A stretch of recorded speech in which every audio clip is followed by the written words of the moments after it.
following is a conversation with Jamie Metzl, author specializing in topics of genetic engineering, biotechnology, and geopolitics. In the past 2 years, he has been outspoken about the need to investigate and keep an open mind about the origins of COVID-19. In particular, he has been keeping an extensive, up-to-date collection of circumstantial evidence in support of what is colloquially known as lab leak hypothesis, that COVID-19 leaked in 2019 from the Wuhan Institute of Virology. In part, I wanted to explore the idea in response to the thoughtful criticism to parts of the Francis Collins episode. I will have more and more difficult conversations like this with people from all walks of life and with all kinds of ideas. I promise to do my best to keep an open mind and yet to ask hard questions, while together searching for the beautiful and the inspiring in the mind of the other person. It's a hard line to walk gracefully, especially for someone like me, who's a bit of an awkward introvert with barely the grasp of the English language, or any language, except maybe Python and C++. But I hope you stick around, be patient and empathetic, and maybe learn something new together with me. And now, a quick few seconds summary of each sponsor. Check them out in the description. It's the best way to support this podcast. First is Mizzen & Main, maker of my favorite performance dress shirts. Second is NI, a company that helps engineers solve the world's toughest problems. Third is Give Directly, a charity that directly helps people in poverty. Fourth is Indeed, a hiring website. And fifth is Blinkist, the app I use to read summaries of books. So the choice is between looking good, feeling good, or doing good. Choose wisely, my friends. And now, onto the full ad reads. As always, no ads in the middle. I try to make this interesting, but if you skip them, please still check out the sponsors. I enjoy their stuff. Maybe you will too. This show is brought to you by Mizzen & Main, the maker of comfortable, stylish dress shirts and other menswear. I wear their black dress shirt, the long sleeve one, and I love it. Actually, I have a short sleeve one I haven't tried yet. It combines comfort and flexibility of athletic wear with the fit and style of a custom dress shirt. It's lightweight, breathable, and moisture wicking.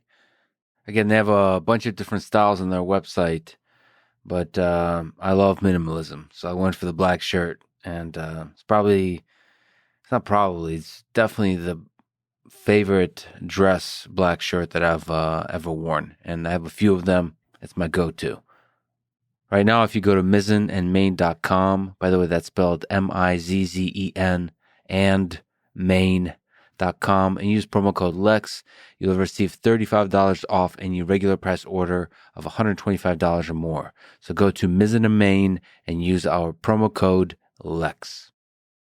This show is brought to you by NI, formerly known as National Instruments. NI is a company that has been helping engineers solve the world's toughest challenges for 40 years. Their motto is engineer ambitiously, which, like I've said in the past, is probably my favorite motto of any company ever. They have a podcast called Testing 123. They have amazing articles at ni.com/perspectives covering engineers and innovators. That's both for the podcast and the articles they have. They cover the idea that great engineering requires repeated, systematic, rigorous failure and improvement through failure. That's essentially what testing is. I've done martial arts, jiu-jitsu, wrestling, judo for many, many years, and I kind of think of it in the same way. It's systematic, habitual failure and improvement. Engineer ambitiously with NI and ni.com/perspectives. That's ni.com/perspectives. This show is also brought to you by Give Directly, a nonprofit that lets you send money directly to people living in extreme poverty. Give Directly donors include previous guests of this very podcast and likely returning guests. Jack Dorsey, Elon Musk, Vitalik Buterin, Will McCaskill, Peter Singer, and many others. I love this idea and their implementation of it. Give money directly to the people. Hundreds of independent studies have shown that direct giving can have positive impacts on health, nutrition, income, education, and more. The positive findings in these studies just go on and on and on. In the last decade, Give Directly has delivered over $400 million to over 900,000 recipients across 9 countries. Visit givedirectly.org/Lex, and this giving season, this holiday season, your first gift will be matched up to $1,000. That's givedirectly.org/Lex. This show is also brought to you by Indeed, a hiring website. I've used them as part of many hiring efforts I've done for the teams I've led in the past. They have tools like Indeed Instant Match, giving you quality candidates whose resumes on Indeed fit your job description immediately. I think that work you love doing is a source of meaning. And part of that is doing the thing you love doing with people that you enjoy doing the thing with. So, in other words, building an amazing team of people from whom you learn, who inspire you, who make you happy to wake up every day in the morning and take on the day. Anyway, right now, get a free $75 sponsored job credit to upgrade your job post at Indeed.com/Lex. Get it at Indeed.com/Lex. Offer is valid through December 31st, 2021. Terms and conditions apply. Go to Indeed.com/Lex. This show is also brought to you by Blinkist, my favorite app for learning new things. Blinkist takes the key idea from thousands of nonfiction books and condenses them down into just 15 minutes that you can read or listen to. I can recommend a very long list of nonfiction books that Blinkist has. Yuval Harari's Sapiens is on there, Meditations by Marcus Aurelius, Beginning of Infinity by David Deutsch, the Snowden book, and many, many others. I use Blinkist in a bunch of ways. So one is to review books that I've already read. The crisp insight into the key ideas in the book that Blinkist provides is unlike any other. Go to Blinkist.com/Lex to start your free 7-day trial and get 25% off of a Blinkist premium membership. That's Blinkist.com/Lex, spelled BLINKIST. Blinkist.com/Lex. This is the Lex Friedman Podcast, and here is my conversation with Jamie Metzl.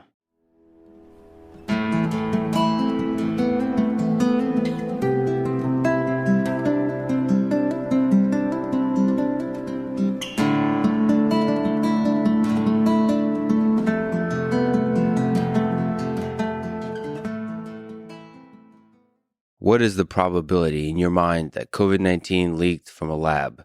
In your write-up, I believe you said 85%. I know it's just a percentage. We can't really be exact with these kinds of things, but it gives us a sense where your mind is, where your intuition is. So as it stands today, what would you say is that probability?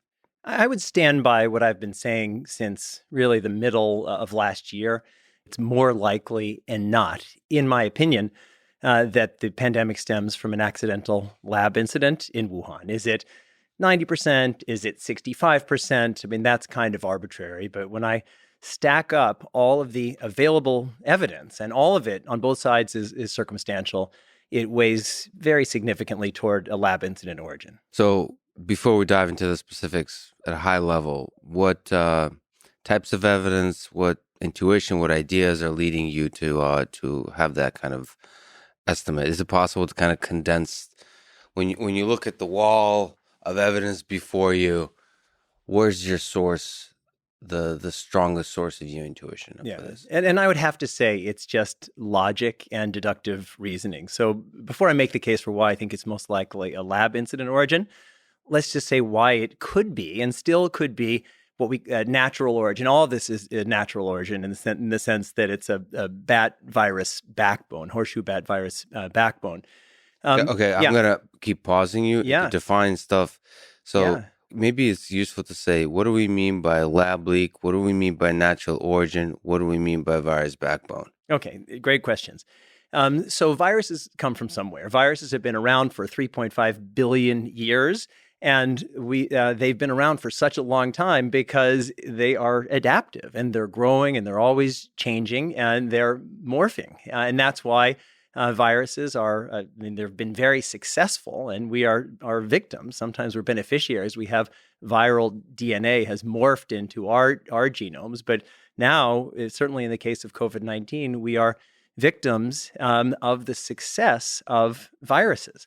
And so when we talk about a backbone, so the SARS-CoV-2 virus has a history, and these viruses don't come out of whole cloth. There are viruses that morph, and so we know that at some period, maybe 20 years ago or whatever, the virus that is SARS-CoV-2 existed in horseshoe bats. It was a horseshoe bat virus, and it evolved somewhere. And there are some people who say there's no evidence of this, but it's a plausible theory based on how things have happened in the past. Maybe that virus jumped from the horseshoe bat through some intermediate species. So it's like, let's say there's a bat, and then it infects some other animal. Let's say it's a pig or a raccoon dog or a civet cat. They're all pangolin. There are all sorts of animals that have been considered. And then that virus adapts into that new host, and it changes and grows. And then, according to the quote-unquote natural origins hypothesis, it jumps from that animal into humans. And so what you could imagine, and some of the people who are making the case, all of the people actually who are making the case for a natural origin of the virus, what they're saying is it went from bat to some intermediate species. And then from that intermediate species, most likely, there's some people who say it went directly bat to human, but through some intermediate species, and then humans interacted with that species, and then it jumped from that, whatever it is, to humans. And that's a very plausible theory. It's just that there's no evidence for it. And the nature of the interaction is, do most people kind of suggest it's at the, like, wet markets? So the interaction of the humans with the animal is in the form of, it's either a live animal that's being sold to be eaten, or a recently live animal but newly dead animal being sold to. That's certainly one very possible possibility, a possible possibility. I don't know if that's a word. But the people who believe in the wet market origin, that's what they're saying. So they had one of these animals.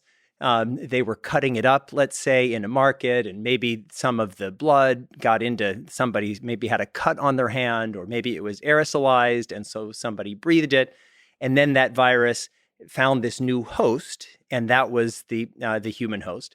But you could also have that happen in, let's say, a farm. So it's happened in the past that, let's say that there are farms, and because of human encroachment into wild spaces, we're pushing our farms and our animal farms further and further into what used to be the just natural habitats. And so it's happened in the past, for example, that there were bats roosting over pig pens, and the bat droppings went into the pig pens. The viruses in those droppings infected the pigs, and then the pigs infected the humans. And that's why it's a plausible theory.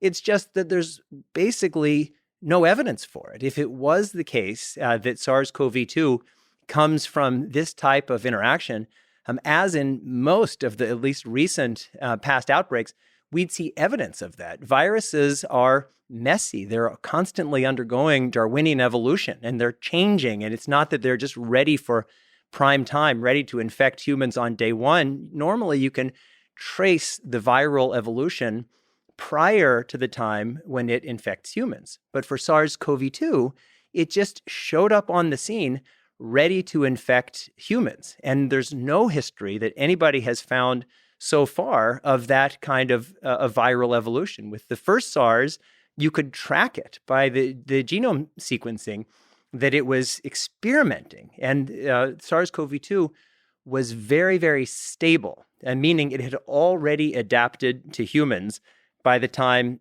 it interacted with us. Like fully adapted. So with SARS, there's a rapid evolution when it first kind of hooks onto a human. Yeah, because it's trying. Like a virus, its goal is to survive and replicate. Yeah, no, it's true. It's like, oh, we're going to try this. Oh, that didn't work. We'll try it. Exactly like a startup.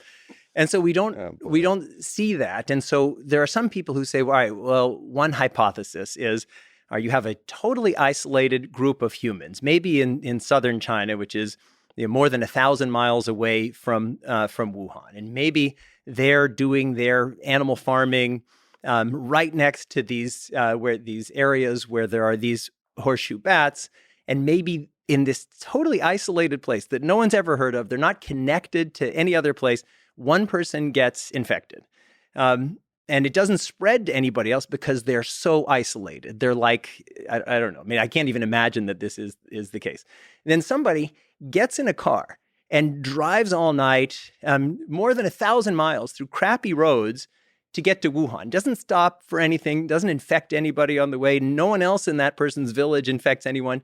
And then that person goes straight to the Huanan seafood market, according to this, in my mind, not very credible theory, and then unloads his stuff and everybody gets infected. And they're only delivering those animals to the Wuhan market, which doesn't even sell very many of these kinds of animals that are likely intermediate species, and not to anywhere else. So that's, I mean, it's a little bit of a straw man.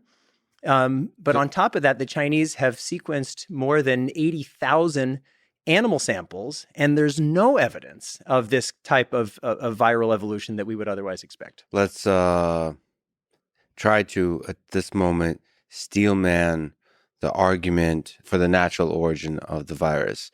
So just to clarify, so Wuhan is actually, despite what it might sound like to people, is a pretty big city. There's a lot of people that live in it. 11 million. So not only is there the Wuhan Institute of Virology, there's other centers that do work on viruses. Yes. But there's also a giant number of markets, and everything we're talking about here is pretty close together.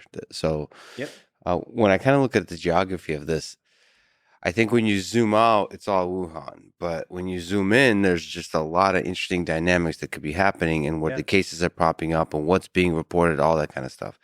So I think the people that argue for the natural origin, and there's a few recent papers that come out arguing this, it's kind of fascinating to watch this whole thing. But I think what they're arguing is that there's this Hunan market. That's one of the major markets, the wet markets in Wuhan, that there's a bunch of cases that were reported from there. So if I look at, for example, the Michael Warraby perspective that he wrote in Science, he argues, he wrote this a few days ago, the predominance of early COVID cases linked to Hunan market, and this can't be dismissed as ascertainment bias, which I think is what people argue, that you're just kind of focusing on this region because a lot of cases came, but there could be a huge number of other cases. So people who argue against this say that this is a later stage already. Right. So he says no. He says this is the epicenter. And this is a clear evidence that, circumstantial evidence, but evidence nevertheless that this is where the jump happened to humans, the big explosion. Maybe not case zero, I don't know if he argues that, but the early cases. So what do you make of this whole idea? Can you steelman it before we talk about the alternative? And my goal here isn't to attack people on the other side. And if my feeling is, if there is evidence that's presented that should change my view, I hope that I'll be open-minded enough to change my view. And certainly Michael Warraby is a thoughtful person, a respected scientist, and I think this work is contributive work, but I just don't think that it's as significant as has been reported in the press. And so what his argument is that there's an early cluster in December of 2019 around the Huanan seafood market. And even though he himself argues that the original breakthrough case, the original case, the index case where the first person infected happened earlier, happened in October or November, so not in December. His argument is, well, what are the odds that you would have this cluster of cases in the Huanan seafood market? And if the origin had happened someplace else, wouldn't you expect other clusters? And it's not an entirely implausible argument, but there are reasons why I think this is not nearly as determinative as has been reported. And I certainly had a lot of, I and others had tweeted a lot about this. And that is, first, the people who were infected in this cluster, it's not the earliest known virus of the SARS-CoV-2. It began mutating. So it's not the original SARS-CoV-2 there. So it had to have happened someplace else. 2, the people who were infected in the market weren't infected in the part of the market where they had these kinds of animals that are considered to be candidates as an intermediary species. And third, there was a bias. Actually, I'll have 4 things. Third, there was a bias in the early assessment in China of what they were looking for. They were asked, did you have exposure to the market? Because I think in the early days when people were figuring things out, that was one of the questions that was asked. And fourth, and probably most significantly, we have so little information about those early cases in China. And that's really unfortunate. I know we'll talk about this later because the Chinese government is preventing access to all of that information, which they have, which could easily help us get to the bottom, at least know a ton more about how this pandemic started. And so it's like grasping at straws in the dark with gloves on. That's right. But to steelman the argument, we have this evidence from this market, and yes, the Chinese government has turned off the lights, essentially, so we have very little data to work with, but this is the data we have.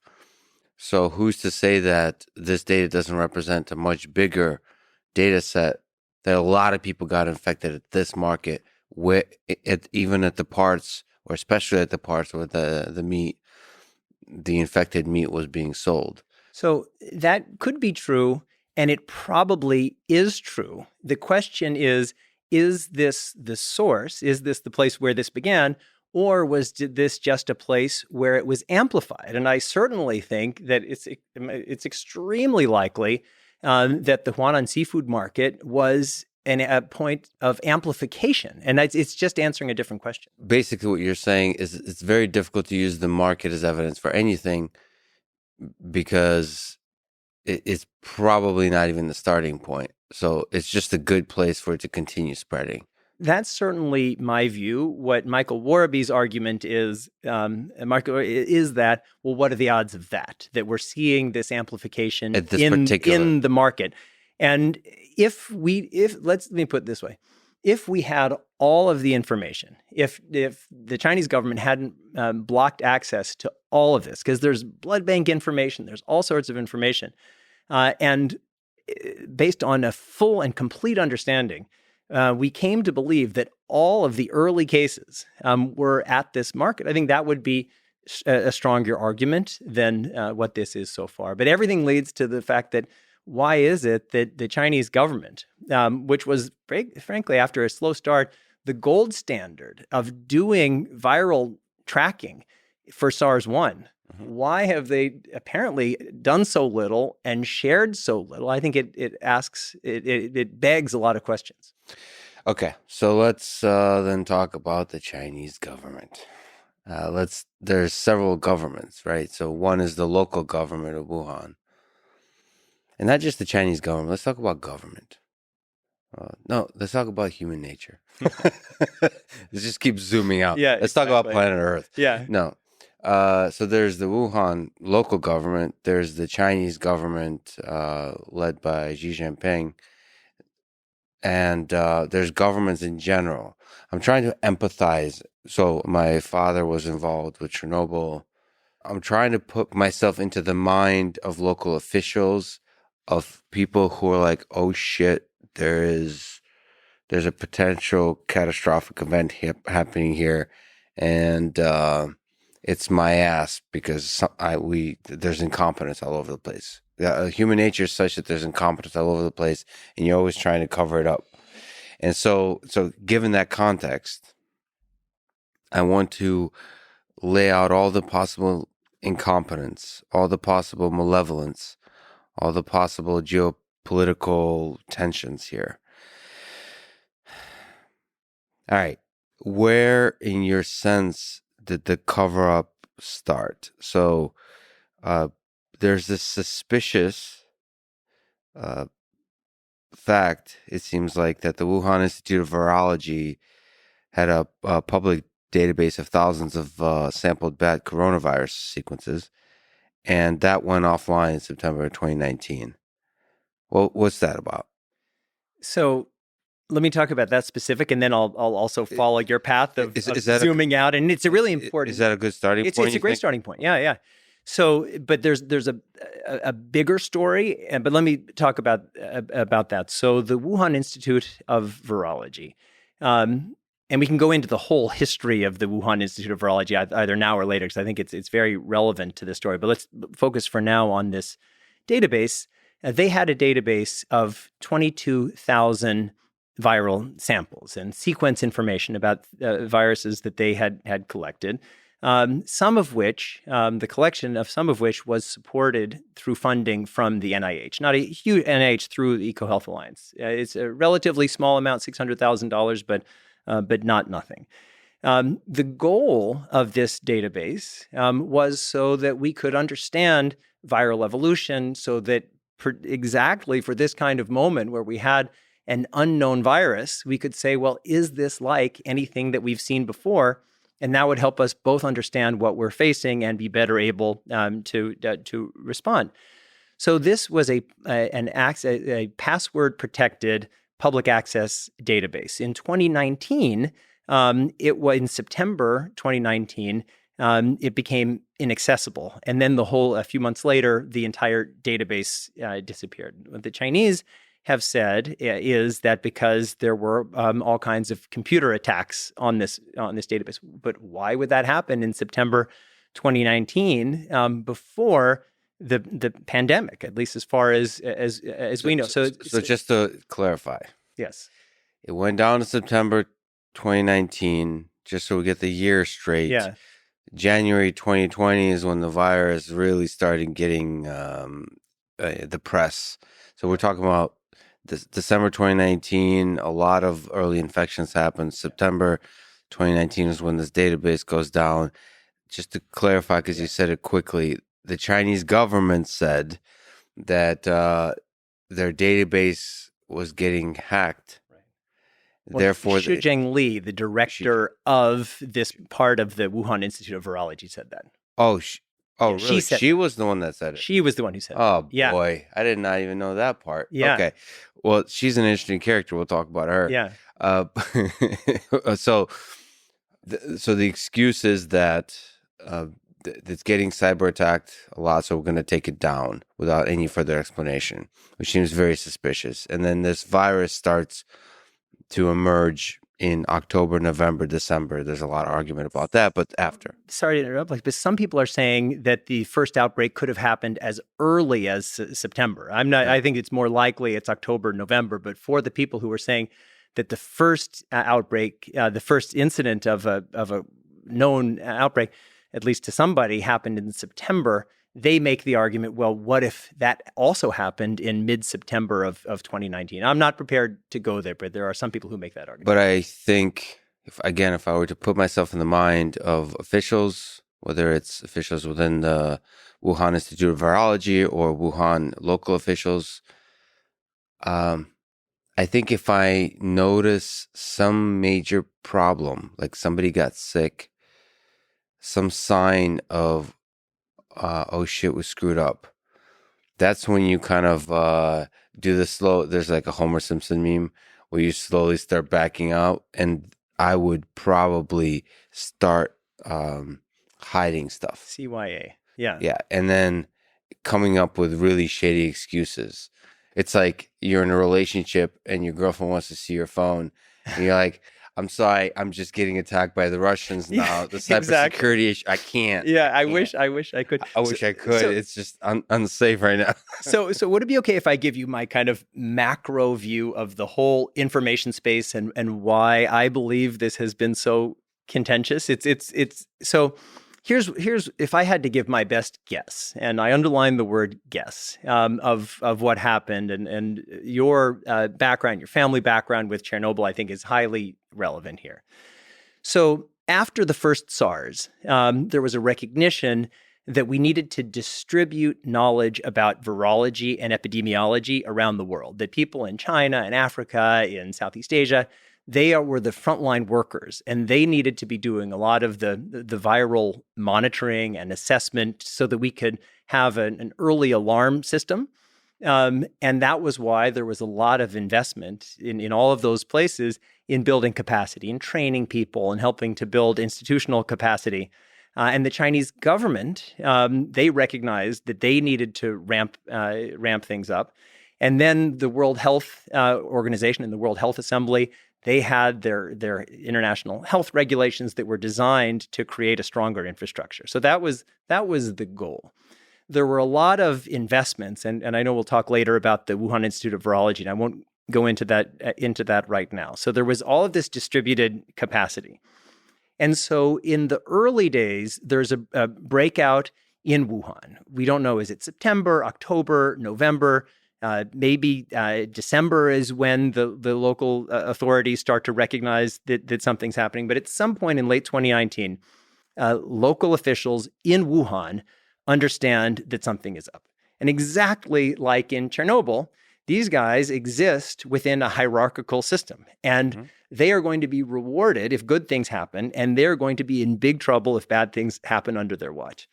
So their initial instinct is to squash it. My guess is they think, well, if we squash this information, we can most likely beat back this outbreak, because lots of outbreaks happen all the time, including of SARS-1, where there was multiple lab incidents out of a lab in Beijing. And so they start their cover-up on day one. They start screening social media. They send nasty letters to different doctors and others who are starting to speak up. But then it becomes clear that there's a bigger issue. And then the national government of China, again, this is just hypothesis, the national government gets involved. They say, all right, this is getting much bigger. They go in and they realize that we have a big problem on our hands. They relatively quickly know that it's spreading human to human. And so the right thing for them to do then is what the South African government is doing now, is to say, we have this outbreak. We don't know everything, but we know it's serious. We need help. But that's not the instinct of people in most governments, and certainly not in authoritarian governments like China. And so the national government, they have a choice at that point. They can do option one, which is what we would here call the right thing, which is total transparency. They criticize the local officials for having this cover up, and they say, now we're going to be totally transparent. But what does that do in a system like the former Soviet Union, like China now? If local officials say, wait a second, I thought my job was to cover everything up, to support this alternative reality that authoritarian systems need in order to survive. Well, now I'm going to be held accountable for if I'm not totally transparent.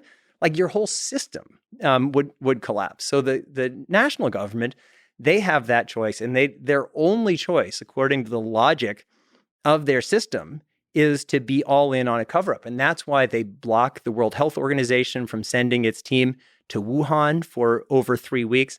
They overtly lie to the World Health Organization about human-to-human transmission. And then they begin their cover-up. So they begin very, very quickly destroying samples, hiding records. They start imprisoning people for asking basic questions. Soon after, they establish a gag order, preventing Chinese scientists from writing or saying anything about pandemic origins without prior government approval. And what that does means that there isn't a lot of data, there's not nearly enough data coming out of China. And so lots of responsible scientists outside of China who are data-driven say, well, I don't have enough information to draw conclusions. And then into that vacuum step a relatively small number of largely virologists, but also others, respected scientists. And I know we'll talk about I think, infamous Peter Daszak, who say, well, without any real foundation in the evidence, they say, we know pretty much this comes from nature, and anyone who's raising the possibility of a lab incident origin is a conspiracy theorist. So that message starts to percolate. And then in the United States, we have Donald Trump. And he's starting to get criticized for America's failure to prepare for and respond adequately to the outbreak. And so he starts saying, well, I know first, after praising Xi Jinping, he starts saying, well, I know that China did it and the WHO did it. And he's kind of pointing fingers at everybody but himself. And then we have a media here that had shifted from the traditional model of he said, she said journalism. So-and-so said X and so said Y, and then we'll present both of those views. With Donald Trump, he would make outlandish starting positions. So he would say, Lex is an axe murderer. And then in the early days, they would say, Lex is an axe murderer. Lex's friend says he's not an axe murderer. And we'd have a 4-day debate. Is he or isn't he? And then at day 4, someone would say, why are we having this debate at all? Because the original point is baseless.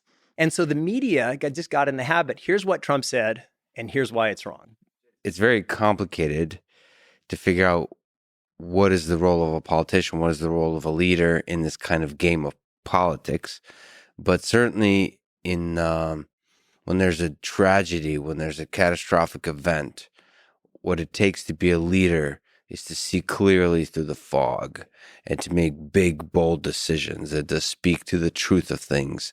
And even if it's unpopular truth, to listen to the people, to listen to all sides, to the opinions, to the controversial ideas, and to see past all the bullshit, all the political bullshit, and just speak to the people, speak to the world, and make bold, big decisions. That's probably what was needed in terms of leadership. And I'm not so willing to criticize whether it's Joe Biden or Donald Trump on this. I think most people cannot be great leaders, but that's why when great leaders step up, we write books about them. Yeah, and I agree. And even though I think of myself as a progressive person, I certainly was a critic of a lot of what President Trump did. But on this particular case, even though he may have said it in an uncouth way, Donald Trump was actually, in my view, right. When he said, hey, let's look at this lab, he said, I have evidence. I can't tell you. I don't think he even had the evidence. But his intuition that this probably comes from a lab, in my view, was a correct intuition. And certainly I started speaking up about pandemic origins early in 2019. And my friends, my Democratic friends, were brutal with me saying, what are you doing? You're supporting Trump in an election year. And I said, just because Donald Trump is saying something doesn't mean that I need to oppose it. If Donald Trump says something that I think is correct, well, I want to say it's correct. Just as if he says something that I don't like, I'm going to speak up about that. Good. You walked through the fire. So you laid out the story here. And I think in many ways it's a human story. It's a story of politics. It's a story of human nature. But let's talk about the story of the virus, and let's talk about the Wuhan Institute of Virology. So maybe this is a good time to try to talk about its history, about its origins, about what kind of stuff it works on, about biosafety levels, and about Batwoman. Yeah, Xi Zhengli. Yes. Xi Zhengli. So what is the Wuhan Institute of Virology? When did it start? Yeah, so it's a great question. So after SARS-1, which was in the early 2003, 2004, there was this effort to enhance, as I mentioned before, global capacity, including in China. So the Wuhan Institute of Virology had been around for decades before then, but there was an agreement between the French and the Chinese governments to build the largest BSL-4 lab, so biosafety level 4. So in these what are called high containment labs, there's level 4, which is the highest level, and people have seen that on TV and elsewhere, where you have the people in suits and all of these protections. And then there's level 3, which is still very serious, but not as much as level 4. And then level 2 is just kind of goggles and some gloves and maybe a face mask, much less. So the French and the Chinese governments agreed that France would help build the first and still the largest BSL-4 plus some mobile BSL-3 labs, and they were going to do it in Wuhan. And Wuhan is kind of like China's Chicago. And I had actually been, it's a different story, I'd been in Wuhan relatively not that long before the pandemic broke out. And that was why I knew that Wuhan it's not some backwater where there are a bunch of yokels eating bats for dinner every night. This is a really sophisticated, wealthy, highly educated and cultured city. And so I knew that it wasn't like that. Even the Huanan seafood market wasn't like some of these seafood markets that they have in southern China or in Cambodia, where I lived for 2 years. I mean, it was a totally different thing. I'm going to have to talk to you about some of the food, including the Wuhan market, just some of the wild food going on here, because you've traveled that part of the world. Yeah. But let's not get there. Yeah. Let's not get distracted. Good. As I was telling you, Lex, before, and this is maybe an advertisement, Yes. is having now listened to a number of your podcasts when I'm doing long ultra training runs or driving in the mountains. Like because in the beginning, you have to talk about whatever it is the topic, but the really good stuff happens later. So friends, you should listen to the end. I have to say, as I was telling you before, like when I heard your long podcast with Jaron Lanier and he talked about his mother at the very end, I mean, it was just beautiful stuff. So I don't know whether I can match beautiful stuff, but I'm gonna do my best. So you're gonna have to find out. Exactly. Stay tuned. So France had this agreement that they were going to help design and help build this BSL-4 lab in Wuhan, and it was going to be with French standards, and there were going to be 50 French experts who were going to work there and supervise the work that happened even after the Wuhan Institute of Virology in the new location started operating. But then when they started building it, the French contractors, the French overseers, were increasingly appalled that they had less and less control, that the Chinese contractors were swapping out new things. It wasn't built up to French standards, so much that at the end, when it was finally built, the person who was the vice chairman of the project and a leading French industrialist named Mérieux refused to sign off. And he said, we can't support, we have no idea what this is, whether it's safe or not. And when this lab opened, remember, it was supposed to have 50 French experts. It had 1 French expert. And so the French were really disgusted. And actually, when the Wuhan Institute of Virology in its new location opened in 2018, 2 things happened. One, French intelligence privately approached U.S. intelligence saying, we have a lot of concerns about the Wuhan Institute of Virology, about its safety, and we don't even know who's operating there. Is it being used as a dual-use facility? And also in 2018, the U.S. Embassy in Beijing sent some people down to Wuhan to go and look at this laboratory. And they wrote a scathing cable that Josh Rogan from the Washington Post later got his hands on, saying, this is really unsafe. They're doing work on dangerous bat coronaviruses in conditions where a leak is possible. And so then you mentioned Shuzheng Li, and I'll connect that to these virologists who I was talking about.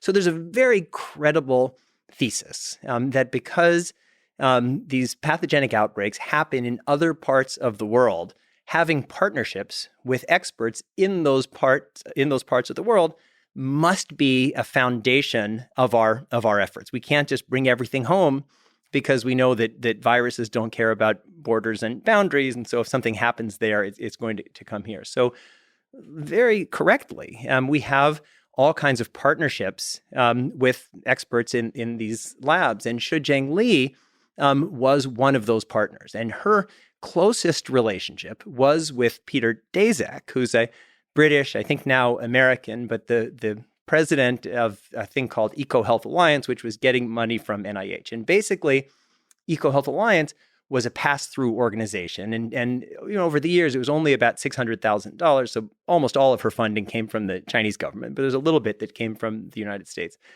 And so she became their kind of leading expert and the point of contact between the Wuhan Institute of Virology and certainly Peter Daszak, but also with others.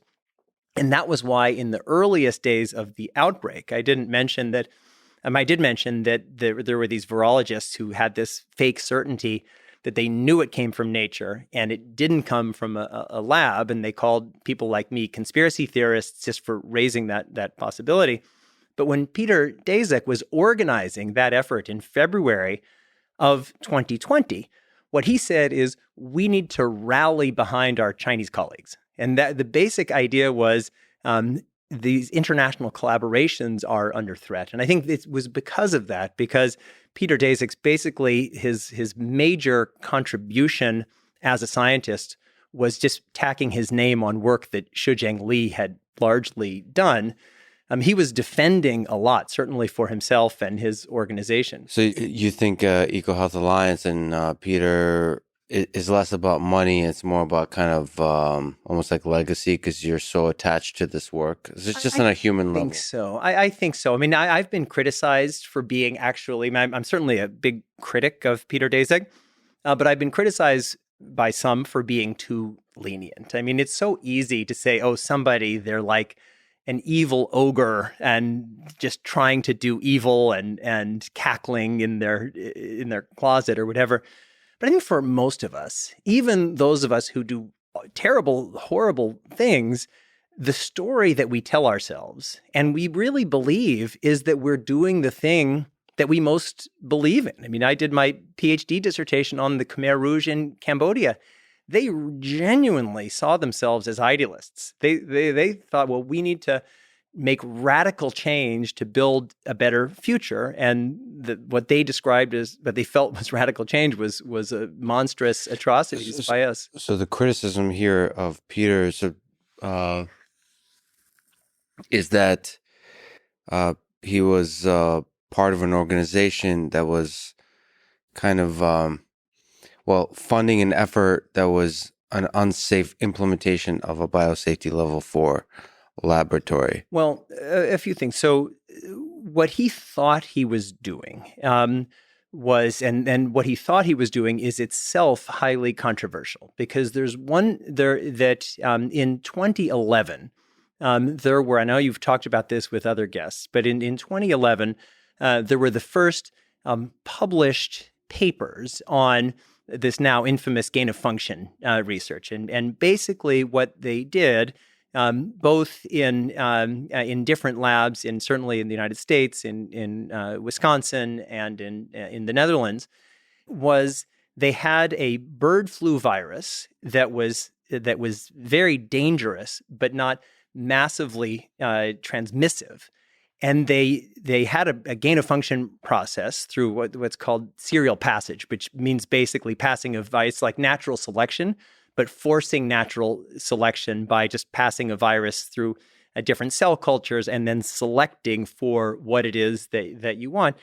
So relatively easily, they took this deadly but not massively transmissive virus and turned it into, in a lab, a deadly and transmissive virus. And that showed that this is really dangerous. And so at that point, there was a huge controversy. There were some people, like Richard Ebright and Mark Lipsitch at Harvard, who were saying that this is really dangerous. We're in the idea that we need to create monsters to study monsters. I think maybe even you have said that in the past.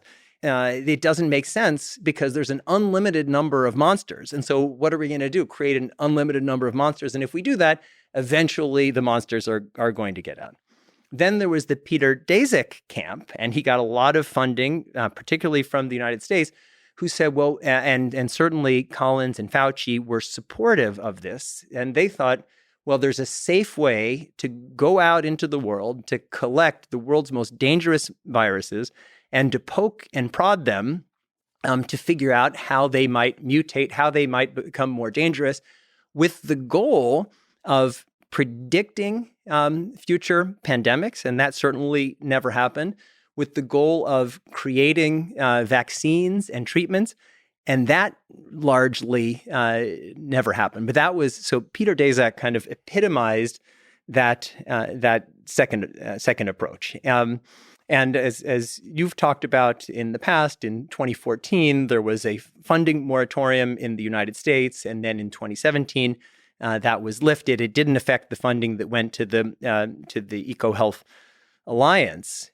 So when this happened in the beginning, and again, coming back to Peter's motivations, I don't think, here's the best case scenario for Peter. I'm going to give you what I imagine he was thinking, and then I'll tell you what I actually think. So I think here's what he's thinking. This is most likely a natural origin outbreak. It just like SARS-1, in Peter's hypothetical mind, just like SARS-1, this is most likely a natural outbreak. We need to have an international coalition in order to fight it. If we allow these political attacks to undermine our Chinese counterparts and the trust in these relationships that we've built over many years, we're really screwed because they have the most local knowledge of these outbreaks. And even though, and this guy gets a lot more complicated, even though there are basic questions that anybody would ask and that Xu Zhengli herself did ask about the origins of this pandemic, even though Peter Daszak, and I'll describe this in a moment, had secret information that we didn't have, that in my mind massively increases the possibility of a lab incident origin, I, Peter Daszak, would like to guide the public conversation in the direction where I think it should go, and in support of the kind of international collaboration that I think is necessary. That's a strong positive discussion, because it's true that there's a lot of political BS and a lot of kind of just bickering and lies, as we've talked about. And so it's very convenient to say, you know what, let's just ignore all of these quote unquote lies, and my favorite word, misinformation. And then, because the way out from this serious pandemic is for us to work together. So let's strengthen our partnerships. Yeah. And everything else is just like noise. Yeah. So let's, and so then now I want to do my personal indictment of Peter Daszak, because that's my view. But I wanted to fairly, that's nice, yeah. Because I think that we all tell ourselves stories, and also when you're a science communicator, you can't in your public communications give every doubt that you have or every nuance. You kind of have to summarize things. And so I think that he was, again, in this benign interpretation, trying to summarize in the way that he thought the conversations should go. Here's my indictment of Peter Daszak. And I feel like Brutus here, but I've not come here to praise Peter Daszak, because while Peter Daszak was doing all of this and making all of these statements about, well, we pretty much know it's a natural origin, then there was this February 2020 Lancet letter where it turns out, and we only knew this later, that he was highly manipulative. So he was recruiting all of these people. He drafted the infamous letter calling people like me conspiracy theorists. He then wrote to people like Ralph Barrick and Linfa Wang, who are also very high-profile virologists, saying, well, let's not put our names on it so it doesn't look like we're doing it, even though they were doing it. He didn't disclose a lot of information that they had. It was a strategic move. So just in case people are not familiar, February 2020 Lancet letter was TLDR is lab leak hypothesis is a conspiracy theory. Essentially, yes. So like with the authority of science, correct. Not saying like it's highly likely, saying it's obvious, it's yes. It's natural origin. Everybody else is just everything else is just misinformation. And look, there's a bunch of really smart people that sign this, therefore it's true. Yeah. Not only that, so there were the people 27 people signed that letter. And then after President Trump cut funding to EcoHealth Alliance, then he organized 77 Nobel laureates to have a public letter criticizing that. But what Peter knew then that we didn't fully know is that in March of 2018, EcoHealth Alliance, in partnership with the Wuhan Institute of Virology and others, had applied for a $14 million grant to DARPA, which is kind of like the VC side of the venture capital side of the Defense Department. They're kind of where they do kind of big ideas. By the way, as a tiny tangent, I've gotten a lot of funding from DARPA. They fund a lot of excellent robotics research. And DARPA is incredible. And among the things that they applied for is that we, meaning Wuhan Institute of Virology, is going to go and it's going to collect the most dangerous bat coronaviruses in southern China.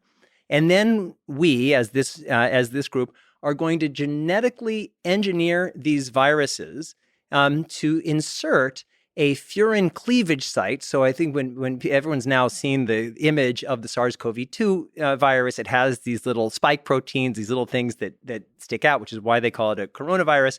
Within that spike protein are these furin cleavage sites, which basically help with the virus getting access into our cells. They were going to genetically engineer these furin cleavage sites into these bat coronaviruses, the sarbecoviruses. And so then a year and a half later, what do we see? We see a bat coronavirus with a furin cleavage site unlike anything that we've ever seen before in that category of SARS-like coronaviruses. Yes. I mean, the DARPA very correctly didn't support that application. Well, let's like pause on that. So for a lot of people, that's like the smoking gun. Yeah. Okay, let's talk about this 2018 proposal to DARPA. So I guess who's drafted the proposal? Is it EcoHealth? But the proposal is to do so EcoHealth is technically a U.S. funded organization primarily, and then the idea was to do work at Wuhan Institute of Virology with EcoHealth. Yes, so EcoHealth, basically the Wuhan Institute of Virology was going to go and they were going to collect these viruses and store them at Wuhan Institute of Virology. But they're also going to do the actual test. It's a really important point. According to their proposal, the actual work was going to be done at the lab of Ralph Barrick at the University of North Carolina, who's probably the world's leading expert on coronaviruses. And so we know that DARPA didn't fund that work. We know, I think, quite well that Ralph Barrick's lab, in part because it was not funded by DARPA, they didn't do that specific work. What we don't know is, what work was done at the Wuhan Institute of Virology, because WIV was part of this proposal. They had access to all of the plans. They had their own capacity, and they had already done a lot of work in genetically altering this exact category of viruses. They had created chimeric mixed viruses. They had mastered pretty much all of the steps in order to achieve this thing that they applied for funding with EcoHealth to do. And so the question is, did the Wuhan Institute of Virology go through with that research anyway? And in my mind, that's a very, very real possibility. It would certainly explain why they're giving no information. And as you know, I've been a member of the World Health Organization Expert Advisory Committee on Human Genome Editing, which Dr. Tedros created in the aftermath of the announcement of the world's first CRISPR babies. And it was just basically the exact same story. So He Jiankui, a Chinese scientist, it was not a first-tier scientist, but a perfectly adequate second-tier scientist, came to the United States, learned all of these capacities, went back to China and said, there's a much more permissive environment. I'm going to, be a world leader. I'm going to establish both myself and China. So in every scientific field, we're seeing this same thing where you kind of learn a model and then you do it in China. So is it possible that the Wuhan Institute of Virology, with this exact game plan, was doing it anyway? Possible? We have no clue what work was being done at the Wuhan Institute of Virology. It seems extremely likely that at the Wuhan Institute of Virology, and this is certainly the U.S. government position, there was the work that was being done in Dr. Shi's lab, But that wasn't the whole WIV. We know, or at least according to the United States government, that there was the Chinese military, the PLA, was doing work there. Were they doing this kind of work, not to create a bioweapon, but in order to understand these viruses, maybe to develop vaccines and treatments? It seems like a very, very logical possibility. And then, so we know that the Wuhan Institute of Virology had all of the skills. We know that they were part of this proposal. And then you have Peter Daszak, who knows all of this, that at that time in February of 2020, we didn't know. But then he comes swinging out of the gate saying anybody who's raising this possibility of a lab incident origin is a conspiracy theorist. I mean, it really makes him look, in my mind, very, very bad. And yeah, not to at least be somewhat open-minded on this, because he knows all the details. He knows that it's not 0%. I mean, there's no way in his mind could you even argue that. So it's potential because of the bias, because of your focus. I mean, it could be the Anthony Fauci masks thing, whereas he knows there's some significant probability that this is happening. But in order to preserve good relations with our Chinese colleagues, we want to make sure we tell a certain kind of narrative. So it's not really lying.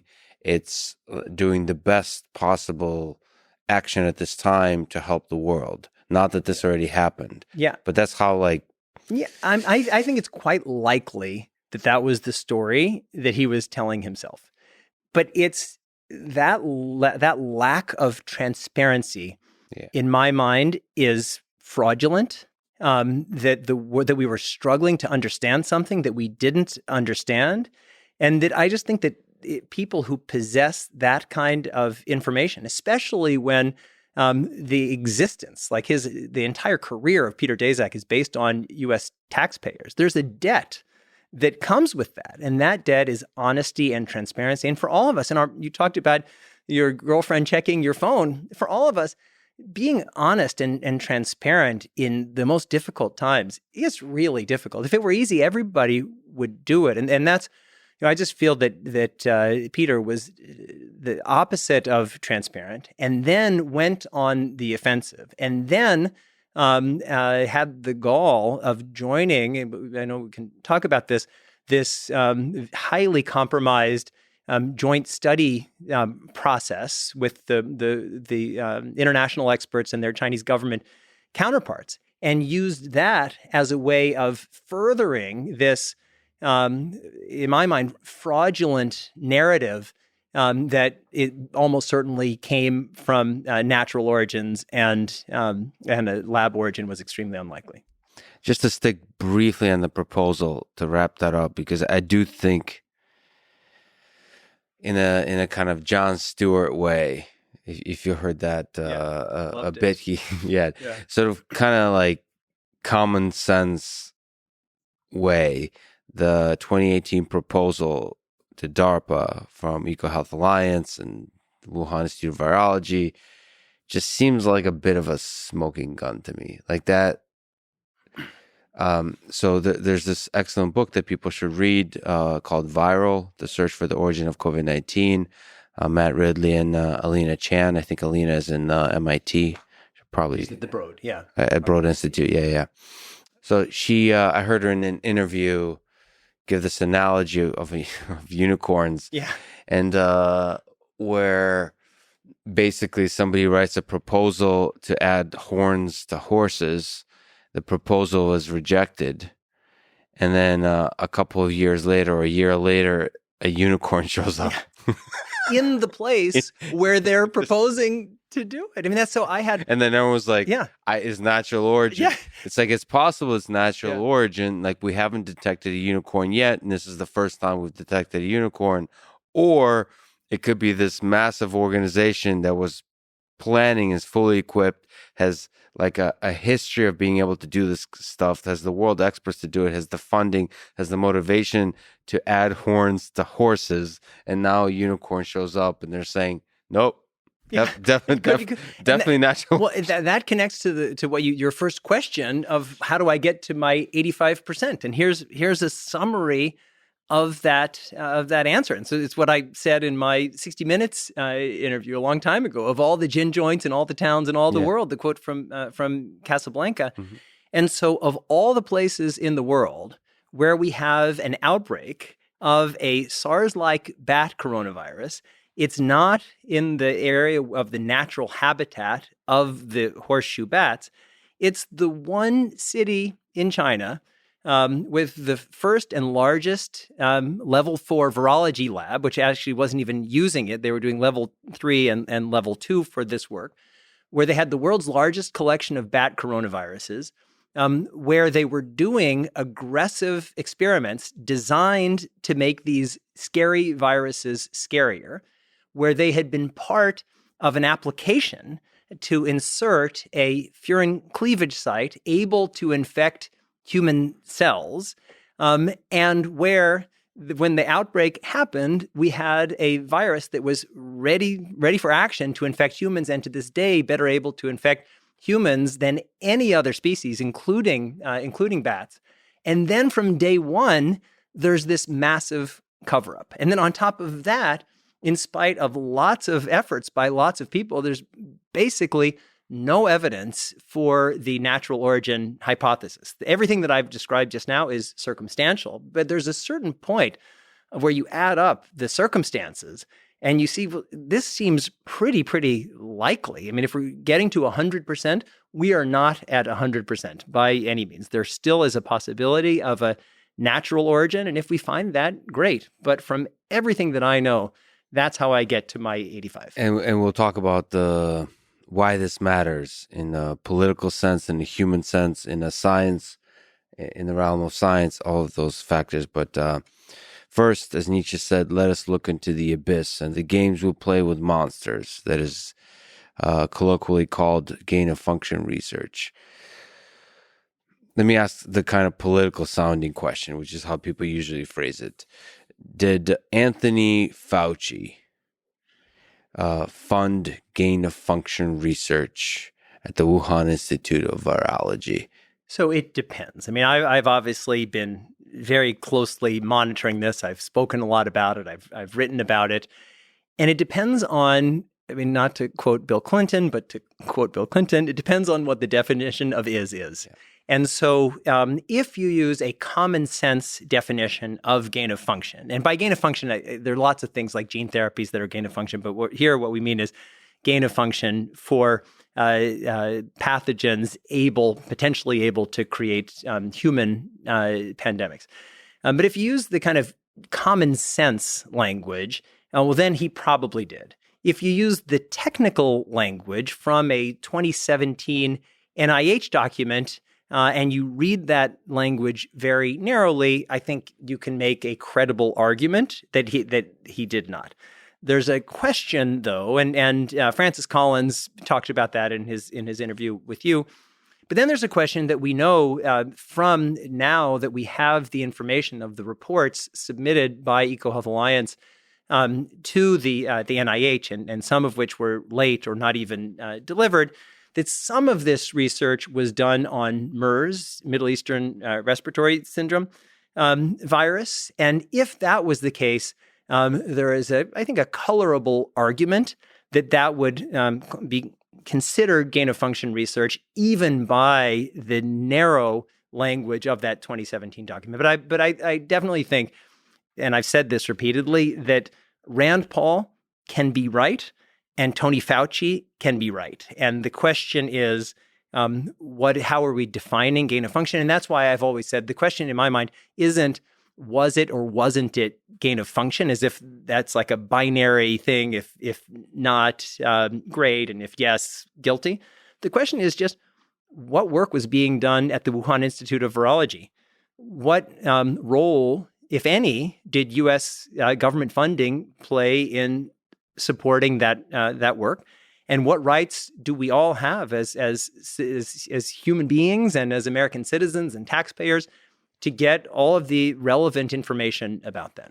So let's try to kind of dissect this. So who frustrates you more, Rand Paul or Anthony Fauci in his discussion, or the discussion itself? So for example, gain of function, is a term that's kind of more used just to mean playing with viruses in the lab to try to develop more dangerous viruses. Is this kind of research a good idea? Is it also a good idea for us to talk about it in public in the political way that it's been talked about? Is it okay that U.S. may have funded gain-of-function research elsewhere?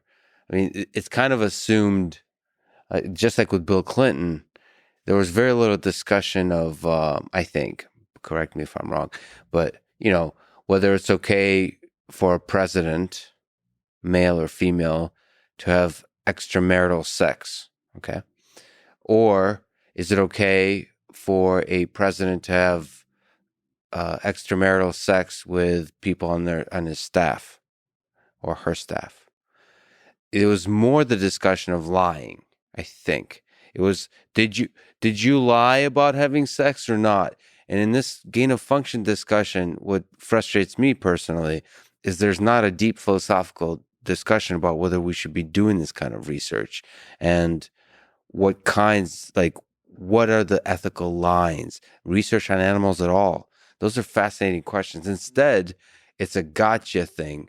Did you or did you not fund research on gain of function? And did you fund, it's almost like a bioweapon. Did you give money to China to develop this bioweapon that now attacked the rest of the world? Yeah. So, I mean, all those things are pretty frustrating, but is there, I think the thing you can untangle about Anthony Fauci and gain of function research in the United States and Eco Health Alliance and Wuhan Institute of Virology, that's kind of, that's clarifying. What were the mistakes made? Sure. So on gain of function, there actually has been a lot of debate. And I mentioned before in 2011, these first papers, there was a big debate. Mark Lipsitch, who's formerly at Harvard, now with the U.S. government, working in the president's office, he led a thing called the Cambridge Group that was highly critical of this work, but basically saying we're creating monsters. They had the funding pause in 2014. They spent 3 years putting together a framework, and then they lifted it in 2017. So we had a thoughtful conversation. Unfortunately, it didn't work, and I think that's where we are now. So I absolutely think that there are real issues with the relationship between the United States government and Eco Health Alliance, and through that, the Eco Health Alliance with the Wuhan Institute of Virology. And one issue is just essential transparency, because as I see it, it's most likely the case that we transferred a lot of our knowledge and plans and things to the Wuhan Institute of Virology. And again, I'm sure that Shujing Li is not herself a monster. I'm sure of that, even though I've never met her. But there are just a different set of pressures on people working in an authoritarian system than people who are working in other systems. That doesn't mean it's entirely different. And so I absolutely think that we shouldn't give $1 to an organization, and certainly a virology institute, where we don't have full access to their records, to their databases. We don't know what work is happening there.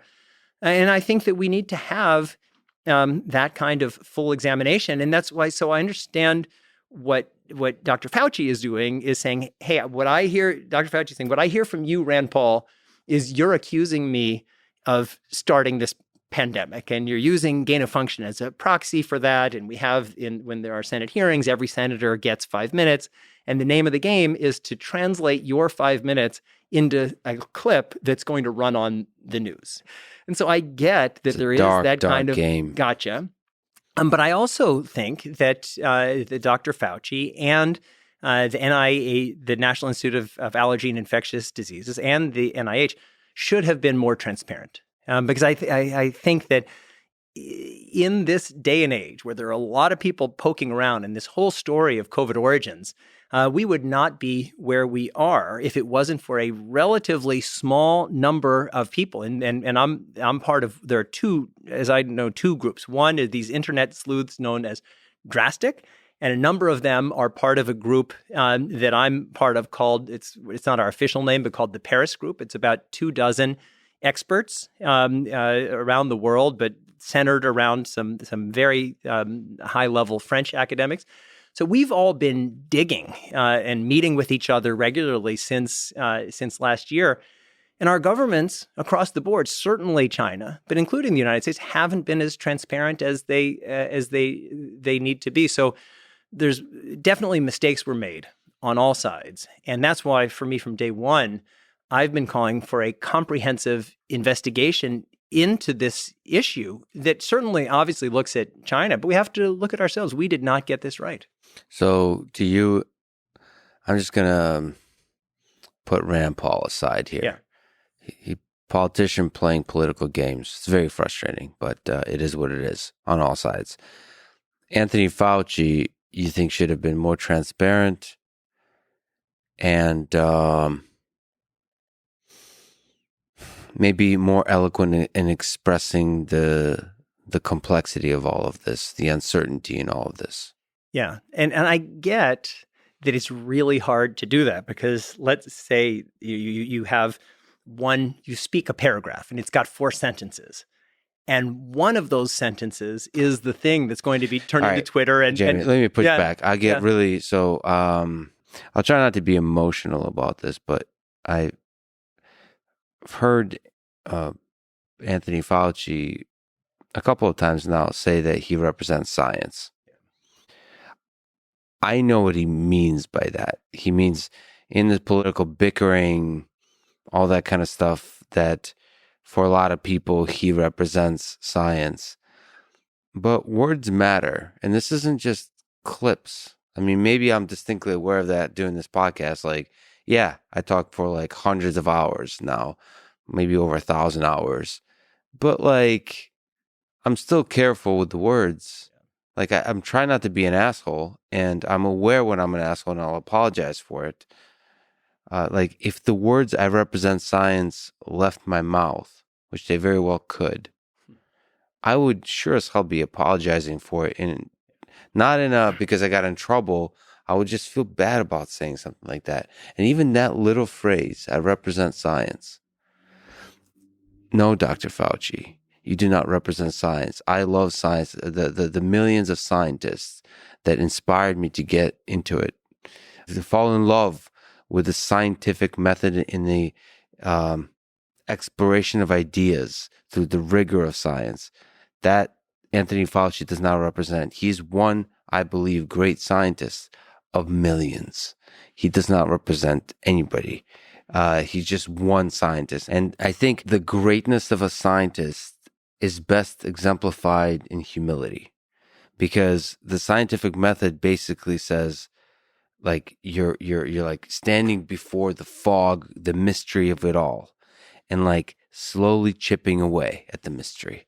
And it's like it's embarrassing. It's humiliating how little you know. That's the experience. Mm-hmm. So the great scientists have to have humility, to me, and especially in their communication, they have to have humility. And I mean, I don't know. And some of it is also words matter, because you have to, like, great leaders have to have the poetry of action. They have to be bold and inspire action across millions of people. But you also have to, through that poetry of words, express the complexity of the uncertainty you're operating under. Be humble in the face of not being able to predict the future or understand the past or really know what's the right thing to do, but we have to do something. And through that, you have to be a great leader that inspires action. And some of that is just words, and he chose words poorly. I'm all torn about this. And then there's politicians that are taking those words and magnifying them and playing games with them. And of course, that's a disincentive for the people who do, the scientific leaders that step into the limelight, to say any more words.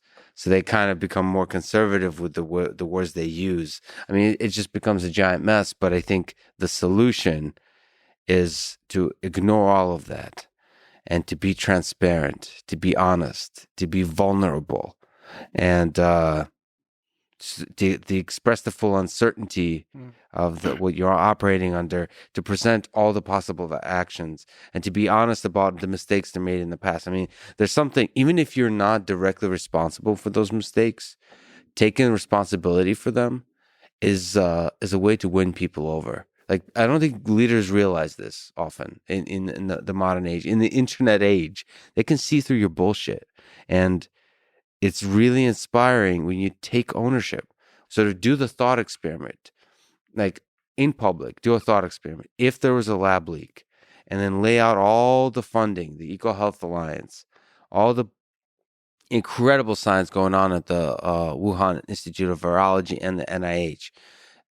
Lay out all the possible ethical problems. Lay out all the possible mistakes that could have been made, and say, like, this could have happened, and if this happened, here's the best way to respond to it and to prevent it in the future. And just lay all that complexity out. I mean, I wish we would have seen that, and I have hope that this conversations like it, your work, and books on this topic will inspire young people today when they become in the Anthony Fauci's role to be much more transparent and much more humble and all of those kinds of things. That this is just a relic of the past. When there's a person, no offense to me, in a suit that has to stand up and speak with clarity and certainty, I mean, that's just a relic of the past. This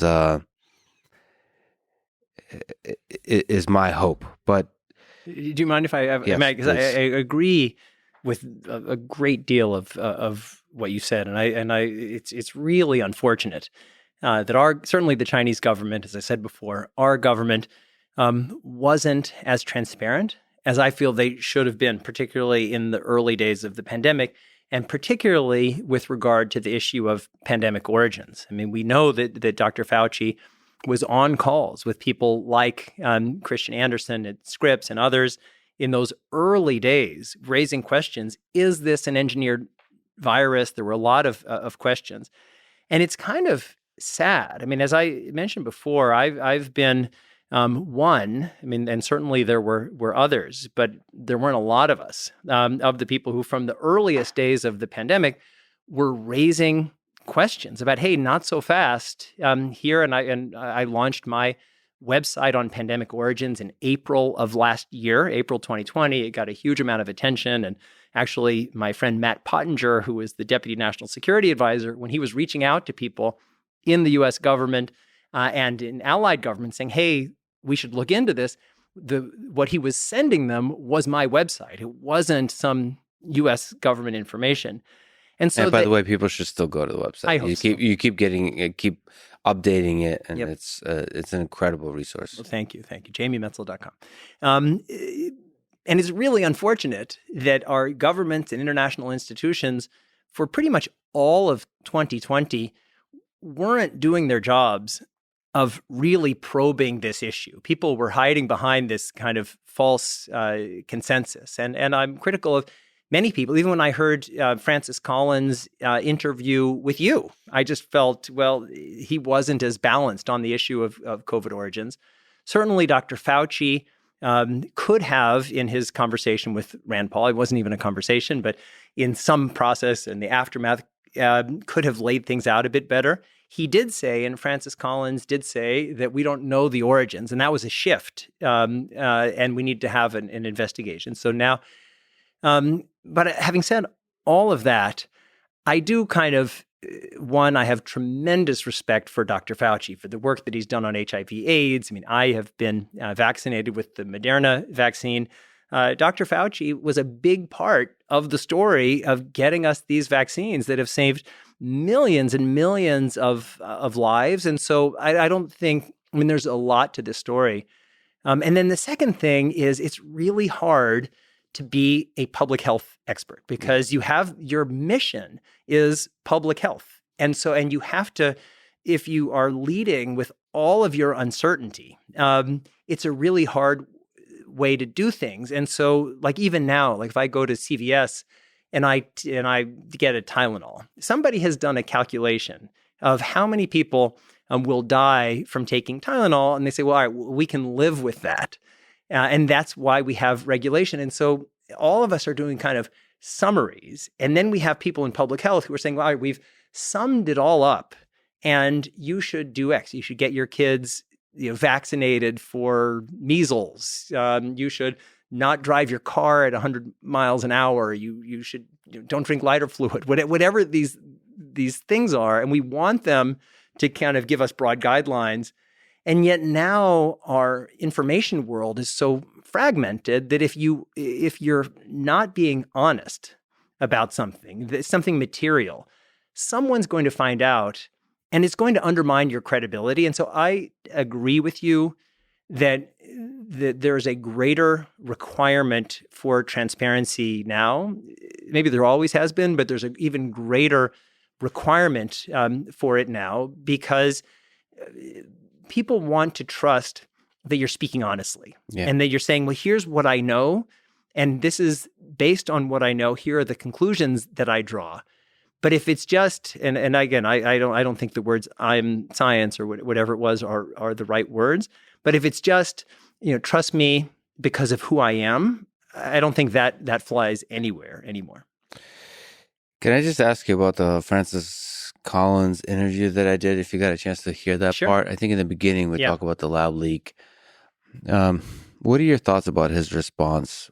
Basically saying it's worthy of an investigation, but I mean, I don't know how you would interpret it. It's funny because I heard it in the moment as it's great for the head of NIH to be open-minded on this. Yeah. But then the internet and Mr. Joe Rogan, a bunch of friends and colleagues told me that, that's too late and too little. Yeah. So first, let me say, I've been on Joe's podcast twice, and I love the guy, which doesn't mean that I agree with everything he does or says. And on this issue, and I'm normally a pretty calm and measured guy, and when you're just out running with your AirPods on and you start yelling into the wind in Central Park, nobody else knows why you're yelling. But so that you had such a moment? I had a moment with Collins. And again, Francis Collins is someone I respect enormously. I mean, I live a big chunk of my life living in the world of genetics and biotech. And my book, Hacking Darwin, is about the future of human genetic engineering. And his work on the Human Genome Project and so many other things have been fantastic. And I'm a huge fan of the work of NIH. And he was right to say that the Chinese government hasn't been forthcoming and we need to look into it. But then you asked him, well, how will we know? And then his answer was, we need to find the intermediate host. Remember I said before? And so that made it clear that he thought, well, we should have an investigation, but it comes from nature and we just need to find that whatever it is, that intermediate animal host in the wild, and that'll tell us the story. So he already had the conclusion in mind. And they're just waiting for the evidence to support the conclusion. That was my feeling. I felt like he was, and that was open frustrating in general, but he was tilting. And I used your first question was, where do I fall?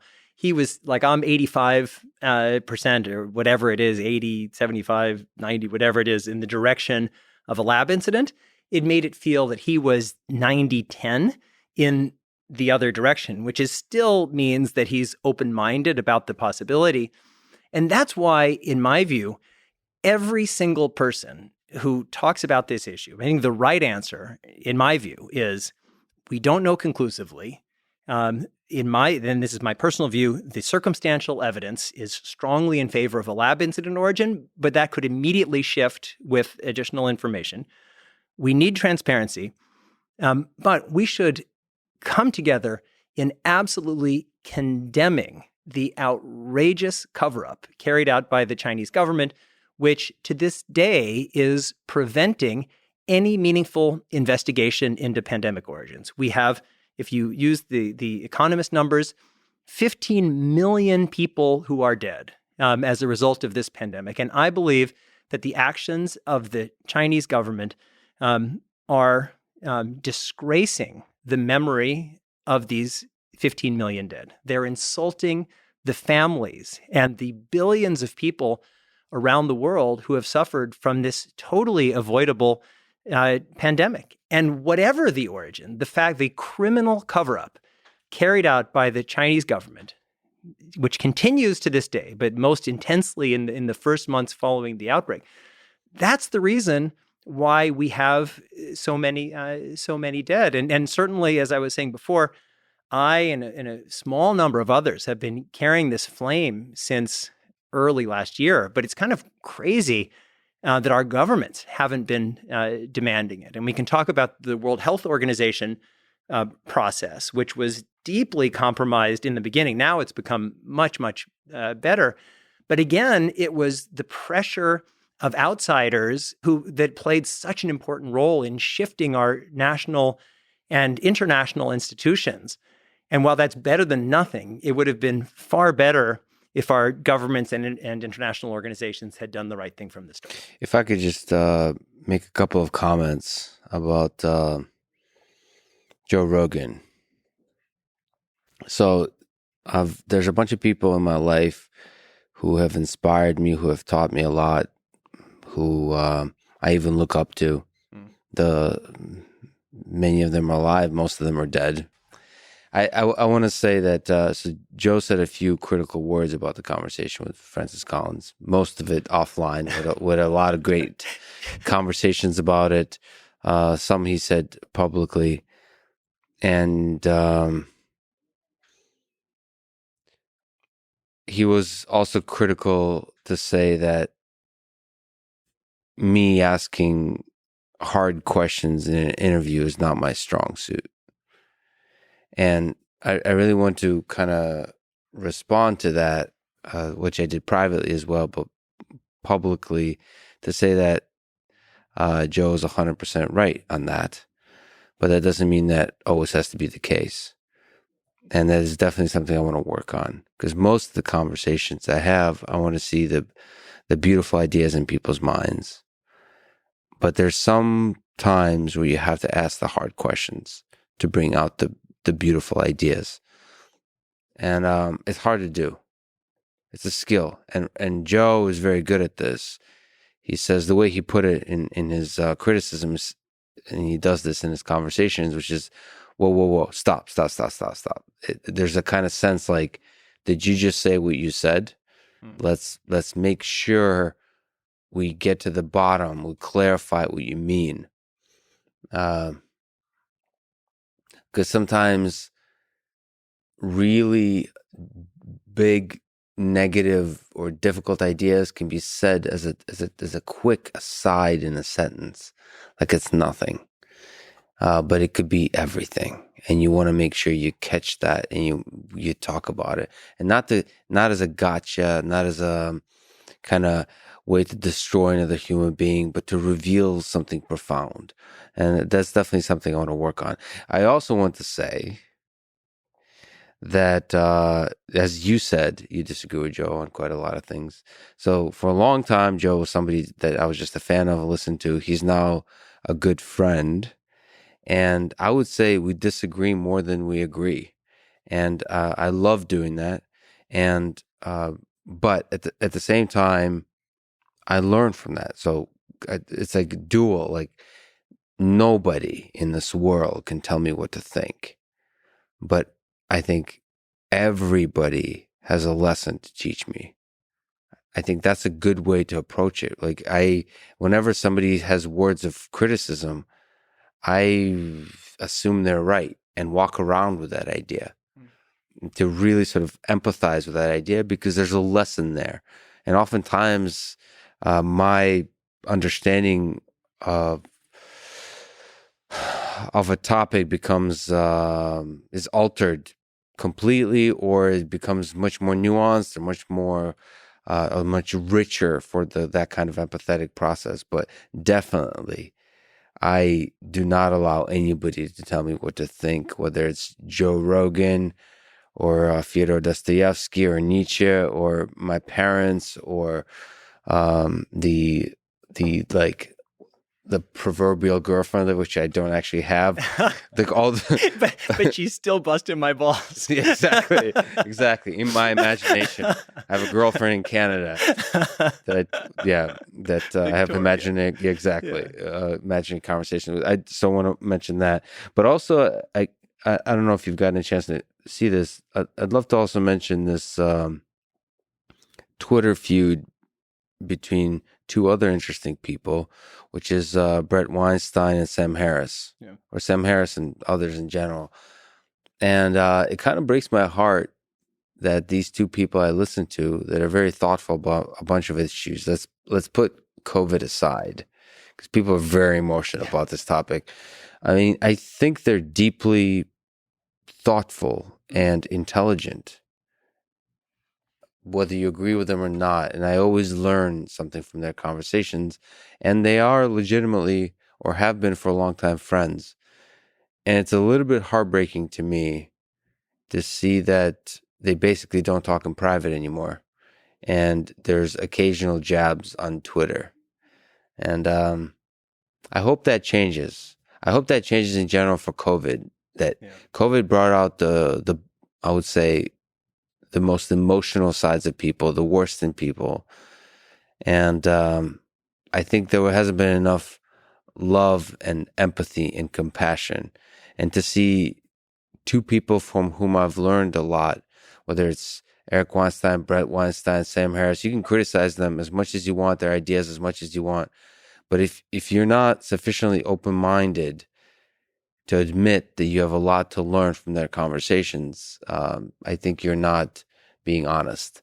And so I do hope they have those conversations. And I hope we can I think there's a lot of repairing to be done post-COVID, of relationships, of conversations. And I think empathy and love can help a lot there. And this is also just I talked to Sam privately, but this is also a public call out to put a little bit more love in the world, and for these difficult conversations to happen, because Brett Weinstein could be very wrong about a bunch of topics here around COVID, but he could also be right, and the only way to find out is to have those conversations. Because there's a lot of people listening to both Sam Harris and Brett Weinstein.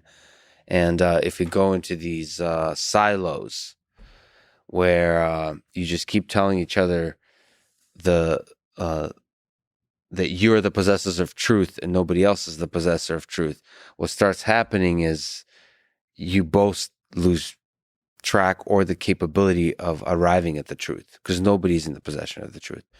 So anyway, there's just a call out that we should have a little bit more conversation, a little bit more love. I totally agree, and both of those guys are guys who I respect. And as you know, Brett, and again, as I mentioned, there's just a handful of us who were the early people raising questions about the origins of this pandemic. Right, he was there also talking. Yeah. So people have heard him speak quite a bit about antiviral drugs and all that kind of stuff, but he was also raising concerns about lab leak early on. Yeah, exactly. And so, but I completely agree with you that we don't have to agree with everybody, but it's great to have healthy conversations. That's how we grow. And absolutely, we live in a world where we're kind of, if we're not careful, pushed into these little information pockets. And certainly on social media, I have different parts of my life. One is focusing on issues of COVID origins, and then I have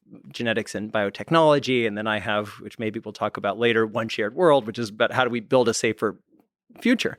And when I say critical things like the Chinese government, we have to demand a full investigation into pandemic origins, this is an outrage, then it's really popular. When I say, let's build a better future for everyone in peace and love, it's like, wow, 3 people liked it, and one was my mother. And so I just feel like we need to build. We used to have that connectivity just built in because we had these town squares and you couldn't get away from them.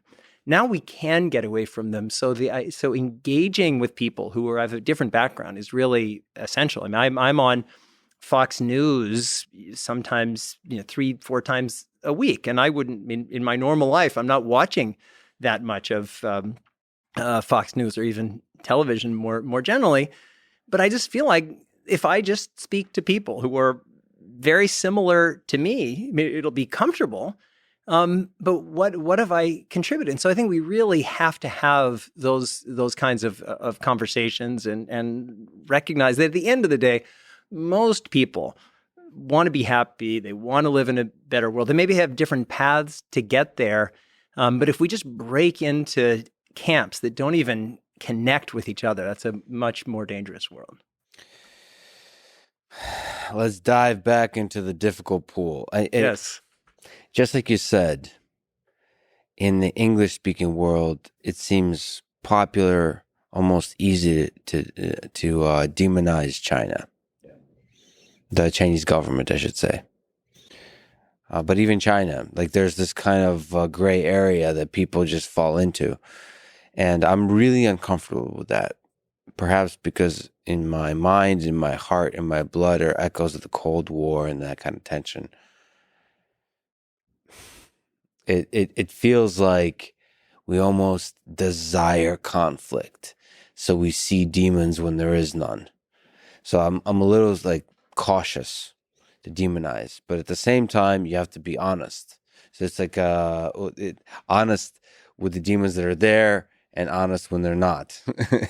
This is kind of a geopolitical therapy session of sorts. So let's keep talking about China a little bit from different angles. So let's return to the director of the Center of Emerging Infectious Disease at the Wuhan Institute of Virology, Shijing Li, colloquially referred to as Batwoman. So do you think she's lying? Yes. Do you think she's being forced to lie? Yes. I've known a bunch of virologists in private and public conversation that respect her as a human being, as a scientist. As a human being. As a scientist, not a human being. Because I think they don't know the human; they know the scientist, and they respect her a lot as a scientist. Yeah, I respect her. I've never met her. We had one exchange, which I'll mention in a second, in a virtual forum. But I do respect her. I think that she is somebody who has tried to do the right thing. She was one of the heroes of tracking down the origins of the SARS-1, and that was a major contribution. But as we talked about earlier, it's a different thing being a scientist, or really kind of anything. It's different being one of those people in an authoritarian society than it is being in a different type of society. And so when Shijing Li said that the reason the WIV database was taken offline in September 19 was because of computer hacks, I don't think that's the story. I don't think she thinks that's the story. When I asked her in March of 2021, March of this year, in a Rutgers online forum, when I asked her whether the Chinese military had any engagement with the Wuhan Institute of Virology in any way, and she said, absolutely not, paraphrasing, I think she was lying. Do I think that she had the ability to say, well, either one, yes, but I can't talk about it, or I know there are a lot of things that are happening at this institute that I don't know about, and that could be one? Could she have said that the personnel at the Wuhan Institute of Virology have all had to go through classification training so that they can know about what can and can't be said? Like, she could have said all those things, but she couldn't say all of those things. And so, and I think that's why so many, at least in my view, so many people certainly in the Western world got this story wrong from the beginning. Because if your only prism was the science, and you just assumed this is a science question to be left to the scientists, Shijing Li is just like any scientist working in Switzerland or Norway. The Chinese government isn't interfering in any way. and we can trust them, that would lead you down one path. In my view, the reason why I progressed as I did is I felt like I had two keys. I had one key as I live in the science world through my work with WHO and my books and things like that. But I also have another part of my life in the world of geopolitics as an Asia quote unquote expert and former National Security Council official and other things. And I felt for me, I needed both keys to open that door. But if I only had the science key, I wouldn't have had the level of doubt and suspicion that I have. But if my starting point was only doubt and suspicion, well, it's coming from China, it must be that the government is guilty, like that wouldn't help either. I wonder what's in her mind, whether it's fear or habit. Because I think a lot of people in the former Soviet Union, it's like Chernobyl. It's not really fear. It's almost like a momentum. It's like the reason I showed up to this interview wearing clothes as opposed to being naked. It's like, all right. It's like, it's just all of us are doing the clothes thing. Although there was a startup years ago called Naked News. Did you ever hear about that? They just would read the exact news, but naked. No, they would. And after each story, they'd take something off until the end. They were. I don't think it's a good idea for a podcast. They haven't IPO'd Stay yet. tuned. You know. Next time I'm with Michael Mouse. Yeah. Okay. So what do you think? I mean, because the reason I asked that question is, how do we kind of take steps to improve without any kind of revolutionary action? You could say we need to inspire the Chinese people to elect, to sort of revolutionize the system from within. But like, who are we to suggest that? Because we have our flaws too. We should be working on our flaws as well. And so, but at the individual scientist level, what are the small acts of rebellion that can be done? How can we improve this? Well, I don't know about small acts of rebellion, but I'll try to answer your question from a few different perspectives. So right now, actually, as we speak, there is a special session of the World Health Assembly going on. And the World Health Assembly is the governing authority over the World Health Organization, where it's represented by states and territories, 194 of them, tragically not including Taiwan because of the Chinese government's assistance. But they're now beginning a process of trying to negotiate a global pandemic treaty to try to have a better process for responding to crises exactly like we're in. But unfortunately, for the exact same reasons that we have failed, I mean, we had a similar process after the first SARS. We set up what we thought was the best available system, and it has totally failed here. And it's failed here because of the inherent pathologies of the Chinese government system. We are suffering from a pandemic that exists because of the internal pathologies of the Chinese state. And that's why, on one hand, I totally get this impulse. Well, we do it our way, they do it their way. Who's to say that one way is better? And certainly right now in the United States, we're at each other's throats. We have a hard time getting anything meaningful done. And I'm sure there are people who are saying, well, that model looks appealing. But just as people could look to the United States and say, well, because the United States has such a massive reach, what we do domestically has huge implications for the rest of the world, they become stakeholders in our politics. And that's why I think for a lot of years, people have just been looking at U.S. politics, not because it's interesting, but because the decisions that we make have big implications for their lives. The same is true for ours. You could say that the lack of civil and political rights in China is it's up to the Chinese, not even people, because they have no say, but to their government, and they weren't democratically elected, but they are recognized as the government. But some significant percentage of the 15 million people now dead from COVID are dead because in the earliest days following the outbreak, whatever the origin, the voices of people sounding the alarm were suppressed, that the Chinese government had just like in Chernobyl, the Chinese government had a greater incentive to lie to the international community than to tell the truth. And everybody was incentivized to pretty much do the wrong thing. And so that's why I think one of the big messages of this pandemic is that all of our fates are tied to everybody else's fates. And so while we can say and should say, well, let's focus on our own communities and our countries, we're all stakeholders in what happens elsewhere. Can I ask you a weird question? So I'm going to do a few podcast interviews with interesting people in Russia, in the Russian language, because I could speak Russian. And a lot of those people are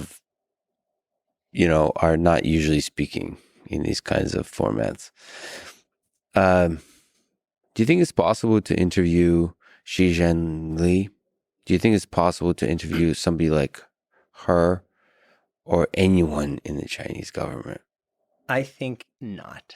And I think the reason is because I think they would, one, be uncomfortable being in any environment where really unknown questions will be asked. And so as you know, on this topic, the Chinese, as I mentioned earlier, the Chinese government has a gag order on Chinese scientists. They can't speak without prior government approval. Shi Jinping has been able to speak. I mean, she's spoken at a number of forums. I mentioned this Rutgers event. Yeah, what was the nature of that forum? All of them were kind of science conversations about the pandemic, including the origins issue. But I think that she, in her response to my question, it was kind of this funny thing. So they had this event for organized by Rutgers, and I went on. It was an online event on Zoom, but I got on there, and I just realized it was very poorly organized. Like normally, the controls that you would have about who gets to chat to who gets to ask questions, none of them were set. And so I kind of couldn't believe it. I was just sitting at home in my neon green fleece, and I just started sending chat messages to Shi Jinping. So anybody could send anybody could. It was insane. And so I thought, wow, this is incredible. And so then it was unclear who got to ask questions. And so I was like posting questions, and then I was sending chats to the organizers of the event saying, I really have a question. And first they said, well, you can submit your questions and we'll have submitted questions. And then if we have time, we'll open up. So I just thought, well, what the hell? I just sent messages to everybody. And then the event was already done. They were 15 minutes over time. And then they said, all right, we have time just for one question. And it's Jamie Metzl. And like I'm sitting there in my running clothes, like I was like multitasking, and I heard my name. And so I went diving back and I asked this question about, did you know all of the work that was happening at the Wuhan Institute of Virology, not just your work? And can you confirm that U.S. intelligence has said that the military played a role, it was engaged with the Wuhan Institute of Virology? Do you deny that the Chinese military was involved in any way with the Wuhan Institute of Virology? And as I said before, she said, this is crazy. Absolutely not. It actually got that one question got covered in the media because it was like, I think, an essential question. But I just think that since then, to my knowledge, she's not been in any public forums. But that's why most people would be shocked that to date there has been no comprehensive international investigation into pandemic origins.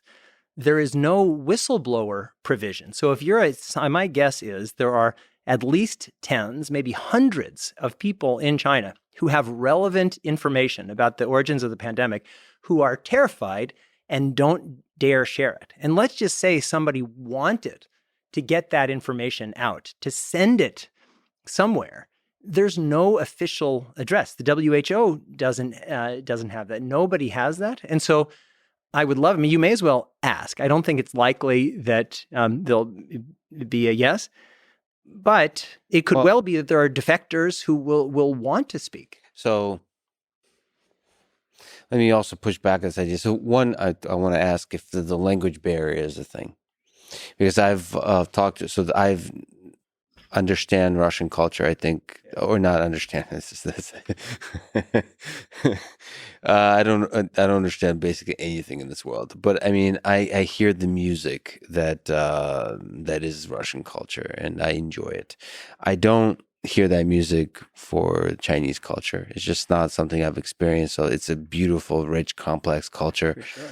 And from my sense, it seems distant to me. Like like whenever I look, even like we mentioned offline Japan and so on, I probably don't even understand Japanese culture. I believe I kind of do because I did martial arts my whole life, but even that, it's just so distant. People who've lived in Japan, foreigners for like 20 years, say the exact same thing. Yeah. It makes me sad. It makes me sad because I will never be able to fully appreciate the literature, the conversations, the people, the little humor and the subtleties.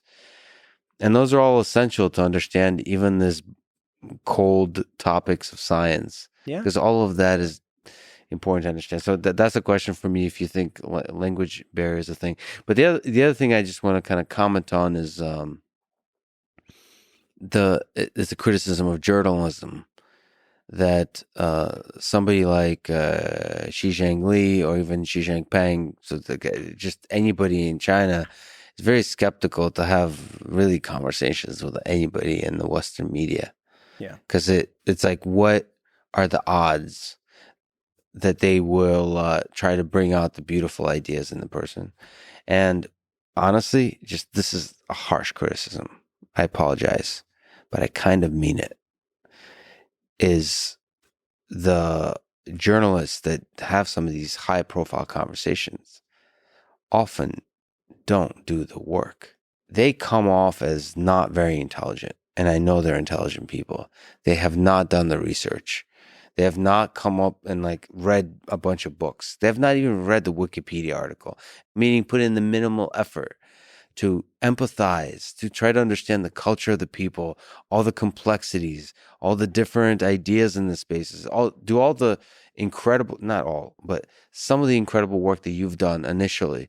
Like that, you have to do that work to earn the right to have a deep, real conversation with some of these folks. And it's just disappointing to me that journalists often don't do that work. Yeah. So on that, just first, I completely agree with you. I mean, there is just an incredible beauty in Chinese culture, and I think all cultures, but certainly China has such a deep and rich history, amazing literature and art, and just human beings. I mean, I'm a massive critic of the Chinese government. I'm very vociferous about the really genocide in Xinjiang, the absolute effort to destroy Tibetan culture, the destruction of democracy in Hong Kong, incredibly illegal efforts to seize basically the entire South China Sea. And I could go on and on and on.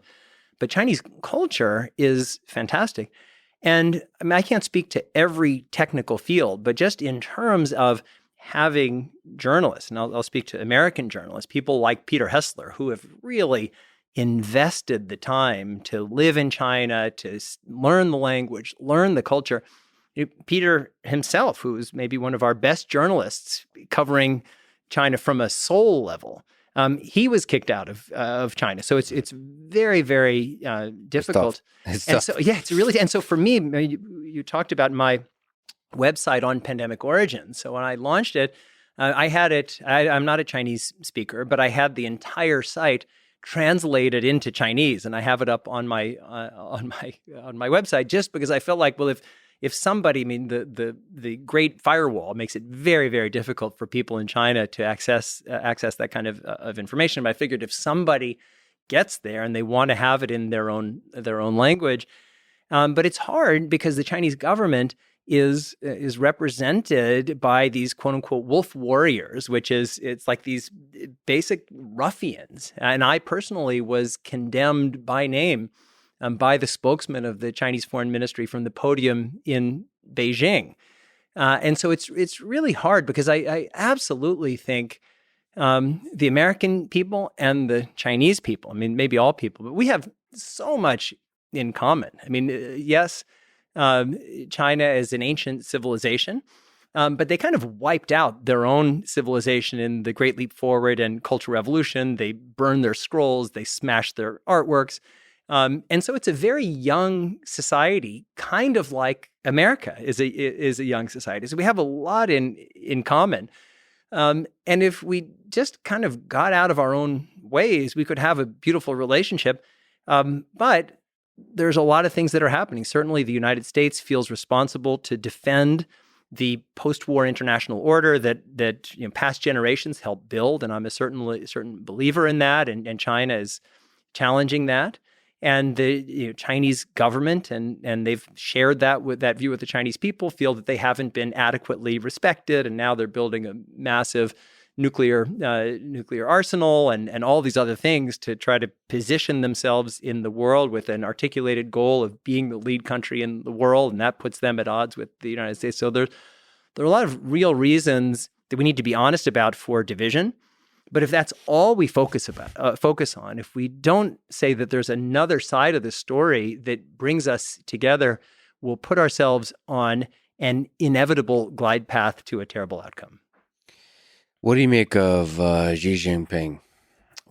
So two questions. So one in general, and two more on Lab Leak and his meeting with our President Biden in discussion of Lab Leak. Yeah. So I feel that Xi Jinping has a very narrow goal of establishing China as the lead country in the world by the 100th anniversary of the founding of the modern Chinese state. And it's ruthless and it's strategic. There's a great book called The Long Game by Rush Doshi, who's actually now working in the White House about this goal and our pretty clearly articulated goal to subvert the post-war international order and in China's interest. And maybe every leader wants to organize the world around their interests, but I feel that his vision of what that entails is not one that I think is shareable for the rest of the world. I mean, the strength of the United States, with all of our flaws, is particularly in that post-war period. We put forward a model that was desirable to a lot of people. Certainly was desirable to people in Western Europe and then Eastern Europe and Japan and Korea. Doesn't mean it's perfect. The United States is deeply flawed. As articulated to date, I don't think most people and countries would like to live in a Sinocentric world. And so I certainly, as I mentioned before, I'm a huge critic of what Xi Jinping is doing, the incredible brutality in Xinjiang, in Tibet, and elsewhere.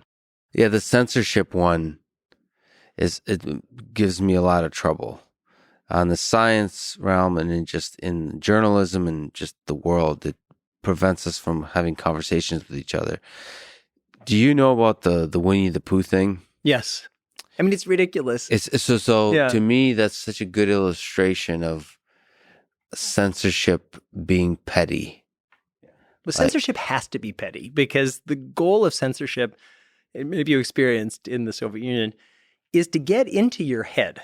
Like if it's just censorship, like you say down with the state, and like you can't say that, but you can say all the other things up to that point. Eventually, people will feel empowered to say down with the state. And so I think the goal of this kind of authoritarian censorship is to turn you into the censor. And so self-censorship. Yeah, because they almost have to have you think, well, if I'm going to make any criticism, maybe they're going to come and get me. So it's safer to not do it. I mean, I've traveled through North Korea pretty extensively, and I've seen that in its ultimate form, but that's what they're trying to do in China too. Yeah. So for people who are not familiar, it's such a clear illustration of just the pettiness of censorship and leaders, the corrupting nature of power.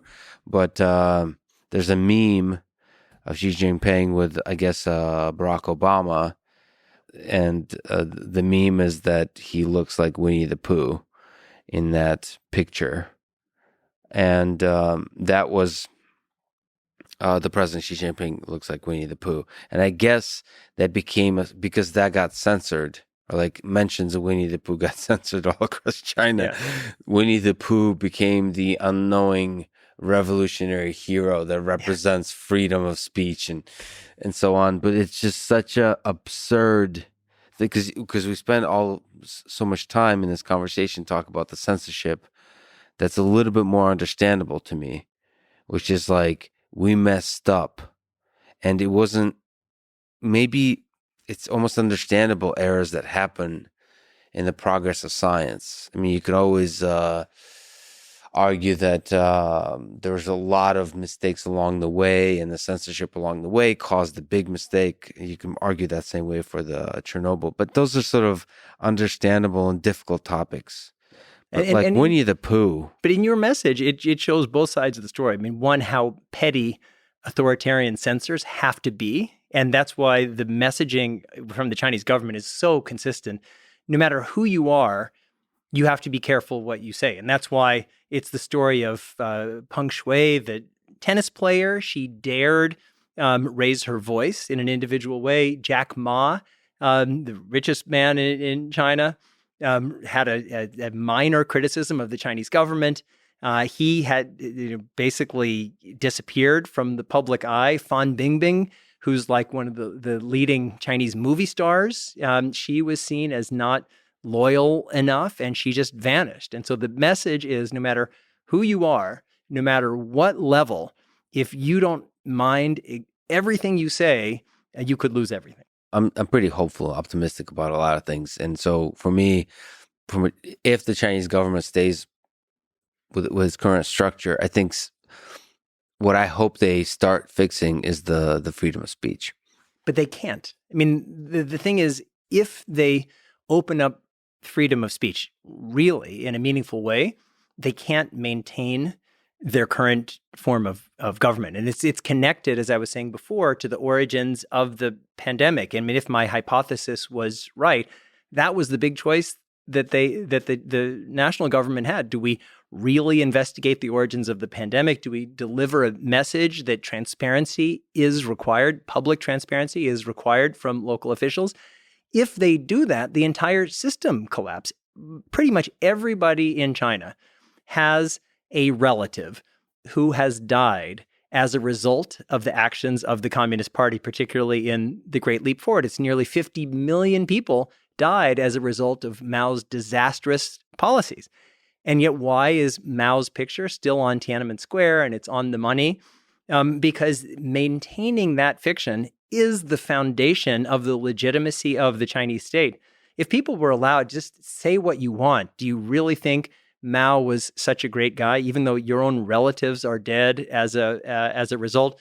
Do you really buy, even on this story, that China did nothing wrong, even though in the earliest days of the pandemic, these two, at least, Chinese scientists themselves courageously issued a preprint paper that was later almost certainly forcibly retracted, saying, well, this looks like this comes from one of the Wuhan labs that we're studying. Like if you opened up that window, I think that the Chinese government would not be able to continue in its current form. And that's why they cracked down at Tiananmen Square. That's why with Peng Shuai, the tennis player, if they had let her accuse somebody from the Communist Party of sexual assault, and they said, okay, now you can use social media and you can have your Me Too moment and let us know who in the Chinese Communist Party or your boss in a business has assaulted you. Just like in every society, I'm sure there's tons of women who've been sexually assaulted, manipulated, abused by men. And so I certainly hope that there can be that kind of opening. But if I were an authoritarian dictator, that's the thing I would be most afraid of. Yeah, dictator perhaps, but I think you can gradually increase the freedom of speech. So I think you can maintain control over the freedom of press first. So control the press more, but let the lower levels sort of open up YouTube, right? Open up like where individual citizens can make content. I mean, there's a lot of benefits to that. And then From an authoritarian perspective, you can just say that's misinformation, that's conspiracy theories, all those kinds of things. But at least I think if you open up that freedom of speech at the level of the individual citizen, that's good for entrepreneurship, for the development of ideas, of exchange of ideas, all that kind of stuff. I just think that increases the GDP of the country. Yeah. So I think there's a lot of benefits. I feel like you can still play. We're playing some like dark thoughts here, but I feel like you could still play the Game of Thrones, still maintain power while giving freedom to the citizenry. Like, I think just like with North Korea is a good example of where cracking down too much can completely destroy your country. Like there's some balance you can strike in your evil mind and still maintain authoritarian control over the country. Obviously, it's not obvious, but I'm a big supporter of freedom of speech. I mean, it seems to work really well. I don't know what the failure cases for freedom of speech are.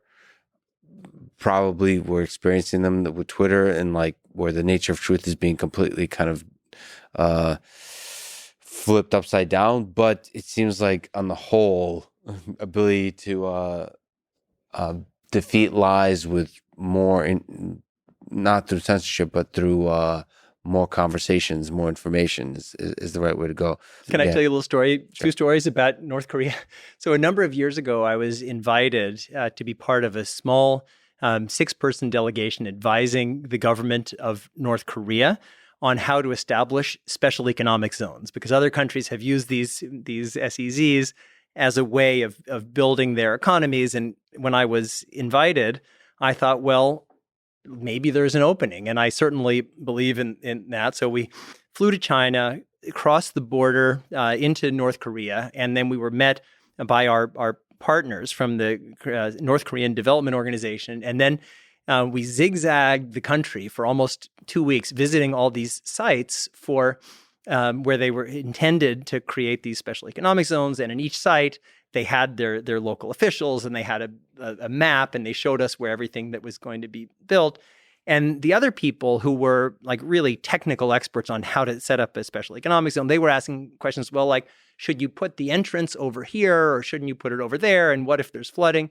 And I kept asking just these basic questions like, what do you think you're going to do here? Why do you think you can be competitive? Do you know anything about who you're competing against? Are you empowering your workers to innovate because everybody else is innovating? So at the end of the trip, they flew us to Pyongyang, and they put us in this, it looked kind of like the United Nations. They probably had 500 people there. And I gave a speech to them. Obviously, it was in English and it was translated. And I figured, I've come all this way. I'm just going to be honest. If they arrest me for being honest, that's on them. And I said, I'm here because I believe we can never give up hope, that we always have to try to connect. I'm also here because I think that North Korea connecting to the world economy is an important first step.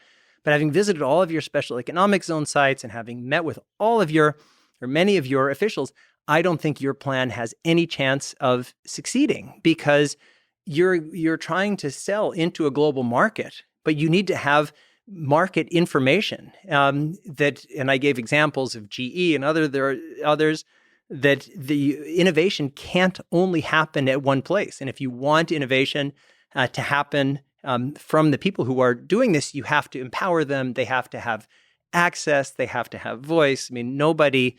The people after, they kind of had to condemn me because what I was saying was challenging. So I certainly agree with you. And then just one side story of then that night.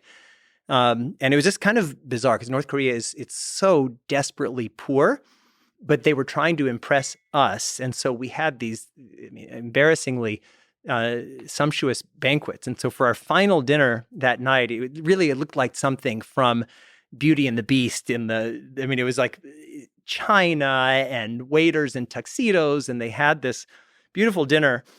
And then afterwards, because we'd now spent 2 weeks with our North Korean partners, they brought out this karaoke machine, and our North Korean counterparts, they sang songs to us in Korean. And so I said, well, we want to reciprocate. Do you have any English songs on your karaoke machine? It's North Korea, obviously they didn't, but there was. And I said, well, I have an idea. And so there was one of the women who'd been part of the North Korean delegation. She was able just to play the piano, just like you could hum a tune, and she could play it on the piano. And so I said, all right, here's this tune, which I whispered in her ear. When I give you the signal, just play this tune over and over. And so I got these.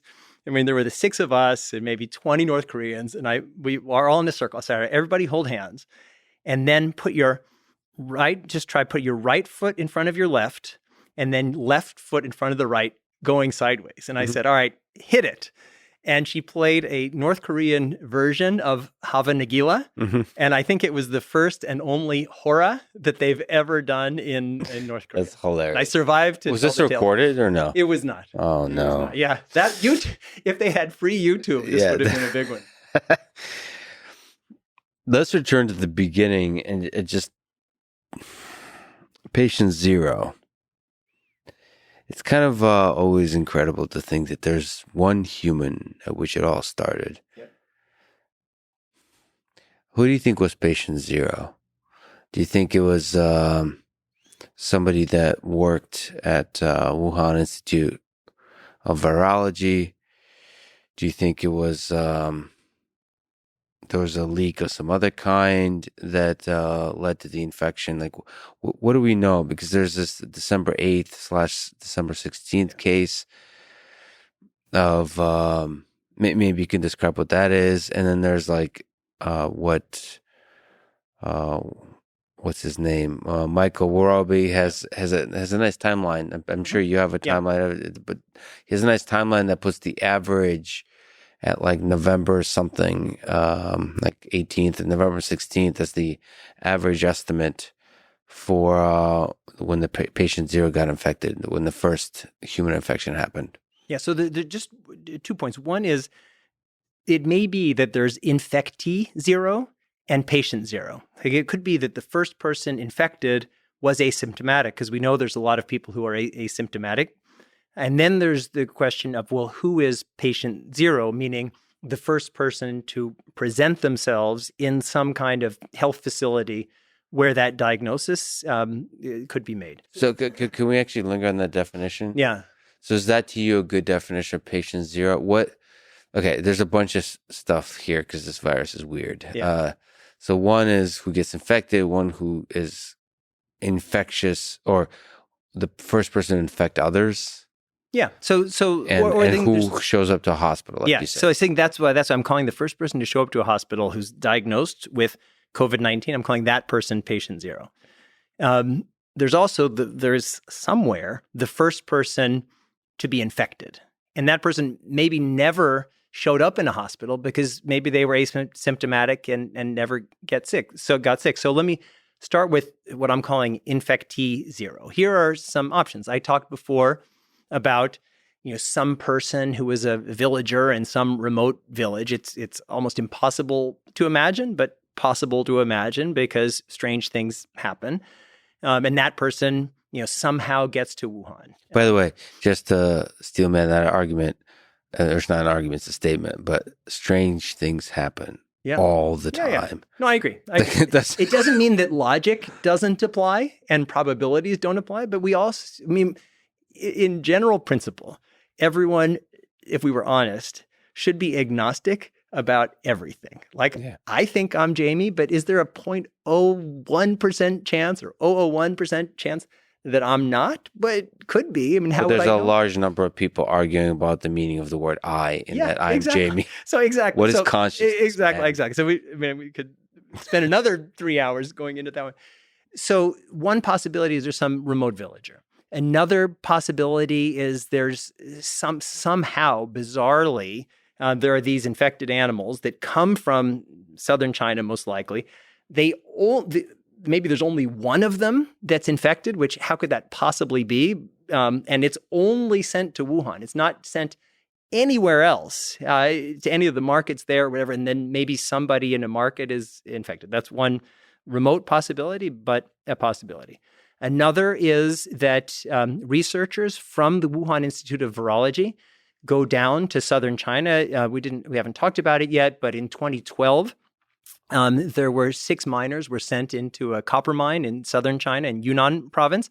All of them got very sick with what now appear like COVID-19-like symptoms.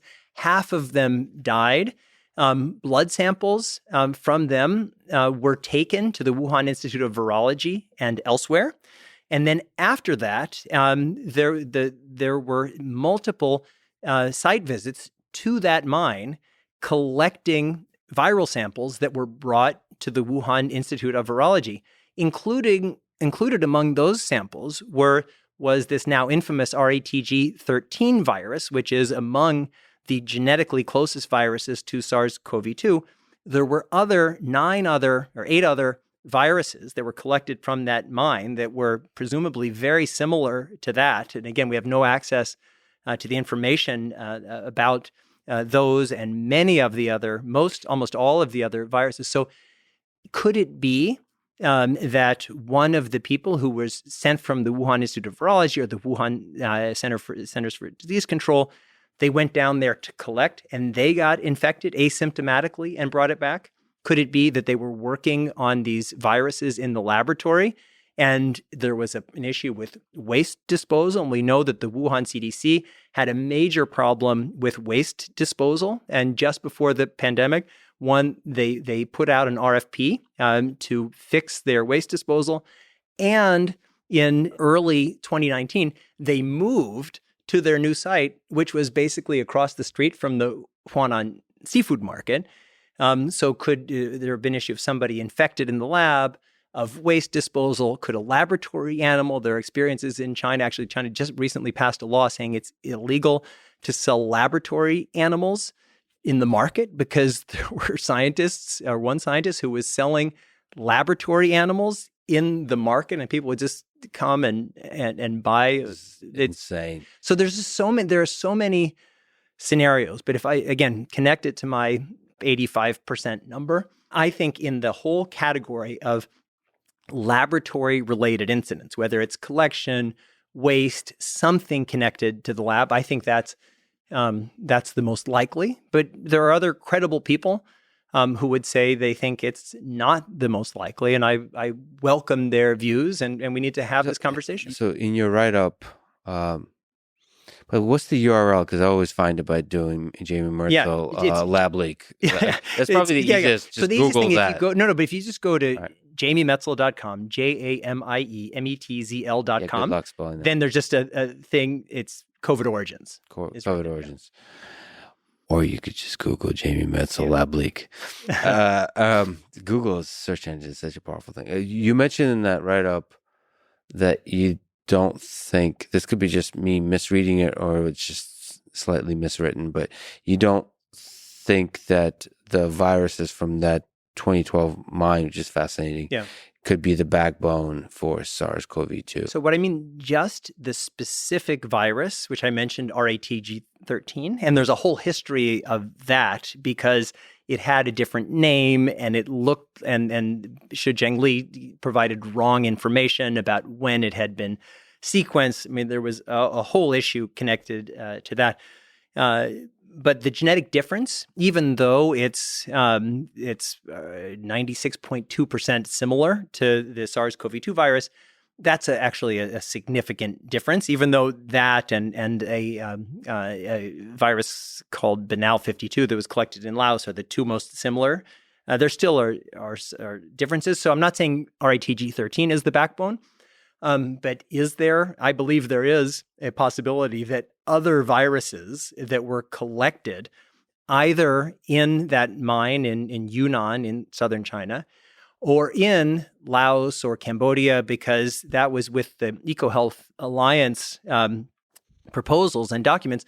Their plan was to collect viruses in Laos and Cambodia and elsewhere and bring them to the Wuhan Institute of Virology so that there are people. As a matter of fact, just when I was sitting here before this message, I got, this interview, I got a message from somebody who was saying, well, Peter Daszak is telling everybody that the viral sample, the Banal 52 from Laos, proves that there's not a lab incident origin of the pandemic. And it's actually doesn't prove that at all, because these viruses were being collected in places like Laos and Cambodia and being brought to the Wuhan Institute of Virology. So those are like early, like the prequel.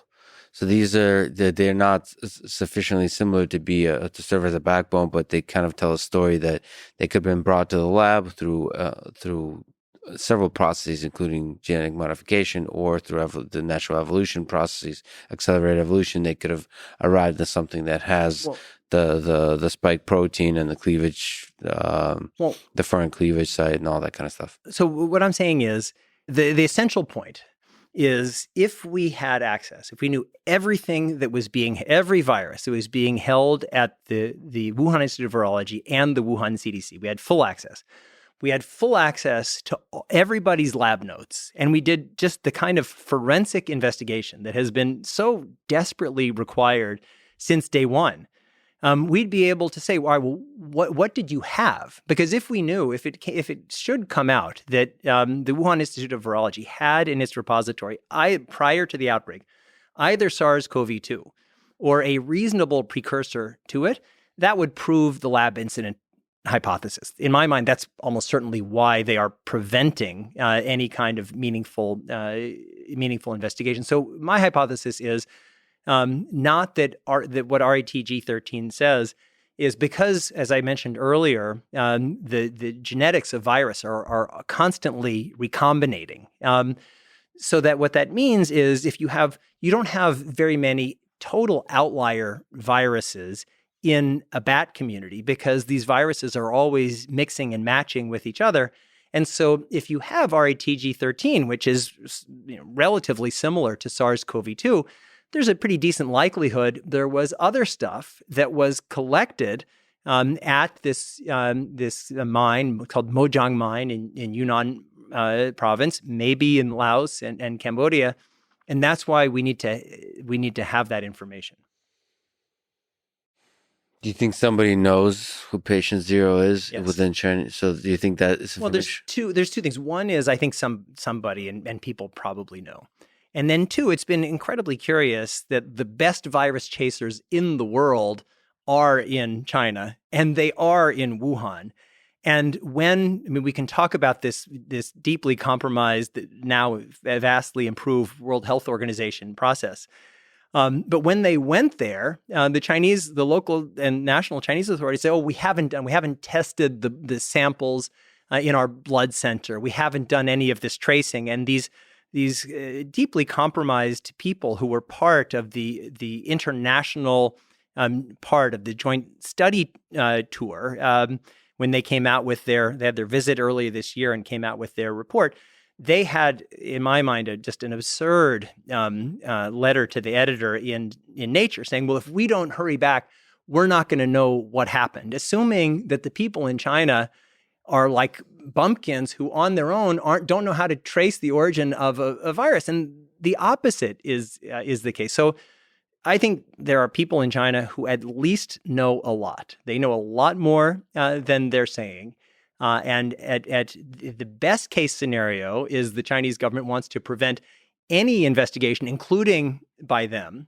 The worst case scenario is that there are people who already know. And that's why, again, my point from day one has been we need a comprehensive international investigation in Wuhan with full access to all relevant records, samples, and personnel. When this, again, deeply flawed. Can I give you a little history of this WHO process? Okay. Who are the?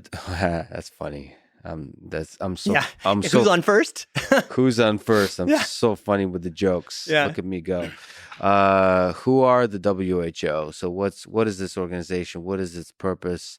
What role did it play in the pandemic? It certainly was demonized in the realm of politics. Yeah. This is an institution that was supposed to save us from this pandemic. A lot of people believe it failed. Has it failed? Why did it fail? And you said it's improving. How is it improving? Great. All right. I hope you don't mind. I'm going to have to talk for a little bit of extra time. I love this. Okay, I love this. Good. So the WHO is an absolutely essential organization created in 1948 in that wonderful period after the Second World War, when the United States and allied countries asked the big, bold questions: how do we build a safer world for everyone? And so that's the WHO. Although there are many critics of the WHO, if we didn't have it, we would need to invent it, because the whole nature of these big public health issues, and certainly for pandemics, but all sorts of things, is that they are transnational in nature. And so we cannot just build moats. We cannot build walls. We're all connected to it. So that's the idea. There's a political process, because the United Nations and the WHO as part of it it exists within a political context. And so the current Director General of the World Health Organization, who was just reelected for his second 5-year term, is Dr. Tedros Adhanom Ghebreyesus, who is from Ethiopia, Tigrayan from Ethiopia. And in full disclosure, I have a lot of respect for Tedros. Tedros got his job. He was not America's candidate. He was not Britain's candidate. Our candidate was a guy named David Nabarro, who I also know and have tremendous respect for. China led the process of putting Tedros in this position. And in the earliest days of the pandemic, Tedros, in my view, even though I have tremendous respect for him, I think he made a mistake. The WHO doesn't have its own independent surveillance network. It's not organized to have it, and the states have not allowed it. So it's dependent on member states for providing it information. And because it's a poorly funded organization dependent on its bosses, who are these governments, its natural instinct isn't to condemn its bosses. It's to say, well, let's quietly work with everybody. Having said that, the Chinese government knowingly lied to Tedros. And Tedros, in repeating the position of the Chinese government, which incidentally, I'll say Donald Trump also did the exact same thing. I mean, Donald Trump had a private conversation with Xi Jinping and then repeated what Xi had told him. Both of them were wrong. Dr. Tedros, I think when Chinese government was lying, knowingly lying, saying there's no human-to-human transmission, Dr. Tedros said that. And even though within the World Health Organization, there were private critiques saying China is now doing exactly what it did in SARS-1. It's not providing access. It's not providing information. Tedros' instinct, because of his background, because of his role, and wrongly, was to have a more collaborative relationship with China, particularly by making assertions based on the information that was so don't wrong. Call people liars. They're not going to be happy with you. They're not going to be happy. And the job of the WHO isn't to condemn states. It's to do the best possible job of addressing problems. And I think that the culture was, well, let's do the most that we can. If we totally alienate China on day one, yes, we're in even worse shape than if we call them out for not exactly sure, by the way, that maybe you can also steelman that argument. Like it's not completely obvious that that's a terrible decision. Like if you and I were in that role, we would make that decision. It's complicated because like you want China on your side to help solve this. Right. So I would have made a different decision, which is why I never would have been selected as the Director General. There's a selection criteria that everybody kind of needs to support you. And so, but let me just, this is just the beginning. Can you also just elaborate or kind of restate what were the inaccuracies that you quickly mentioned? Yeah. So human-to-human transmission, what were the things? The most important, where there were a few things. One, China didn't report the outbreak. Two, they had the sequenced genome of the SARS-CoV-2 virus, and they didn't share it for 2 critical weeks. And when they did share it, it was inadvertent. I mean, there was a very, very courageous scientist who essentially leaked it and was later punished for leaking it, even though the Chinese government is now saying we were so great by releasing Wait, the I sequence was really confused. Really? So I'm so clueless about this as most things, because I thought, because there was a celebration of, isn't this amazing that we got the sequence, that's amazing, and then the scientific community across the world stepped up and were able to do a lot of stuff really quickly with that sharing, because I thought the Chinese government shared it. No, they did. So they sat on it for 2 weeks. When they shared it against their will, it was incredible. Moderna, 48 hours later, after getting the information, getting the sequenced genome, they had the formulation for what's now the Moderna COVID-19 vaccine. But that's 2 critical weeks. In those early days, they blocked the World Health Organization from sending its experts to Wuhan for more than 3 weeks. I said they lied about human-to-human transmission. During that time, they were aggressively enacting their cover-up, destroying records, hiding samples, imprisoning people who were asking tough questions. They soon after established their gag order. They fought internally in the World Health Organization to prevent the declaration of a global emergency. So China definitely, I mean, I couldn't be stronger in my critique of China, particularly what it did in those early days, but it's what it's doing even to today is outrageous. So then there was the question of, well, how do we examine what actually happened? And the Prime Minister of Australia, then and now, Scott Morrison, was incredibly courageous. And he said, we need a full investigation. And because of that, the Chinese government attacked him personally and imposed trade sanctions on Australia to try to, not just to punish Australia, but to deliver a message to every other country. If you ask questions, we're going to punish you ruthlessly. And that certainly was the message that was delivered. The Australians brought that idea of a full investigation to the World Health Assembly in May of 2020. As I mentioned before, the WHO is the governing authority of states above the World Health Organization. And so, but instead of passing a resolution calling for a full investigation, what ended up ironically and tragically passing with Chinese support was a mandate to have essentially a Chinese-controlled joint study where half of the team, a little more than half of the team, was Chinese experts, government-affiliated Chinese experts, and half were independent international experts, but organized by the WHO. And then it took 6 months to negotiate the terms of reference. And again, while China was doing all this cover-up, they delayed and delayed and delayed. And by the terms of reference that were negotiated, China had veto power over who got to be a member of the international group. And that group was not entitled to access to raw data. The Chinese side would give them conclusions based on their own analysis of the raw data, which was totally outrageous. So then, and I and others, now friend of mine, although we've never met in person, Gilles de Manouf in New Zealand, he did a great job of chronicling just the letter by letter of the terms of reference. So then it took, now it's the January of this year, January 2021, this deeply flawed, deeply compromised international group is sent to Wuhan. So what's the connection between this group and the joint study? So the joint study, it had the Chinese side and the international side. So these international experts, then part of their examination was going for 1 month to Wuhan. And the nature of the flaws of this international group, it's okay, really important point. And I'm sorry I wasn't clear on that. They were rather, the mandate of what they were doing was not to investigate the origins of the pandemic.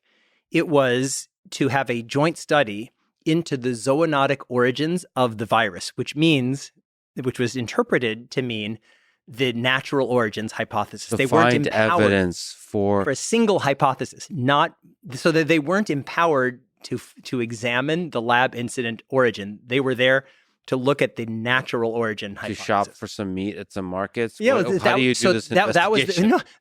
So then they were there for a month. Yeah. Of the makeup of the team, guess who was? So the United States government proposed 3 experts for this team, people who had a lot of background. This was the Trump administration, people who had a lot of background, including in investigating lab incidents. None of those people were accepted. The one American who was accepted— Don't tell me it's Peter Daszak. Peter Daszak, who had this funding relationship for many years with the Wuhan Institute of Virology, whose entire, basically, professional reputation was based on his collaboration with Shi Zhengli, who had written the February 2020 Lancet letter saying it comes from natural origin, and anybody who's suggesting otherwise is a conspiracy theorist, and who, at least according to me, had been at very, very least the opposite of transparent and at most engaged in a massive disinformation campaign. He is the one American who's on this. So they go there. They have 1 month in Wuhan. 2 weeks of it are spent in quarantine, just in their hotel rooms. So then they have 2 weeks, but really it's just 10 working days. One of the earliest, and so then they're we've all seen the pictures. They're traveling around Wuhan in little buses. One of the first visits they have is to this museum exhibition it's basically a propaganda exhibition on the success, Xi Jinping and the success in fighting COVID. And they said, well, we had to show respect to our Chinese hosts. But I think what the Chinese hosts were saying is, we're just going to rub your noses in this. You're going to go where we tell you. You're going to hear what we want you to hear. So they have that little short time. They spend a few hours. So they weren't in control of where the bus goes. No. I mean, they made recommendations. Many of their recommendations were accepted.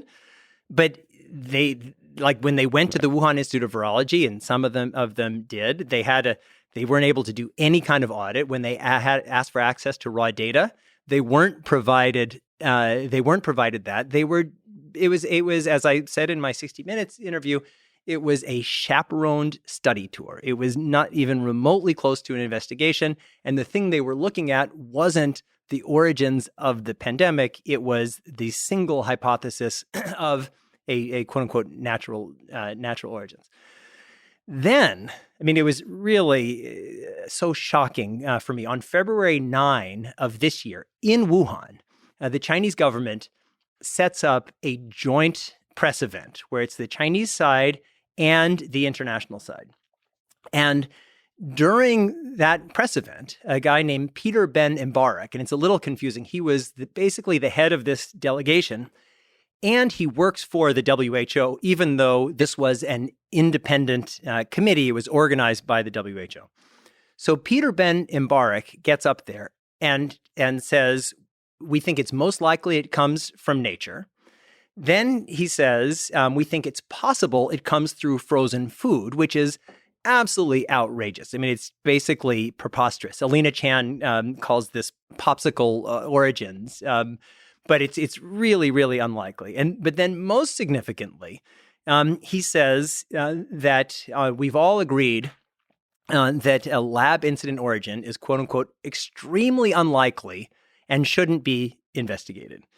We later learned that the way they came up with that determination was by a show of hands vote of the international experts and the Chinese experts. And the Chinese experts had to do their vote in front of the Chinese government officials who were constantly there. So even if whatever they thought, there was no possibility that someone raises their hand and says, oh yeah, I think it's a lab origin. So that was outrageous thing number one. Outrageous thing number two, and I'll come back to my response in February. Outrageous thing number two is months later, Peter Ben Mbarak does an interview on Danish television, and he says, actually, I was lying about extremely unlikely, because the Chinese side, they didn't want any mention of a lab incident origin anywhere, including in the report that later came out. And so the deal we made, even though he himself thought that at least some manifestation of a lab incident origin was likely, and that there should be an investigation. Particularly, he said, well, that's kind of weird that the Wuhan CDC moved just across from the Huanan seafood market just before the beginning of the pandemic. But he said, as a horse trading deal with the Chinese authorities, it shouldn't be. It should that he agreed to say it was extremely unlikely and shouldn't be investigated. So I was actually in Colorado, staying with my parents, and I stayed up late watching this press event, and I was appalled because I knew after 2 weeks there was no way they could possibly come to that conclusion. So I immediately sent a private message to Tedros, the WHO Director General, essentially saying there's no way they had enough access to come to this conclusion.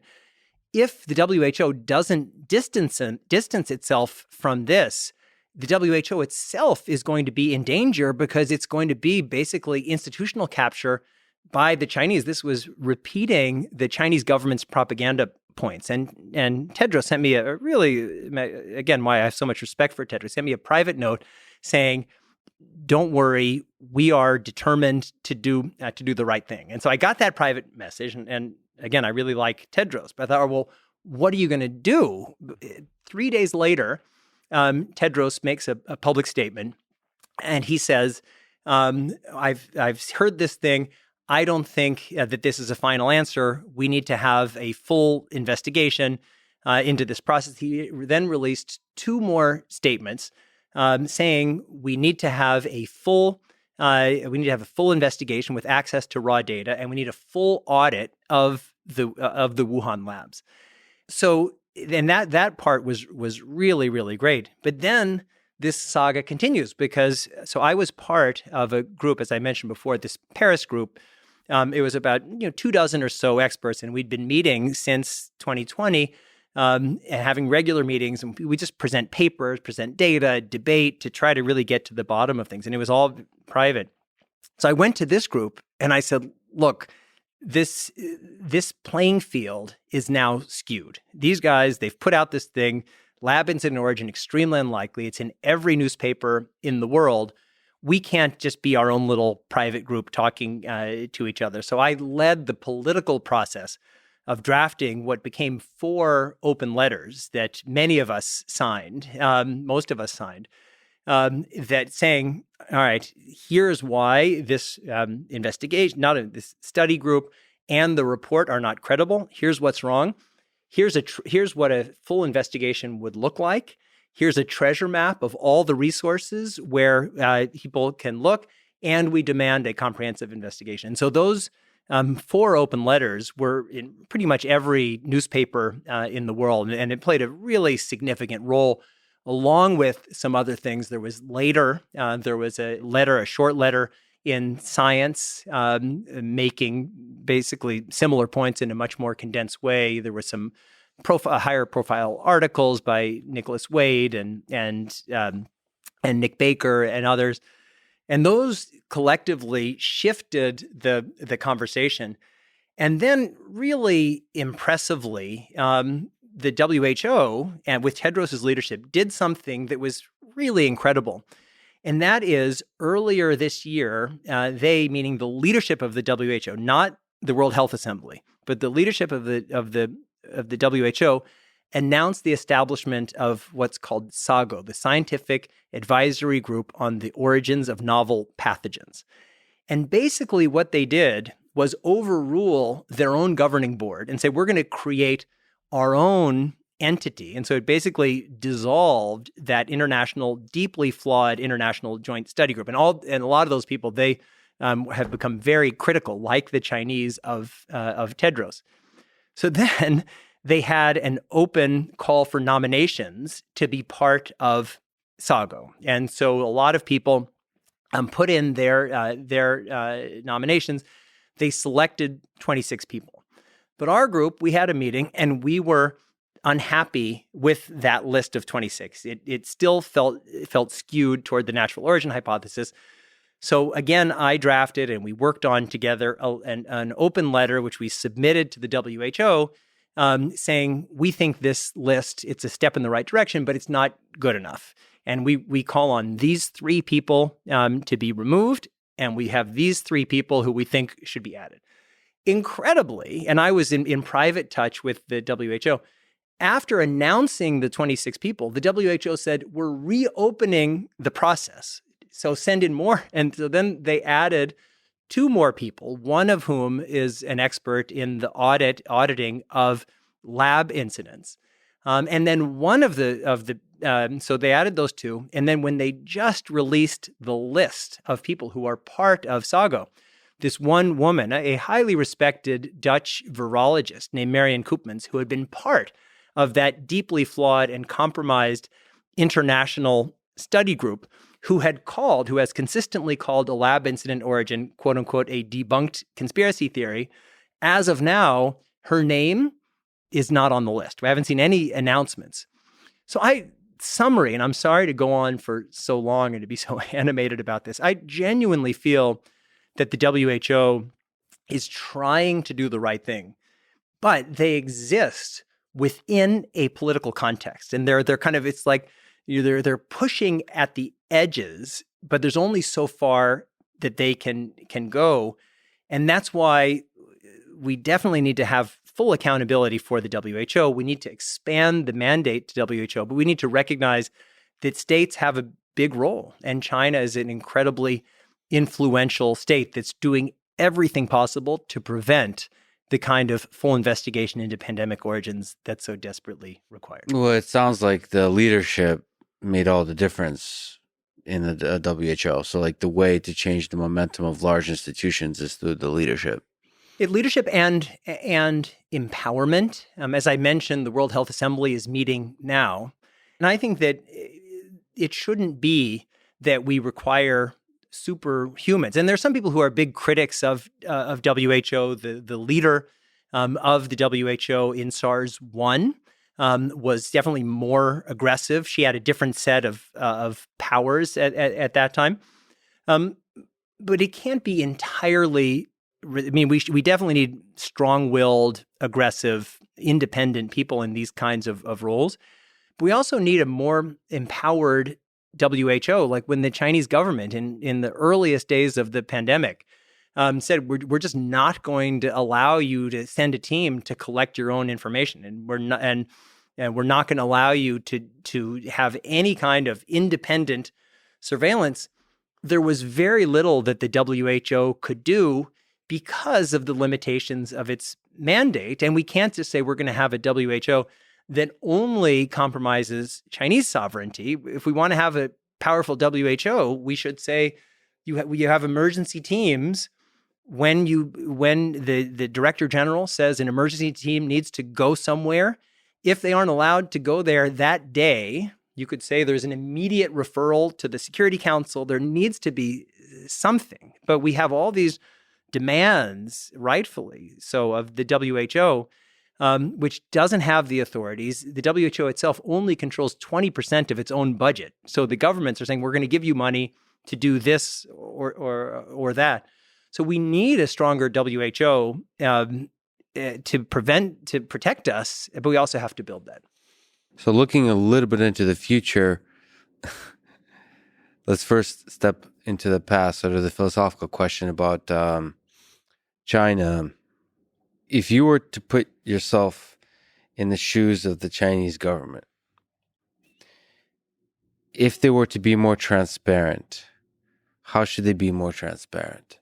Because, like, it's easy to say we want to see this, but from a perspective of government, and not just the Chinese government, but a government on whose geographic territory, say it's a lab leak occurred that has resulted in trillions of dollars of loss, countless of lives, and just all kinds of damage to the world. If they were to admit or show data that could serve as evidence for a lab leak, that's something that people could, like in the worst case, start wars over. Yep. Or in the most likely case, just constantly bring that up at every turn making you powerless in negotiations. It's like whenever you want to do something in a geopolitical sense, the United States will bring up, oh, remember that time you cost us trillions of dollars because of your fuck up? Yeah. So what is the incentive for the Chinese government to be transparent? And if it is to be transparent, how should it do it? So like, there's a bunch of people, like the reason I'm talking to you, as opposed to a bunch of other folks, because you are kind-hearted and thoughtful and open-minded and really respected. There's a bunch of people that are talking about lab leak that are a little bit less interested in building a better world and more interested in pointing out the emperor has no clothes. They want step one, which is saying like basically tearing down the bullshitters. They don't want to do the further steps of building. And so as a Chinese government, I would be nervous about being transparent with anybody that just wants to tear our power centers, our power structures down. Anyway, that's a long way to ask, like, how should the Chinese government be transparent now and in the future? So maybe I'll break that down into a few sub-questions. The first is, what should, in an ideal world, what should the Chinese government do? And that's pretty straightforward. They should be totally transparent. The South African government now, there's an outbreak of this Omicron variant, and the South African government has done what we would want a government to do, is say, hey, there's an outbreak. We don't have all of the information. We need help. We want to alert the world. And in some ways, they're being punished for it through these travel bans, but it's a separate topic. But I actually think short-term travel bans actually are not a terrible idea. They should have on day one, if they should have allowed WHO experts in. They should have shared information. They should have allowed a full and comprehensive investigation with international partnerships to understand what went wrong. They should have shared their raw data. They should have allowed their scientists to speak and write publicly, because nobody knows more about this stuff, certainly in the early days, than their scientists do. So it's relatively easy to say what they should do. It's a hard question to say, well, what would happen? Let's just say tomorrow, we prove for certain that this pandemic stems from both from an accidental lab incident and then from what I've consistently called a criminal cover-up, because the cover-up has done in many ways as much or more damage than the incident. Well, what happens? You could easily imagine Xi Jinping has had 2 terms as the leader of China. And he can now have unlimited terms. Well, they've changed the rules for that, but he's got a lot of enemies. I mean, there are a lot of people who are waiting in line to step up. So is there a chance that Xi Jinping could be deposed if it was proven that this comes from a lab? I think there's a real possibility. Would people in the United States Congress, for example, demand reparations from China? So we've had $4.5 trillion of stimulus, all of the economic losses. We owe a lot of money to China from our debt. I'm quite certain that members of Congress would say, we're just going to wipe that out. It would destroy the global financial system, but I think they would be extremely likely. Would other countries like India that have lost millions of people and had terrible economic damages, would they demand reparations? So I think that from a Chinese perspective, starting from now, it would have major geopolitical implications. And go back to Chernobyl, like there was a reason why the Soviet Union went to such lengths to cover things up.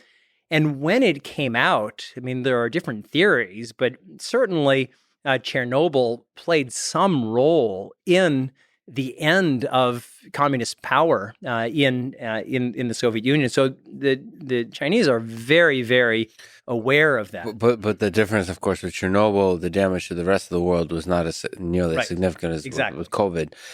So you say that the cover-up is a crime, but everything you just described, the response of the rest of the world is, I could say, unfair. Well, it's not. If it's if we say the best possible version of the story, lab leaks happen.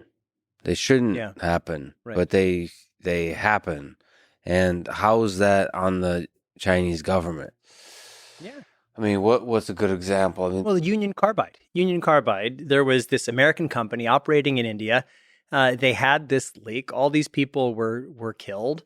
The company admitted responsibility. I was working in the White House when the United States government, in my view, which I know to be the case, but other people in China think differently, bombed the Chinese embassy in Belgrade. And so the United States government allowed a full investigation. Then we paid reparations to the families.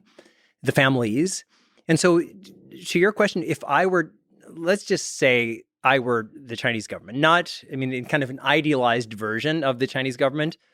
And let's just say that they had come to the conclusion that it was a lab incident. And let's just say they knew that even if they continued to cover it up, eventually this information would come out. I mean, maybe there was a whistleblower, maybe they knew of some evidence that we didn't know about or something. What would I do starting right now? What I would do is I would hold a press conference and I would say, we had this terrible accident. The reason why we were doing this research in Wuhan and elsewhere is that we had SARS-1 and we felt a responsibility to do everything possible to prevent that kind of terrible thing happening again for our country and for the world. That was why we collaborated with France, with the United States in building up those capacities.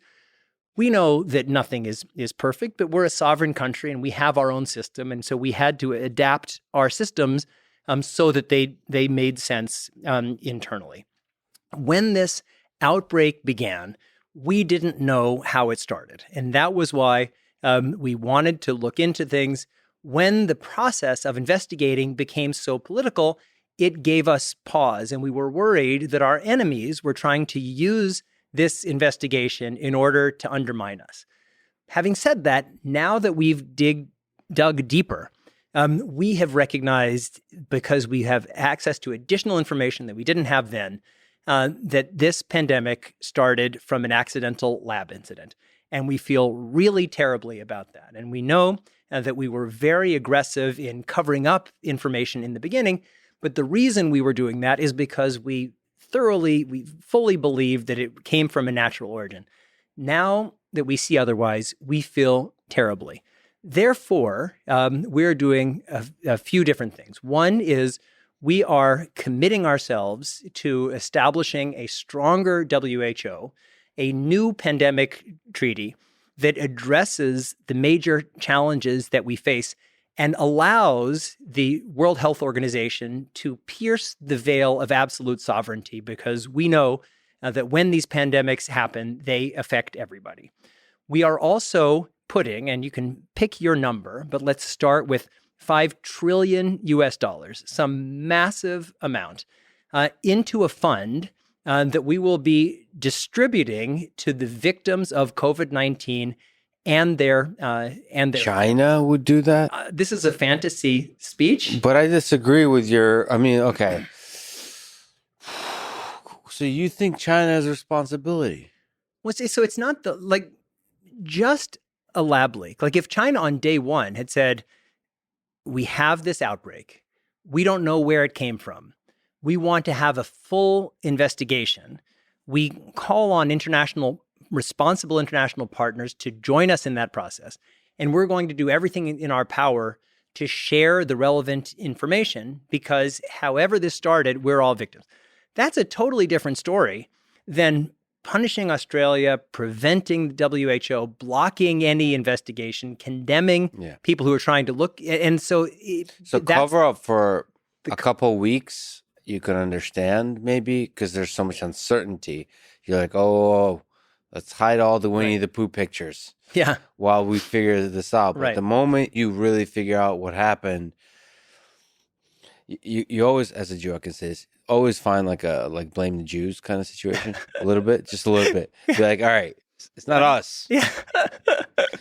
I'm just kidding. But be proactive in saying is Just sorry to interrupt, but the joke about that is there's a big problem because a lot of people have to leave the Jewish socialist conspiracy to make it for the Jewish capitalist conspiracy meeting. I love it. So I would say not 5 trillion, but some large amount. And I would really focus on the future, which is every time we talk about the lab leak, the unfortunate thing is I feel like people don't focus enough about the future. To me, the lab leak is important because we want to construct a kind of framework of thinking and a global conversation that minimizes the damage done by future lab leaks, which will almost certainly happen. And so, to me, any lab leak is about the future.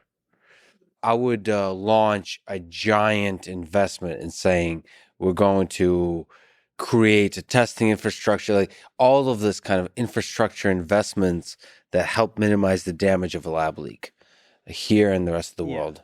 So the challenge with that is, one, it's hard to imagine a fully accountable future system to prevent these kinds of terrible pandemics that's built upon obfuscation and cover-up regarding the origins of this worst pandemic in a century. So it's just like that foundation isn't strong enough. Second, China, across the fields of science, is looking to leapfrog the rest of the world. So China now has current plans to build BSL-4 labs in every of its province. Yeah, they're scaling up. They're scaling up everything. And so with the plan on leading, and that's why, again, I was saying before, I think there's a lot of similarity between this story, at least as I see it, at least the most probable case, and these other areas where China gets knowledge and then tries to leapfrog. It's the same with AI and autonomous killer robots. It's the same with human genome editing, with animal experimentations, with so many, basically all areas of advanced science. So the question is, would China stop in that process? And then third, it's a little bit of a historical background, but defending national sovereignty is one of the core principles of certainly of the Chinese state. And the historical issue is for those of us who come from the West, I mean, one of the lessons of the post-war planners was that absolute national sovereignty was actually a major feeder into the First and Second World Wars, that we had all these conflicting states. And therefore, the logic of the post-war system is we need to, in some ways, pool sovereignty. That's like the EU, and have transnational organizations like the UN organizations and the Bretton Woods organizations. For most Asian states, and also even for some African and the people who were kind of on the colonized side of history, sovereignty was the thing that was denied them. That was the thing that they want, that the European powers denied. And so the idea of giving up sovereignty was the absolute opposite. And so that's why China is, and again, I mentioned this Rush Doshi book. It's not that China is trying to strengthen this rules-based international order, which is based on the principle that, well, there are certain things that we share, and how do we build a governance system to protect those things? What it seems to be doing is trying to advance its own sovereignty. And so I think I agree with you, but I don't think that we can just go forward without some accountability for the past. So the cover up was a big problem. It's like I find myself playing devil's advocate because I'm trying to sort of empathize, and then I forget that like 2 or 3 people listen to this thing, and then they're like, "Look, Lex is defending the Chinese government with their cover up." No, I'm not. I'm just trying to understand. I mean, it's the same reason I'm reading Mein Kampf now. Is like you have to really understand the minds of people, as if I too could have done that. You have to understand that we're all the same to some degree, and that kind of empathy is required to figure out solutions for the future. It's just in empathizing with the Chinese government in this whole situation, I'm still not sure I understand how to minimize the chance of a cover up in the future, whether for China or for the United States. If the virus started in the United States, I'm not exactly sure we would be, with all the emphasis we put on freedom of speech, with all the emphasis we put on freedom of the press and access to the press, to sort of all aspects of government. I'm not sure the U.S. government wouldn't do a similar kind of cover up. Let me put it this way. So we're in Texas now doing this interview. Imagine there's a kind of horseshoe bat that we'll call the Texas horseshoe bat. And the Texas... There's a lot of bats in Austin, but it's true. The whole thing. It's true. And so let's just say that the Texas horseshoe bats only exist in Texas. But in Montana, we have a thing, it's called the Montana Institute of Virology. And at the Montana Institute of Virology, they have the world's largest collection of Texas horseshoe bats, including horseshoe bats that are associated with a previous global pandemic called the Texas horseshoe bat pandemic. Mm-hmm. And let's just say that people in Montana, in the same town where this Montana Institute of Virology is, start getting a version of this Texas horseshoe bat syndrome that is genetically relatively similar to the outbreak in Texas. There are no horseshoe bats there. And the government says, it's your same point, Alina's point about the unicorns, like nothing to see here, just move along. You know, but what's the Joe Rogan and Brett Weinstein and Josh Rogan and I mean, would they say, oh, I guess, I mean, I just think that. No, but the point is the government going to say it. So Joe Rogan is a comedian. Brett Weinstein is a podcaster. Yeah. The point is, what we want is not just those folks to have the freedom to speak. That's important. But you want the government to have the transparent, like I don't think Joe Rogan is enough to hold the government accountable. I think they're going to do their thing anyway. But I think that's our system, and that was the genius of the founding fathers. Was that enough? Said that the government probably is going to have a lot of instincts to do the wrong thing. That was the experience in England before, and so that's why we have free speech, to hold the government accountable. I mean, I'm a kind of broadly a gun control person, but the people who say, well, we need to have broad gun rights. Mm-hmm. As somebody who's now in Texas, I am offended. But their argument is, look, we don't fully trust the government. If the government, just like we fought against the British, if the government's wrong, we want to at least have some authority.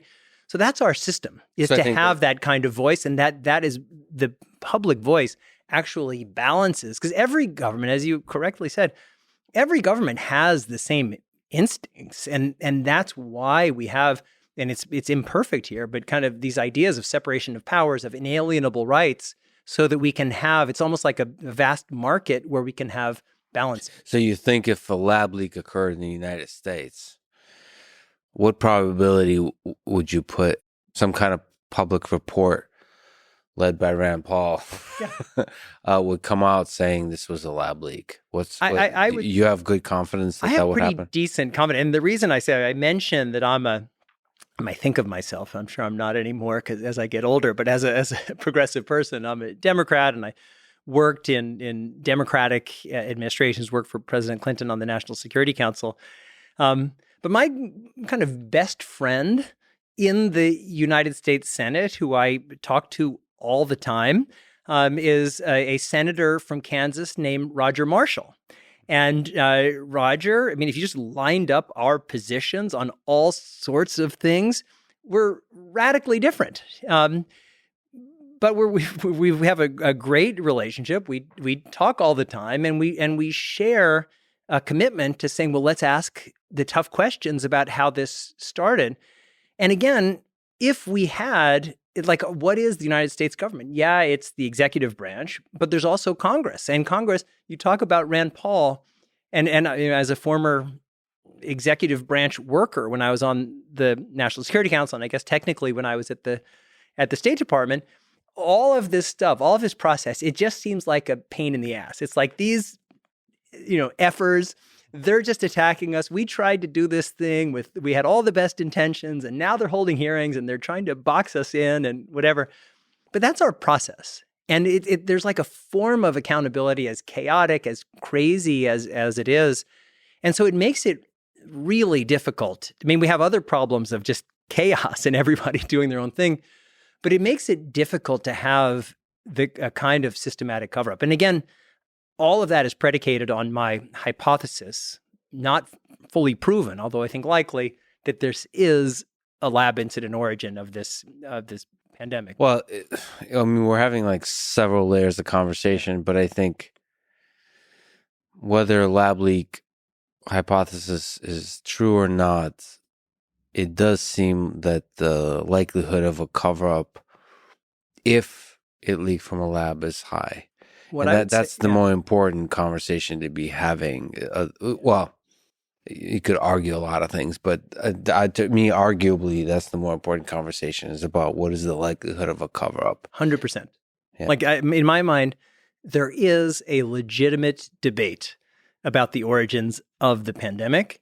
There are people who I respect, who I don't necessarily agree with. People like Stuart Neal, who's a virologist in the UK, who's been very open-minded, engaged in productive debate about the origin, and you know where I stand. There is and can be no debate about whether or not there has been a cover-up. There has been a cover-up. There is, in my mind, no credible argument that there hasn't been a cover-up, and I mean, we can just see it in the regulations, in the lack of access. There's an incredible woman named Zhang Zhan, who is a Chinese, we have to call her a citizen journalist because everything is controlled by the state. But in the early days of the pandemic, she went to Wuhan, started taking videos and posting them. She was imprisoned for picking quarrels, which is kind of a catch-all. And now she's engaged in a hunger strike, and she's near death. And so there's no question that there has been a cover-up, and there's no question in my mind that cover-up is responsible for a significant percentage of the total deaths due to COVID-19. In a pivot, can I talk to you about sex? Let's roll. Okay, so you're the author of a book, Hacking Darwin. So humans have used sex, allegedly, as I've read about, to mix genetic information to produce offspring, and sort of through that kind of process adapt to their environment. Lex, you mentioned earlier about you're asking tough questions and people pushing you to ask tough questions. Is it okay if I just... So you said have done this as I've read about. As I've read about on the internet.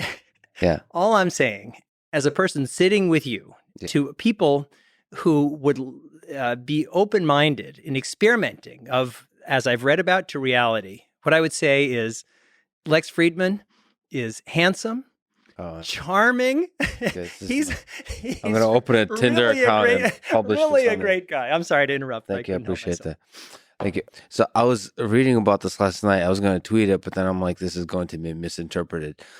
But it's and this is why I like podcasts, because I could say stuff like this. It's kind of incredible to me that the average human male produces like 500 billion plus sperm cells in their lifetime. Like, each one of those are genetically unique. Like, they can produce like unique humans. Each one of 500 billion. There's like 100 billion people who's ever lived. 100, maybe like 110, whatever the number is. So it's like 5 times the number of people who ever lived is produced by each male of genetic information. So those are all possible trajectories of lives that could have lived.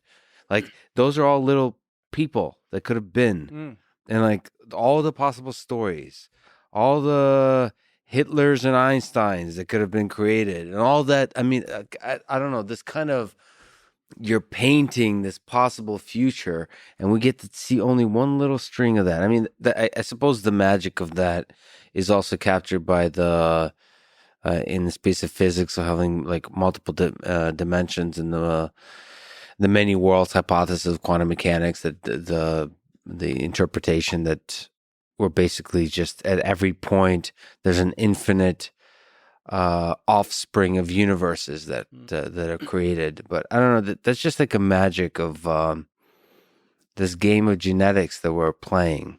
Yeah. And the winning sperm is not the fastest. The winning sperm is basically the luckiest, has the right timing. So it's not. I was also got into this whole. I started reading papers about like, is there something to be said about who wins the race, right? Genetically. So it's fascinating because there's studies in animals and so on to answer that question, because it's interesting. Is because I'm a winner, right? I won a race. Yes. And so you want to know like what does that say about me in this fascinating genetic race against, I think, what is it, 200 million others, I think. So one pool of sperm cells is about so something like 200 million. And so it could be, yes, but that millions. Yeah. I thought it was much lower than that. So like that, those are all brothers and sisters of mine, and I beat them all out. Yeah, I won. And so it's interesting to know. There's a temptation to say I'm somehow better than them, right? And now that goes into the next stage of something we're deeply thinking about, which is if we have more control now over the winning genetic code that becomes offspring. If we have first not even control, just information, and then control. What do you think that world looks like from a biological perspective and from an ethical perspective when we start getting more information and more control?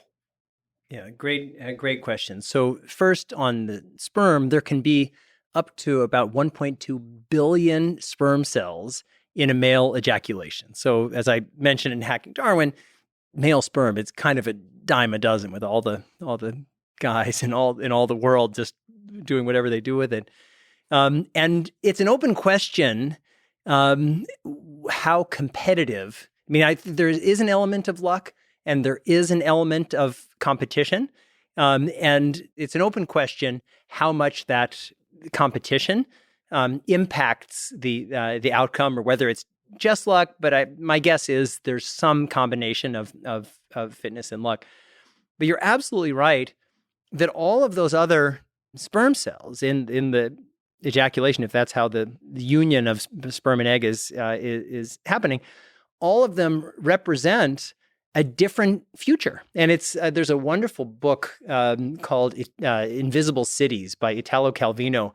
And he even talks about a city as something like this, where everybody, you have your life, but then you have all these alternate lives. And every time you make any decision, you're kind of, but in this Invisible Cities, there's a little string that goes toward that alternate life. And then the city becomes this weaving of all the strings of people's real lives and the alternate lives that they could have taken had they made any other different steps. So that part, it's like a deep philosophical question. It's not just for us; it's for all of. I mean, it's baked into evolutionary biology. Is this, what are the different strategies for different species to achieve fitness? And there's some of the different corals or other fish where they just kind of release the eggs into the water. I mean, there's all different kinds of ways. And then you're right, in my book, Hacking Darwin, and it's the full title is Hacking Darwin: Genetic Engineering and the Future of Humanity. I kind of go deep into exploring the big picture implications of the future of human reproduction. We are already participating in a revolutionary transformation, not just because of the diagnostics that we have, things like ultrasound, but because now an increasing number of us are being born through in vitro fertilization, which means the eggs are extracted from the mother. They're fertilized by the father's sperm in vitro in a lab, and then reimplanted in the mother. On top of that, there's a somewhat newer, but still now older technology called pre-implantation genetic testing. And so, as everyone knows from high school biology, you have the fertilized egg, and then it goes 1 cell to 2 cells to 4 to 8 and whatever. And after around 5 days, in this PGT process, a few cells are extracted. So let's say you have 10 fertilized eggs, early stage embryos. A few cells are extracted from each, and those cells, if they the ones that are extracted would end up becoming the placenta. But every one of our cells has, other than a few, has our full genome. And so then you sequence those cells. And with pre-implantation genetic testing now, what you can do is you can screen out deadly single gene mutation disorders, things that could be deadly or life-ruining. And so people use it to determine which of those 10 early stage embryos to implant in a mother. As we shift towards a much greater understanding of genetics, and that is part of the broader genetics revolution, but within that, in our transition from personalized to precision healthcare, more and more of us are going to have our whole genome sequenced because it's going to be the foundation of getting personalized healthcare. We're going to have already millions, but very soon billions of people who've had their whole genome sequenced. And then we'll have big databases of people's genotypic information and life or phenotypic information. And coming into your area, our tools of machine learning and data analytics, we're going to be able to increasingly understand patterns of genetic expression, even though we're all predict how that genetic information will get expressed. Correct. Yeah. Never perfectly, perhaps, but more and more, always more and more. And so with that information, we aren't going to just be even now, we aren't going to just be selecting based on which of these 10 early stage embryos is carrying a deadly genetic disorder, but we'll be able to know everything that can be partly or entirely predicted by genetics. And there's a lot of our humanity that fits into that category. And certainly simple traits like height and eye color and things like that. I mean, height is not at all simple, but if you have good nutrition, it's entirely or mostly genetic.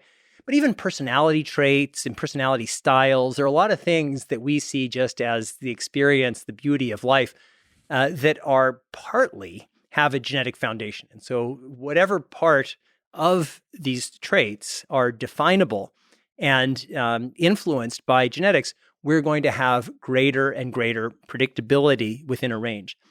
And so selecting those embryos will be informed by that kind of knowledge. And that's why in Hacking Darwin, I talk about embryo selection as being a key driver of the future of human evolution. But then on top of that, there is, in 2012, Shinya Yamanaka, a amazing Japanese scientist, won the Nobel Prize for developing a process for creating what are called induced pluripotent stem cells, iPS cells.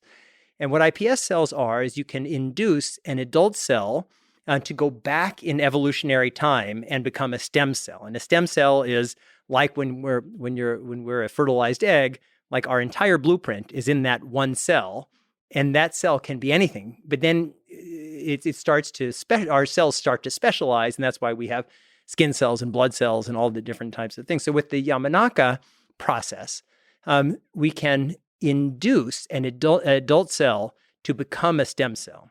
So the relevance to this story is what you can do, and it works now in animal models. And as far as I know, it hasn't yet been done in humans, but it works pretty well in animal models.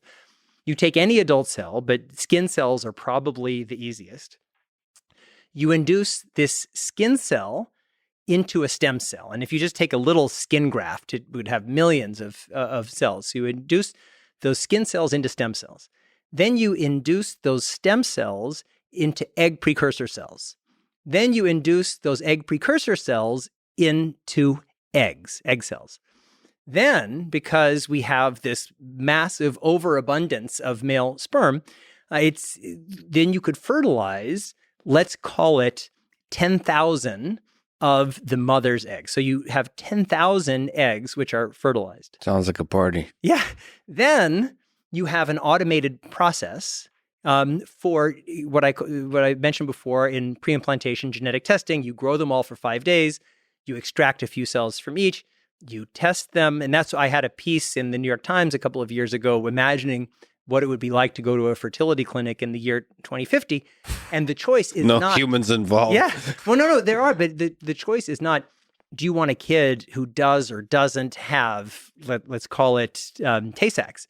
It's a whole range of possibilities, including very intimate traits like height, IQ, personality style. It doesn't mean you can predict everything, but it means there will be increasing predictability. So if you're choosing from 10,000 eggs, fertilized eggs, early stage embryos, that's a lot of choice. And on top of that, then we have the new technology of human genome editing. Many people have heard of CRISPR, but what I say is, if you think of human genome editing as a pie, human genome engineering as a pie, genome editing is a slice, and CRISPR is just a sliver of that slice. It's just one of our tools for genome editing, and things are getting better and better.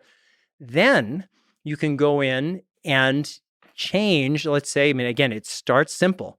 A small number of genes, let's say you've selected from among the 1 of 10 or the 1 of 10,000, but there are a number of changes that you would like to make to achieve some kind of outcome. And biology is incredibly complex, and it's not that one gene does one thing.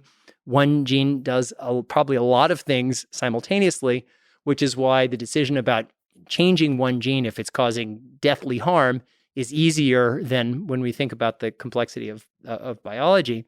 But that the machine learning gets better and better at predicting the full complexity of biology. So exactly. Like, as one gets better, then you're editing your ability to reliably edit such that the conclusions are predictable gets better and better. So those two are coupled together. You got it. That's exactly right. And then so that's why, and people would say, well, I wrote about that in my 2 science fiction novels, Genesis Code and Eternal Sonata, years ago, especially with Genesis Code. I wrote about that, and as a sci-fi, and I had actually testified before Congress, but now 15 years ago, saying here's what the future looks like. But even and in my first edition of Hacking Darwin, when it was already in production, and then in November 2018, this scientist He Jiankui announced in Hong Kong that the world's first 2 and later 3 CRISPR babies had been born, which he had genetically altered in a misguided, in my view, and dangerous goal of making it so they would have increased resistance to HIV. And so I called my publisher and I said, I've got good news and bad news. I'll start with the bad news, is that the world's first CRISPR babies have been born. And so we need to pull my book out of production because you can't have a book on the future of human genetic engineering and have it not mention the first CRISPR babies that have been born. But the good news is, in the book, I had predicted that it's going to happen, and it's going to happen in China, and here's why. And all we need to do is add a few more sentences. And that was the hardback, and then I updated it more in the paperback, saying, and it happened, and it was announced on this day. Yeah. Well, then let's fast forward. Given your predictions are slowly becoming reality, let's talk about some philosophy and ethics, I suppose. So I'm not being too self-deprecating here in saying if my parents had the choice, I would be probably less likely to come out the winner. We're all weird, and I'm certainly a very distinctly weird specimen of the human species. I can give the full long list of flaws, and we can be very poetic of saying like those are features and so on, but they're not. If you look at the menu, Again, for these women who are listening, apropos of your thing, they're all kind of charming individualities. Yeah, so it's beautiful. That's one. Yes, thank you. But anyway, on the full sort of individual, let's say IQ alone, right? That what do we do about a world where IQ could be selected on a menu when you're having children?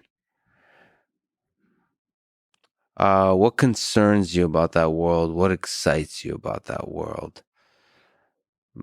Are there certain metrics that excite you more than others? IQ has been a source of, I don't know. I'm not sure IQ as a measure, flawed as it is, has been used to celebrate the successes of the human species nearly as much as has been used to divide people, to say negative things about people, to make negative claims about people. And in that same way, it seems like when there's a genetic selection based on IQ, you can start now having classes of citizenry and like further divide. The rich get richer.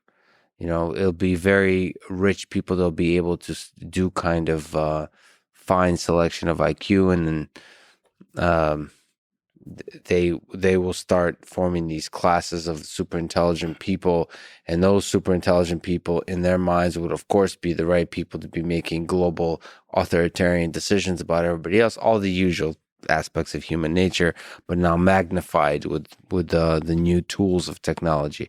Anyway, all that to say is, what's exciting to you, or what's concerning to you? It's a great question, and just stepping into the IQ, we'll call it a quagmire for now. It raises a lot of big issues, which are complicated. Maybe you've listened to Sam Harris's interview with Charles Murray, and then that spawned kind of a whole industry of debate. So first, just the background of IQ, and it's from the early 20th century, and there was the idea that we can measure people's general intelligence, and there are so many different kinds of intelligence. This was measuring a specific thing. So my feeling is that IQ is not a perfect measure of intelligence, but it's a perfect measure of IQ. Like it's measuring what it's measuring, yes. But that thing correlates to a lot of things which are rewarded in our society. So every study of IQ has shown that people with higher IQs, they make more money, they live longer, they have more stable relationships. I mean, that could be something in the testing, but as Sam Harris has talked about a lot, you could line up all of these kind of IQ and IQ-like tests correlate with each other. So the people who score high on one score high on all of them, and people think that IQ tests are like a thing like, the Earl of Dorchester is coming for dinner. Does he have 2 forks or 3 forks or something like that? It's not that. A lot of them are things that I think a lot of us would recognize are relevant. Just like how much stuff can you memorize? If you see some shapes, how can you position them and things like that. And so IQ, I mean, it really hit its stride certainly in the Second World War, when our governments were processing a lot of people and trying to figure out who to put in what jobs. So that's the starting point. Let me start first with the negatives. That our societies, that when we talk about diversity in Darwinian terms, it's not like diversity is, from Darwinian terms, oh, wouldn't it be nice if we have some moths of different colors because it'll be really fun to have different colored moths. Diversity is the sole survival strategy of our species and of every species. And it's impossible to predict what diversity is going to be rewarded. And I've said this before, if you went down and if you spoke T-Rex and you spoke to the dinosaurs and said, hey, you can select your kids, what criteria do you want? And they'd say, oh, yeah, sharp teeth, cruel fangs, roar, whatever it is that makes you a great T-Rex. But the answer from an evolutionary perspective, from an Earth perspective, was, it's much better to be like a cockroach or an alligator or some little nothing or a little shrew, because the dinosaurs are going to get wiped out when the asteroid hits. And so there's no better or worse in evolution. There's just better or worse suited for a given environment. And when that environment changes, the best suited person from the old system could be the worst suited person for the new one. So if we start selecting for the things that we value the most, including things like IQ, but even disease resistance. I mean, this is well known, but if you people who are recessive carrier of sickle cell disease have increased resistance to malaria, which is the biggest reason why that trait hasn't just disappeared. Given how deadly sickle cell disease is, biology is incredibly complex. We understand such a tiny percentage of it that we need to have, in your words, just a level of humility. There are huge equity issues, as you've articulated. Let's just say that it is the case that in our society, IQ and IQ-like traits are highly rewarded. There is an equity issue, but it works in both ways. Because my guess is, let's just say that we had a society where we were doing genome sequencing of everybody who was born, and we had some predictive model to predict IQ, and we had decided as a society that IQ was going to be what we were going to select for. We were going to put the highest IQ people in these different roles. I guarantee you the people in those roles would not be the people who are legacy admissions to Harvard. They would very likely be people who are born in slums, people who are born with no opportunity or in refugee camps who are just wasting away because we've thrown them away. And so it's an easy, like it's the idea of just being able to look under the hood of our humanity is really scary for everybody, and it should be. I mean, I'm also an Ashkenazi Jew.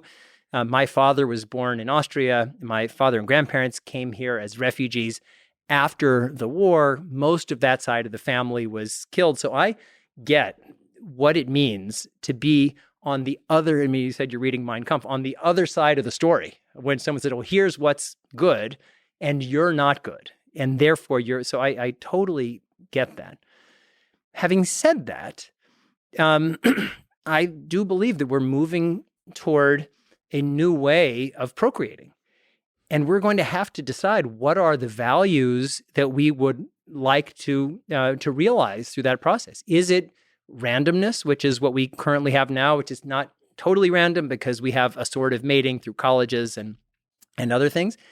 But if it's mating through what? Colleges? Like sort of like if you go, if you know, like you go to Harvard or whatever, and your wife also goes to Harvard, it's like it's location-based mating. Well, it's not location, it's selection. It's like there are selections that are made about who gets to a certain place. And when, like, it's like Harvard admissions is a filter.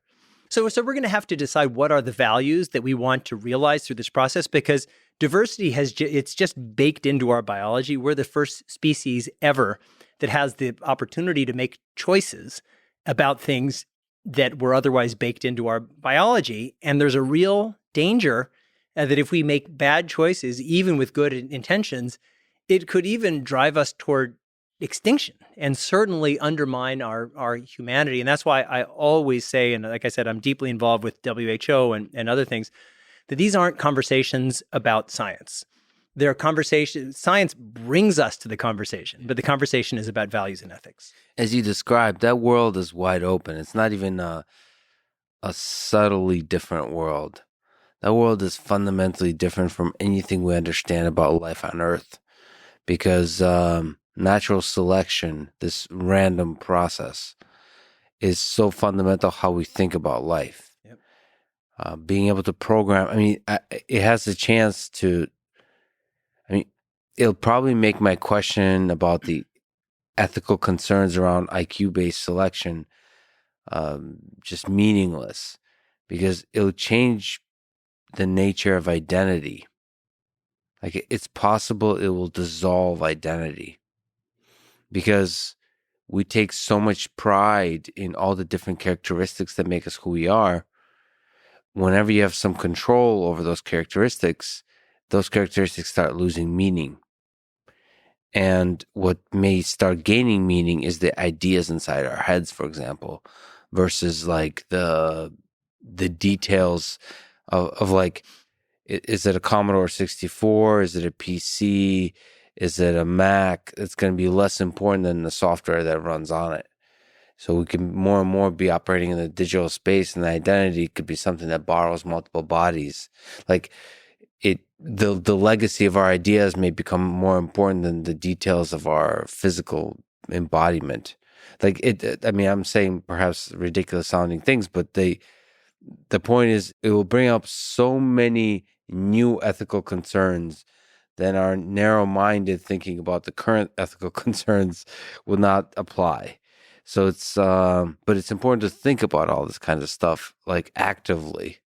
What are the right conversations to be having now? Because it feels like it's an ongoing conversation that then continually evolves, like with an NIH involved. Like, do you do experiments with animals? Do you build these brain organoids? Do you start, like, through that process you described with the stem cells? Like, do you experiment with a bunch of organisms to see how genetic material, what form that actually takes, how to minimize the chance of cancer, and all those kinds of things? What are the negative consequences of that? What are the positive consequences? Yeah, it's a fascinating world. It's a really fascinating world. Yeah, but those conversations are just so essential. Like, we have to be talking about ethics, and then that raises the question of who is the we. And coming back to your conversation about science communication, maybe there was a time earlier when these conversations needed to be were held among a small number of experts who made decisions on behalf of everybody else. But what we're talking about here is really the future of our species. And I think that conversation is too important to be left just to experts and government officials. So I mentioned that I'm a member. We just ended our work after 2 years of the World Health Organization Expert Advisory Committee on Human Genome Editing. And my big push in that process was to have education, engagement, and empowerment of the broad public, to not just bring people into the conversation with the tools to be able to engage, but also into the decision-making process. And it's a real shift. And there are countries that are doing it better than others. I mean, Denmark is obviously a much smaller country than the United States, but they have a really well-developed infrastructure for public engagement around really complicated scientific issues. And I just think that we have to, like, it's great that we have Twitter and all these other things, but we need structured conversations where we can really bring people together and listen to each other, which feels like it's harder than ever. But even now in this process where all these people are shouting at each other, at least there are a bunch of people who are in the conversation. So we have a foundation, but we just really need to do more work. And again, it's about ethics and values, because we're at an age, and this has become a cliche, of exponential technological change. And so the rate of change is faster going forward than it has been in the past. So in our minds, we underappreciate how quickly things are changing and will change. And if we're not careful, if we don't know who we are and what our values are, we're going to get lost. And we don't have to know technology. We have to know who we are. I mean, our values are hard won over thousands of years. No matter how new the technology is, we shouldn't and can't jettison our values, because that is our primary navigational tool. Absurd question, because we were saying that sexual reproduction is not the best way to define the offspring. You think there'll be a day when humans stop having sex? I don't think we'll stop having sex because it's so enjoyable. But we may significantly stop having sex for reproduction. Even today, most human sex is not for making babies. It's for other things, whether it's pleasure or love or pair bonding or whatever. The intimacy. Intimacy. I mean, some people do it for intimacy. Some people do it for pleasure with strangers. I feel like the people that do it for pleasure, I feel like there would be better ways to achieve that same chemical pleasure, right? There's just so many different kinds of people. I just saw this on television, but there are people who put on those big bunny outfits and go and have sex with other people. I mean, there's just like an unlimited number of different kinds of people. And I think they're called, so I remember hearing about this. I think Dan Savage is a podcast. I think they're called furries. Like furry parties. Yeah, exactly. So I love people. Yeah. But it's, that's like the thing. It's like whenever you hear these words, it's like humans. Yeah, like, what will they think of next? But I do think that, and I write about this in Hacking Darwin, that as people come to believe that that making children through the application of science is safer and more beneficial than having children through sex, we'll start to see a shift over time toward reproduction through science. We'll still have sex for all the same great reasons that we do it now. It's just reproduction less and less through the act of sex. Man, it's such a fascinating future. Because as somebody, I value flaws. I think it's the Goodwill Hunting. Mm-hmm. That's the good stuff. The flaws, the weird quirks of humans, that's what makes us who we are. The weird. The weird is the beautiful. And there's a fear of optimization that you should have it. I mean, it's very healthy.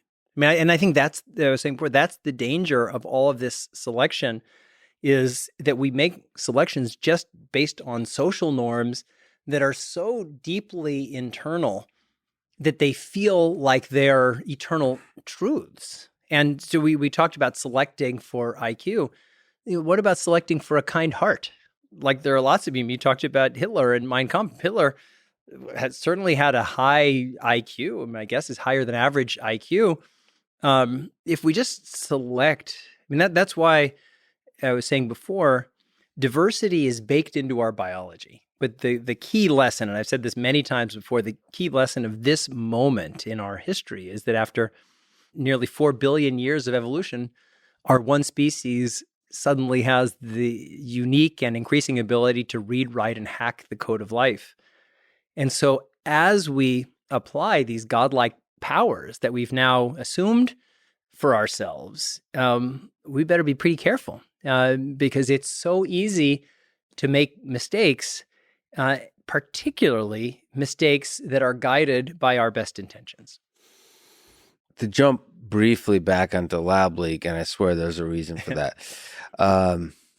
What did you think about the Jon Stewart, this moment, I forget when it was, maybe a few months ago, in the summer, I think, of 2021, where he went on Colbert Report, or not the Colbert Report, sorry, Stephen Colbert's, whatever his show is.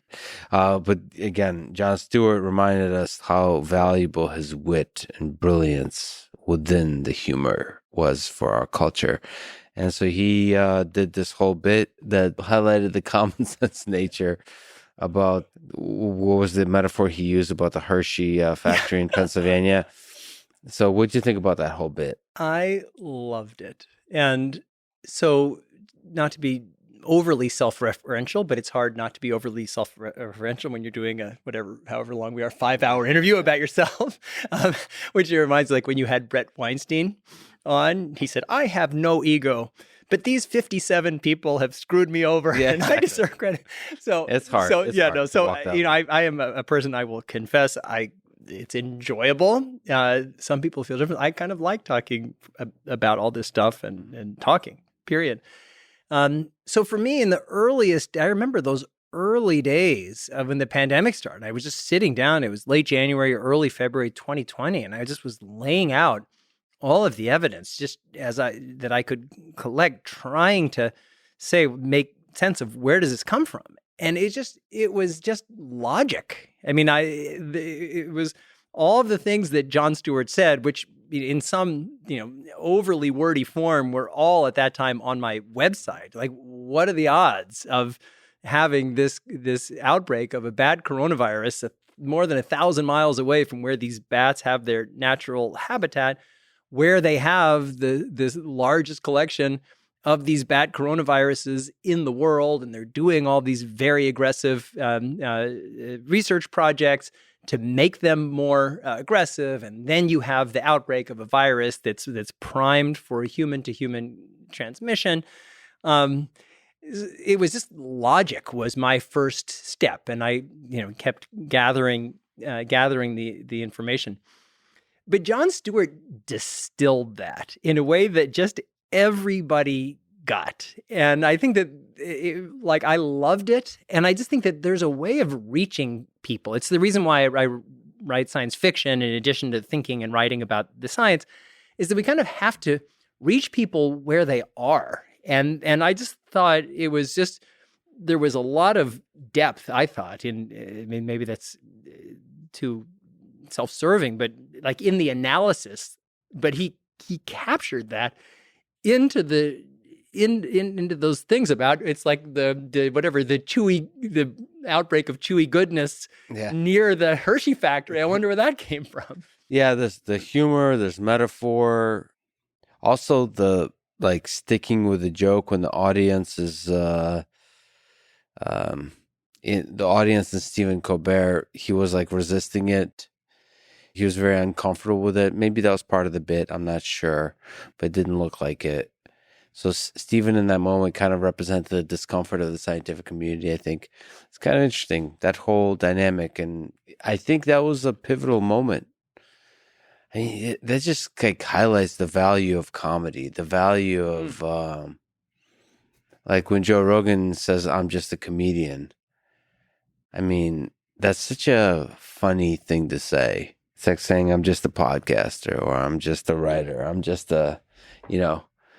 that ability in so few words to express what everybody else is thinking.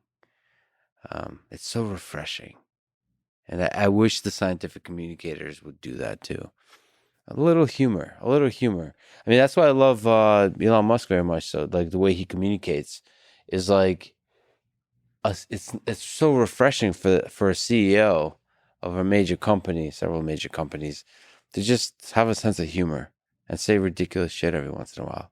There's something to that.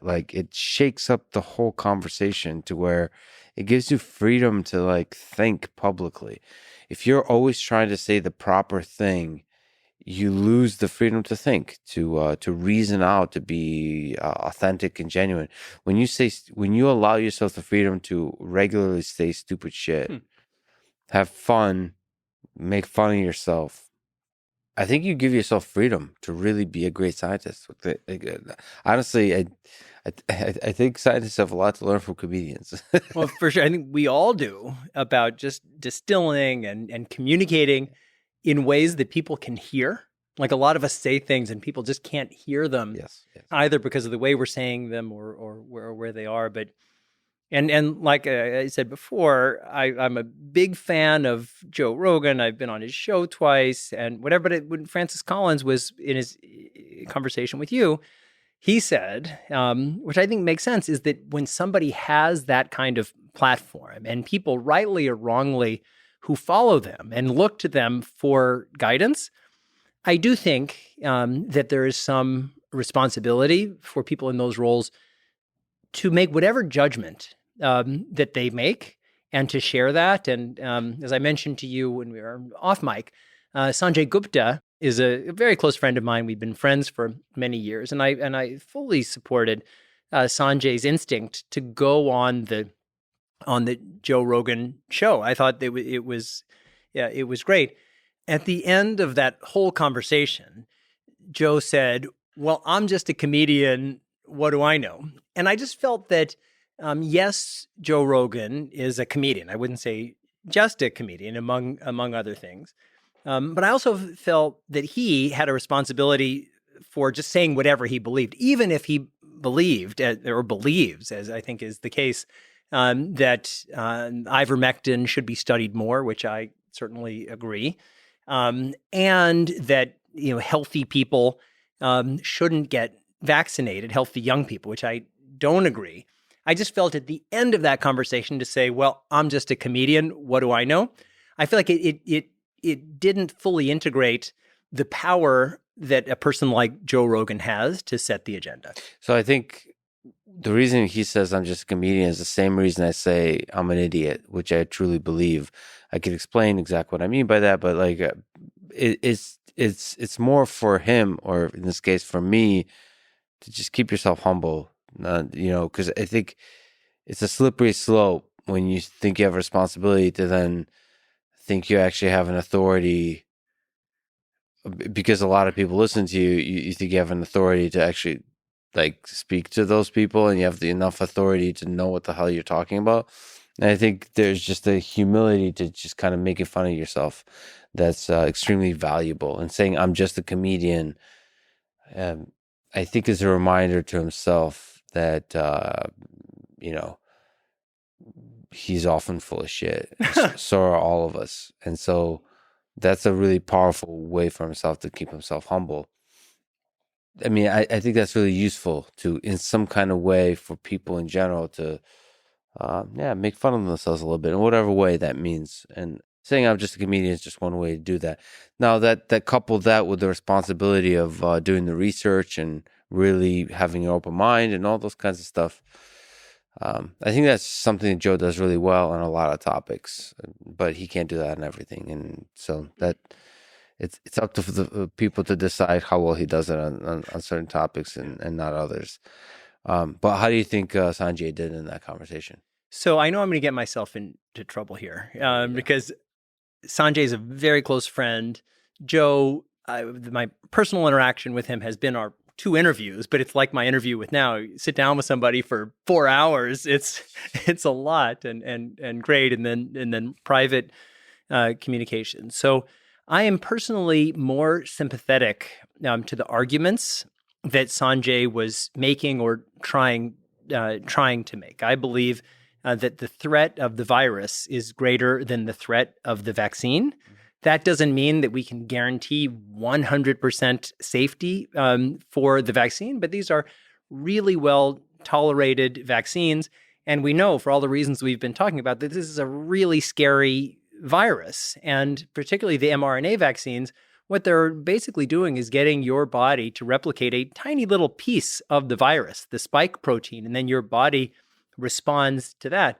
And so that's a much less of an insult to your body than being infected by the virus. So I'm more sympathetic to the people who say, well, everybody should get vaccinated, but people who've already been infected, we should study whether they need to be vaccinated or not. Having said all of that, I felt that that Joe Rogan won the debate. I mean, it was, and the reason that I felt that he won the debate was they had 2 different categories of arguments. So Sanjay, what he was trying to do, which I totally respect, was saying there's so much animosity on these different sides. Let's lower the temperature. Let's model that we can have a respectful dialogue with each other where we can actually listen. And Sanjay, again, I've known him for many years. He's a very empathic, humble, just a all-around wonderful human being. And I really love him. And so he was making cases that were based on kind of averages, studies, and things like that. And Joe was saying, well, I know a guy whose sister's cousin had this experience. Mm-hmm. And I'm sure that it's all true in the sense that we have millions of people who are getting vaccinated and different things.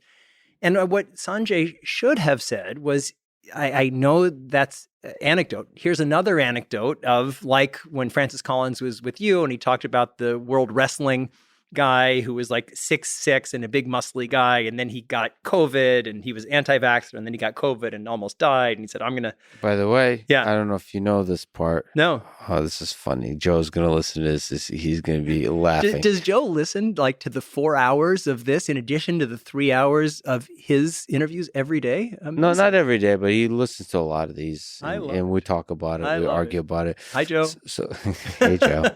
We love you, Joe. But so that particular case, I don't know why Francis said what he said there, but that's not accurate. Oh, really?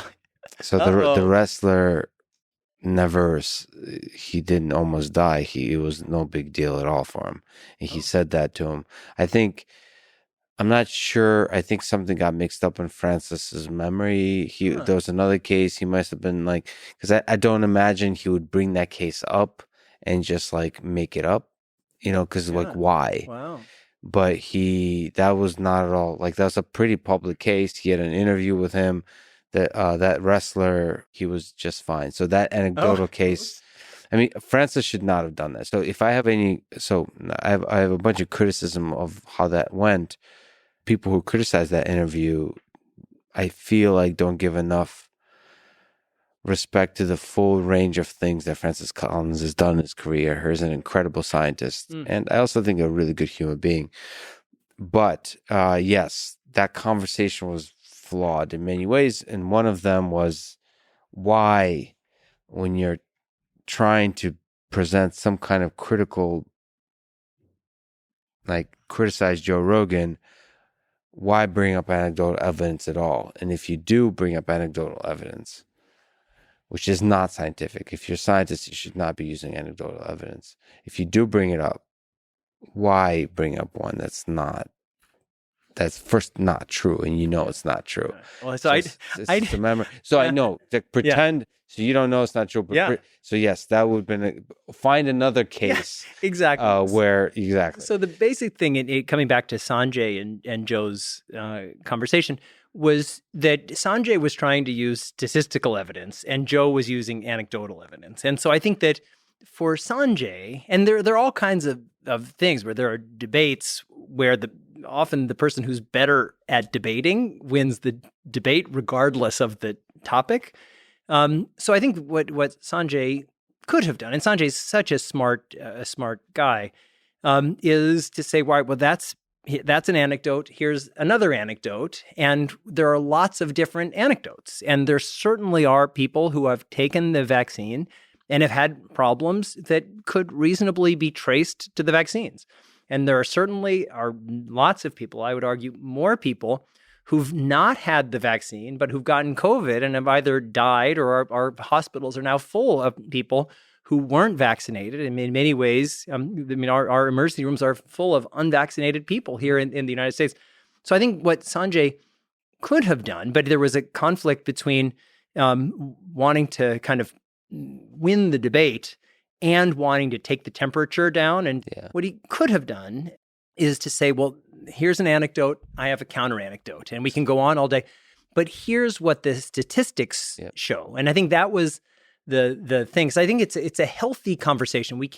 There are a lot of people who are afraid of the vaccine. There are a lot of people who don't trust the scientific establishment, and lots of them have good reason. I mean, it's not just people think of like Trump Republicans. There are lots of people in the African-American community who've had a historical terrible experience with the Tuskegee and all sorts of things. So they don't trust the messages that were being delivered. I live in New York City, and we had a piece in the New York Times where in the earliest days of the vaccines, there was this big movement. Let's make sure that the poorest people in the city have first access to the vaccines, because they're the ones, they have higher density in their homes, they're relying on public transport.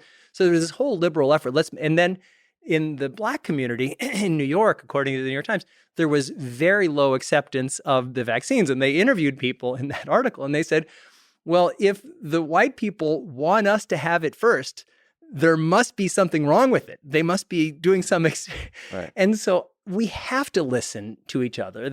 I would never... I have just respect for everybody. And if somebody is cautious about the vaccine for themselves or for their children, we have to listen to that. At the same time, public health is about creating public health. And there's no doubt, I think Joe was absolutely right that older people, obese people are at greater risk for being harmed or killed by COVID-19 than young, healthy people. Mm-hmm. But by everybody getting vaccinated, we reduce the risk to everybody else. And so I feel like with everything, there's the individual benefit argument, and then there's the community argument. And I absolutely think— But expressing that clearly, that there's a difference between the individual health and freedoms and the community health and freedoms, and steel manning each side of this. So this is one of the problems that people don't do enough of, is be able to— so how do you steel man an argument? You describe that argument in the best possible way. You have to first understand that argument. Let's go to the non-controversial thing, like flat Earth. Like most people, most colleagues of mine at MIT don't even read about like the full argument that the flat earthers make. I feel it's disingenuous for people in the physics community to roll their eyes at flat earthers if they haven't read their arguments. You should feel bad that you didn't read their arguments.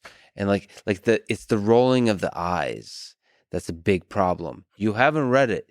Your intuition says that these are a bunch of crazy people. Okay, but you don't get— you haven't earned the right to roll your eyes.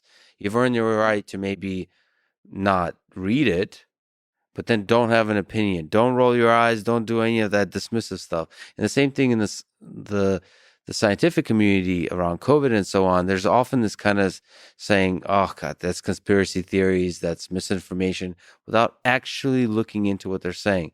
If you haven't looked into what they're saying, then don't talk about it.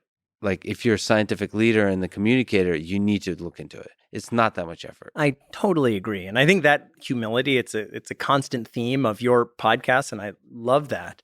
And so after the conversation, debate, whatever it was, between Sanjay and Joe, I reached out on Twitter to someone I've never met in person, but I'm in touch privately, to a guy named Daniel Griffith, who's a professor at Columbia Medical School, and just so smart. He gives regular updates on COVID-19 on a thing called TWIV, This Week in Virology. I'm a critic of TWIV for its coverage of pandemic origins. Yes. But on this issue, on just having regular updates, Daniel is great.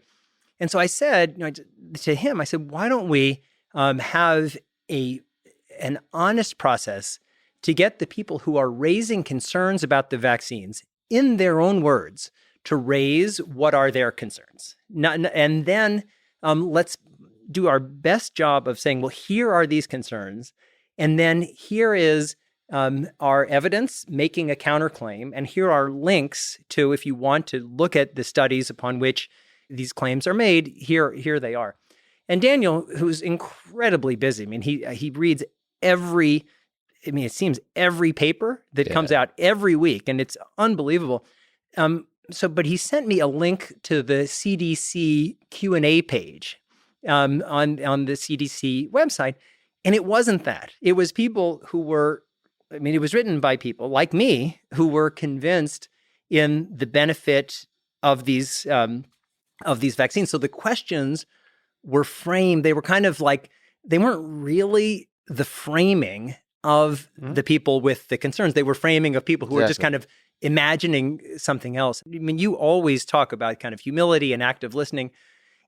I know you don't mean, and it doesn't mean that we don't stand for something. Like I certainly am a strong proponent of vaccines and masks and all of those things. But if we don't hear the other people, if we don't let them hear their voice in the conversation, if it's just saying, well, you may think this and here's why it's wrong, the argument may be right. It'll just never break through. By the way, my interpretation of Joe and Sanjay, I listened to that conversation without looking at Twitter or the internet, and I thought that was a great conversation. And I thought Sanjay actually really succeeded at bringing the temperature down. To me, the goal was bringing the temperature down. I didn't even think of it as a debate. I was like, oh, cool. This isn't going to be some weird. It's like two friendly people talking. And then I look at the internet, and then the internet says Joe Rogan slammed Sanjay, like as if it was a heated debate that Joe won. And it's like, all right, it's really the temperature being brought down. Real conversation between two humans. That wasn't really a debate. It was just a conversation. That was a success. Yeah, I definitely think it was a success.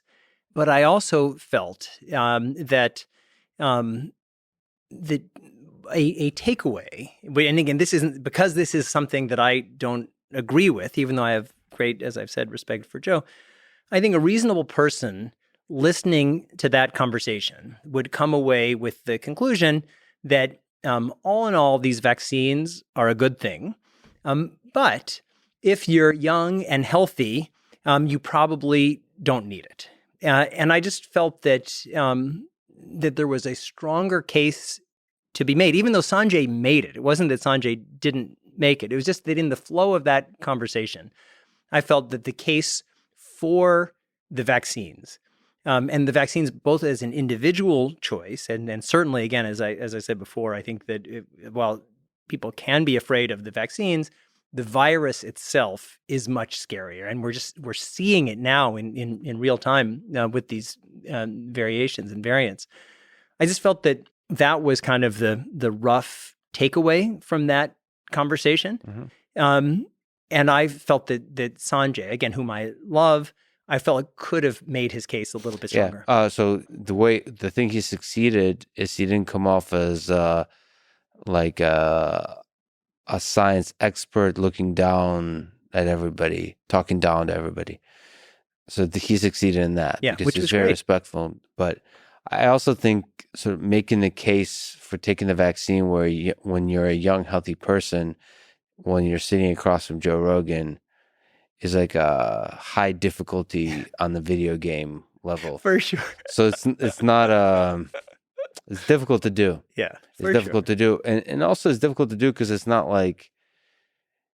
as simple as like look at the data. There's a lot of data to go through here. Yeah. And there's also a lot of non-data stuff, like the fact that first of all, questioning the sources of the data, the quality of the data. Right.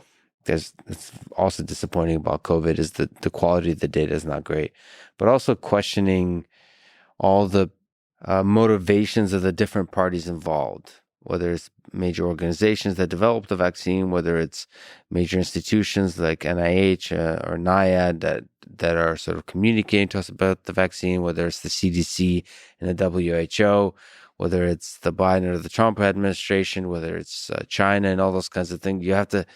That's part of the conversation here. I mean, vaccination is not just a public health tool.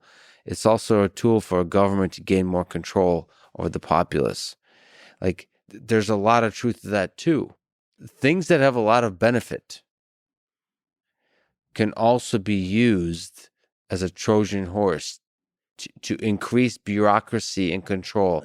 But that has to be on the table for a conversation. Yeah, I think it has to be on the conversation. But I mean, your parents, when they were in the Soviet Union and here in the United States, and actually it was a big collaboration between U.S. and Soviet Union, when the polio vaccine came out, there were people all around the world who had a different life trajectory, no longer living in fear. And all of these people who were paralyzed or killed from polio, smallpox has been eradicated. It was one of the great successes in human history.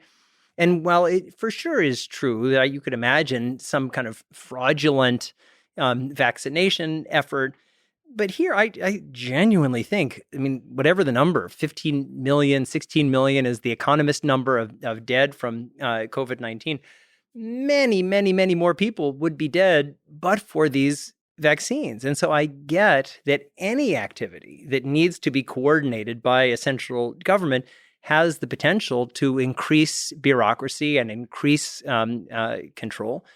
But there are certain things that central governments do like the development, particularly these mRNA vaccines, which it's purely a U.S. government victory. I mean, it was huge DARPA funding, and then the National Institute for Allergy and Infectious Disease, NIH funding. I mean, this was a public-private partnership throughout, and that we got a working vaccine in 11 months was a miracle. So it's not purely a victory. Again, you have to be open-minded. I'm with you here, playing a bit of devil's advocate. But the people who discuss antiviral drugs like ivermectin and other alternatives would say that the extreme focus on the vaccine distracted us from considering other possibilities, and saying that this is purely a success is distracting from the story that there could have been other solutions. So yes, it's a huge success that the vaccine was developed so quickly and surprisingly way more effective than it was hoped for. But there could have been other solutions, and they completely distracted from us from that. In fact, it distracted us from looking into a bunch of things like the lab leak. Yeah. And so it's not a pure victory. And, fair enough. And there's a lot of people that criticize the overreach of government in all of this. One of the things that makes the United States great is the individualism and the hesitancy to ideas of mandates. Even if the mandates en masse will have a positive, even strongly positive result, many Americans will still say no. Because in the long arc of history, saying no in that moment will actually lead to a better country and a better world. So that's a messed up aspect of America, but it's also a beautiful part. We're skeptical even about good things. I agree, and certainly we should all be cautious about government overreach. Absolutely, and it happens in all kinds of scenarios, with incarceration, with 1,000 things. And we also should be afraid of government underreach, that if there is a problem that could be solved by governments, and that's why we have governments in the first place, is that there's just certain things that individuals can't do on their own, and that's why we pool our resources, and we, in some ways, sacrifice our rights for this common thing. And that's why we don't have, hopefully, murderers marauding, or people driving 200 miles down the street. That we have a process for arriving at a set of common rules. And so, while I fully agree that we need to respect and we need to listen, we need to find that right balance. And you've raised the magic I word, ivermectin. And so on ivermectin, like, my view has always been ivermectin could be effective. It could not be effective. Let's study it through a full process. And when you had Francis Collins with you, even while he was making up stories about this this wrestler, he was saying, exactly. But he was saying that they're going to do a full randomized highest level trial of ivermectin, and if ivermectin works, then that's another tool in our toolbox. And I think we should. And I think that that Sanjay was absolutely correct to concede the point to Joe that it was disingenuous for people, including people on CNN, to say that ivermectin is for livestock. And so I definitely think that we have to have some kind of process that allows us to come together. And I totally agree that the great strength of America is that we empower individuals. It's the history of our frontier mentality in our country. So I 100% agree that we have to allow that, even if sometimes it creates messy processes and uncomfortable feelings and all those sorts of things. You are an ultramarathon runner. Yes. What are you running from? No. It's the funny thing is, so I'm an ultramarathoner, and I've done 13 Ironmans, and people say, oh my God, that's amazing. 13 Ironmans. And what I always say, no, one Ironman is impressive. 13 Ironmans, there's something effing wrong with you. We just need to figure out what it is. Yeah, there's some demons you're trying to work through. I mean, well, you're doing the work, though. Most people just kind of let the demons sit in the attic. No, What have you learned about yourself, about your mind, about your body, about life from, taking your body to the limit in that kind of way, to running those kinds of distances? Well, it's a great question. And I know that you are also kind of exploring the limits of the physical. And so for me, in doing the Ironmans and the Ultramarathons, it's always the same kind of lesson, which is just when you think you have nothing left, you actually have a ton left. There are a lot of resources that are there if you call on them. And the ability to call on them has to be cultivated. It really, and so for me, especially in the Ironman, and the Ironman in many ways is harder than the ultramarathons, because it's 140 miles, I'll be at 120, having done the swim and then the bike, and I'll be 6 miles into the run, and I'll think, I feel like shit. I have nothing left. Yeah. How am I possibly going to run 20 miles more? But there's always more. And I think that for me, these extreme sports are my process of exploring what's possible. And I feel like it applies in so many different areas of life where you're kind of pushing, and it feels like the limit. And a friend of mine who I just have so much respect for, who actually be a great guest if you haven't already interviewed him, is Charlie Engle. And Charlie, he was a drug addict. He was in prison. His life was total shit. And somehow, and I can't remember the full story, he just started running around the prison yard. And it's like Forrest Gump. And he just kept running and running.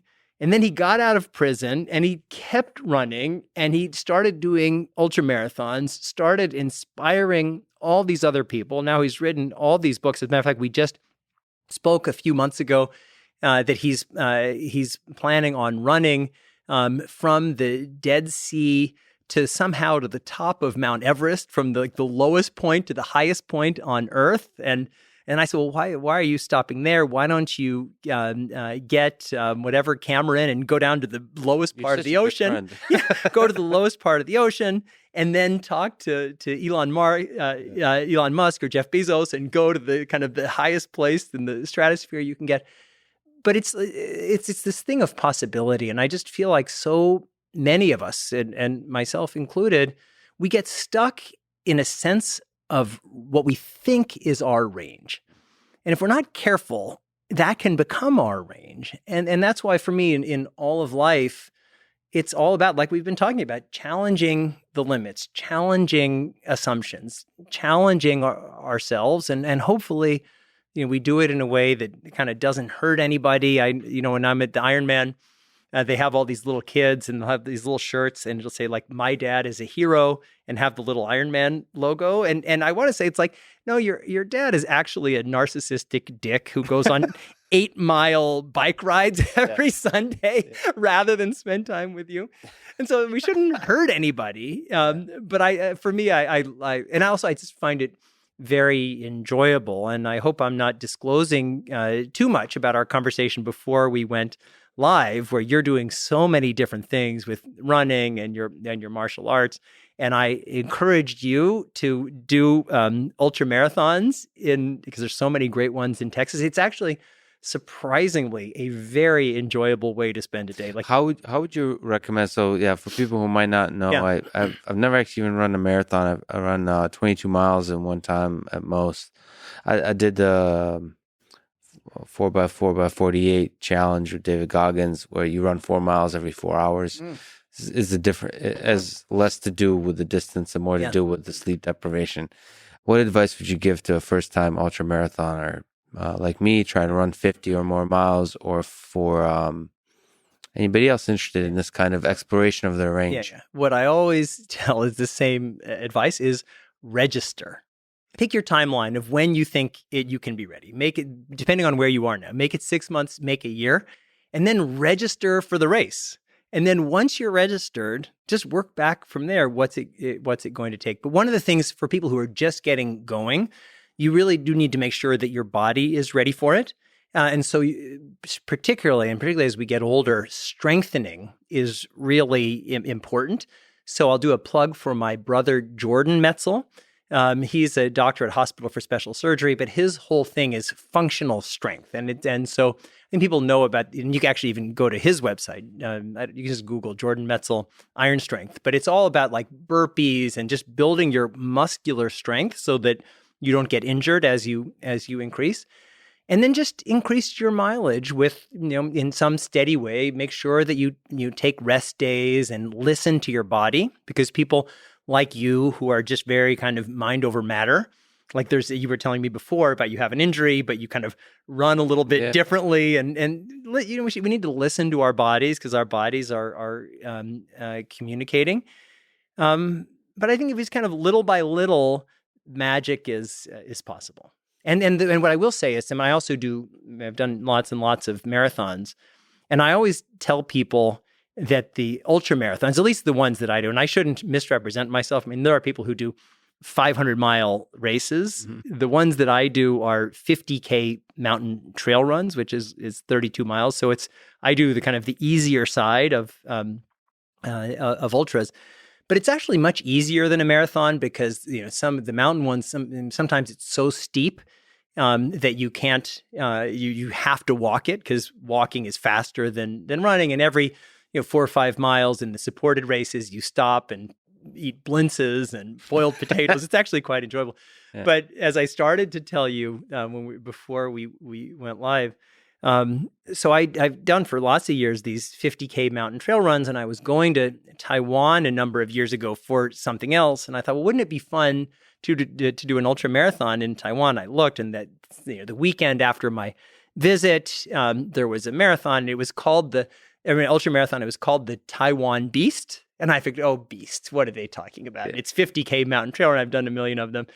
And I went to register, and then as part of registration, they said, you need to have all of this equipment. And it was all this like wilderness survival equipment. And I was thinking, God, these Taiwanese, but what a bunch of way wimps. Too dramatic. You have to carry, give me a break, 50K mountain trail. So I get there, and the race starts at like 4:30 in the morning in the middle of nowhere. And you have to wear headlamps, and everyone's carrying all this stuff. And you kind of go running out into the rainforest. It was the hardest thing I've ever done. It took 19 hours. There were maybe 15 cliff faces, like a real cliff. And somebody had dangled like a little piece of string. And so you had to hold on to the string with one hand while it was in the pouring rain, climb up these cliffs. There were maybe 20 river crossings, but not just like a little stream, like a torrential river. There were some things where it was so steep that everyone was just climbing up, and then you'd slide all the way down and climb up. And there were people who I met on the way out there who were saying, oh yeah, I did the Sahara 500 kilometer race. And those people were just sprawled out. A lot of them didn't finish. So that was the hardest thing I've ever done. So how do you get through something like that? You just one step at a time? Was there, yeah. Do you remember, is there is there dark moments, or is it kind of all spread out thinly? It wasn't really dark moments. I mean, I guess there was one thing where I'd been running so long, I thought, well, I must almost be done. And then I found out I had like 15 miles more. But, I guess with all of these things, it's the messages that we tell ourselves. And so for me, it's like the message I always tell myself is, quitting isn't an option. I mean, once in a while, you kind of have to quit listen to the universe, if whatever, you're going to kill yourself or something. But for me, it was just, whatever it takes, there's no way I'm stopping. And if I have to go up this muddy hill 20 times because I keep sliding, I'm sure there's a way. It's probably a personality flaw. Where does your love for chocolate come from? Oh, it's a great question. And in both of my Joe Rogan interviews, that's the first question that he asked. So I'm glad that we've gotten to that. So one, I've always loved chocolate. And I call it like a secret, but now that if you keep telling the same secret, it's actually no longer a secret. That I have a secret, which is not secret because I'm telling you on a podcast, life as a chocolate shaman. And so when I give keynotes at tech conference, I say, I'm happy to give a keynote, but I want to lead a sacred cacao ceremony in the night. I'm actually, believe it or not, the official chocolate shaman of what used to be called exponential medicine, which is part of Singularity University. Now, my friend Daniel Kraft, who runs it, it's going to be called Next Med. And so, but I'll have to go back because I was going to Berlin a lot of years ago, and I've always loved chocolate, but I was going to Berlin to give a keynote at a big conference called TOA, Tech Open Air. And so when I got there, the first night I was supposed to give a talk, but there had been some mix-up. They'd forgotten to reserve the room. And so the talk got canceled. And in the brochure, they had all these different events around Berlin that you could go to. And one of them was a cacao ceremony. And so I went there and actually met somebody, Viviana, who is still a friend. But I met going in there, and there was this cacao ceremony. And there were these kind of hippie dudes. And then everybody got the cacao. And then they said, all right, as they talked a little bit about the process. And then they said, all right, everyone just stand and kind of, we're going to spin around in a circle for 45 minutes. And so I spun around in the circle for like 10 minutes, but then I had to leave because I had to go to something else. And so that I thought that was that. But then I saw Viviana the next day and I said, well, how did the cacao ceremony go? And she showed me these pictures of all of these people, mostly naked, like it turned into chaos. That's awesome. And it was like, oh, and so let me get this straight. People drank chocolate, then they spun around in a circle and something else happened. And anyway, so then 2 days later, I was invited to another cacao ceremony, which was also actually part of this TOA. And that was kind of more structured and it was more sane because it was part of this thing. And at the end of that, I had this, I thought, how the greatest thing ever, a sacred cacao ceremony, like you drink chocolate milk and everybody's free. And I love that idea because I've never done drugs. I don't drink, but just part of it is because I think whatever, like I was saying with the ultra running, all of the possibilities are within us if we can get out of our own way.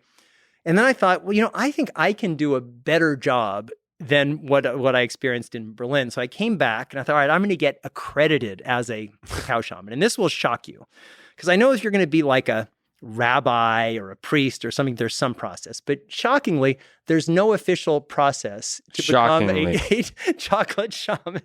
And so I thought, all right, well, I'm just going to train myself. And when I'm ready, I'm going to declare my chocolate shamanism. So I started studying different things. And when I was ready, I just said, now I'm a chocolate shaman, self-declared. Self-declared. And so, but I do these ceremonies and I've done them at tech conferences. I did one in Soho House in New York. I've done it at a place, Rancho La Puerta in Mexico.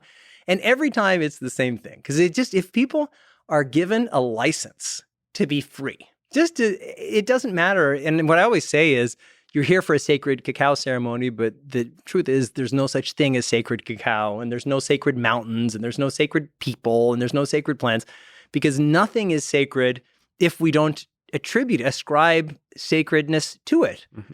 But if we recognize that everything is sacred, then we'll live different lives. And for the purpose of this ceremony, we're just going to say, all right, we're going to focus on this cacao, which actually has been used ceremonially for 5,000 years. It has all these wonderful properties. But it's just people who get that license and then they're just free and people are dancing and all sorts of things. Is the goal to celebrate life in general? Is it to celebrate the senses like taste? Is it to celebrate yourself, each other? What is their... I think the core is gratitude and just appreciation and all the experiences in life. Yeah, just of being alive, of just living in this sacred world where we have all these things that we don't even pay any attention to. My friend AJ Jacobs, he had a wonderful book that I use the spirit of it in the ceremonies, not the exactly, but he was in a restaurant in New York, a coffee shop, and his child said, "Hey, where does the coffee come from?" And he's like a wonderful big thinker. And he started really answering that question. Well, here's where the beans come from, but how did the beans get here? And who painted the yellow line on the street so the truck didn't crash? And who made the cup? And he spent a year making a full spreadsheet of all of the people who in one way or another played some role in that one cup of coffee. And he traveled all around the world thanking them. It's like, thank you for painting the yellow line on the road. Yeah. And so for me with the cacao, part of when I do these ceremonies is just to say, like, you're drinking this cacao, but there's a person who planted the seed. There's a person who watered the plant. There's a person. And I just think that level of awareness, and it's true with anything, like you have in front of you a stuffed hedgehog. So somebody made that. I love it. It's great. But like, if we just said, all right, where does this stuffed hedgehog come from? We would have a full story of globalization, of the interconnection of people all around the world doing all sorts of things, of human imagination. It's beyond our capacity in our daily, we'd go insane if every day, like we're speaking into a microphone. Well, what are the hundreds of years of technology that make this possible? But if just once in a while, we just focus on one thing and say, this thing is sacred. And because I'm recognizing that and I'm having an appreciation for the world around me, it just kind of makes my life feel more sacred. It makes me recognize my connection to others. So that's the gist of it. Yeah, it's funny. I often look at things in this world and moments and just am in awe of the full universe that brought that to be, in a similar way as you're saying, but I don't as often think about exactly what you're saying, which is the number of people behind every little thing we get to enjoy. I mean, yeah, this hedgehog, this microphone, has like directly like thousands of people involved. Millions. And then indirectly is millions. Like, and they're all like this microphone that there's like artists essentially, like people who made it their life's work, all across, like from the factories to the manufacturer. There's families that the production of this microphone and this hedgehog are fed because of the skill of this human that helped contribute to that development. Yeah, it's and like Isaac Newton and John von Neumann are in this microphone. Yeah. They're standing on the shoulders of giants, and we're standing on their shoulders. Yeah. And somebody will be standing on ours. Yeah. You mentioned one shared world. Yeah. What is it? Well, thanks for asking. And by the way, what I will say is the people who are listening, this is so incredible. And I'm so thrilled to have this kind of long conversation. Hello, and person who's listening exactly. Thank past you. the 5-hour mark. Yeah. Thanks, Mom. I salute you. Yeah. Somebody was like sleeping for the first 4 hours and just woke up. It's like now's the good stuff. Yeah. I've been saving it. But I have to say that so much of our lives is forced into these short bursts that I'm just so appreciative to have the chance to have this conversation. So thank you for that. Some people would say 5 hours is short. So let's go. Yeah, that's what my girlfriend says. That like if I was like captured and tortured and they were going to interrogate me, it's like at the end they'd say, "All right, enough. We're sick of this guy. We quit. Let him go." I love it. So background on One Shared World. I mentioned I'm on a faculty for Singularity University. In the earliest days of the pandemic, I was invited to give a talk on whether the tools of the genetics and biotech revolutions were a match for the outbreak. And my view was then, as now, that the answer to that question is yes.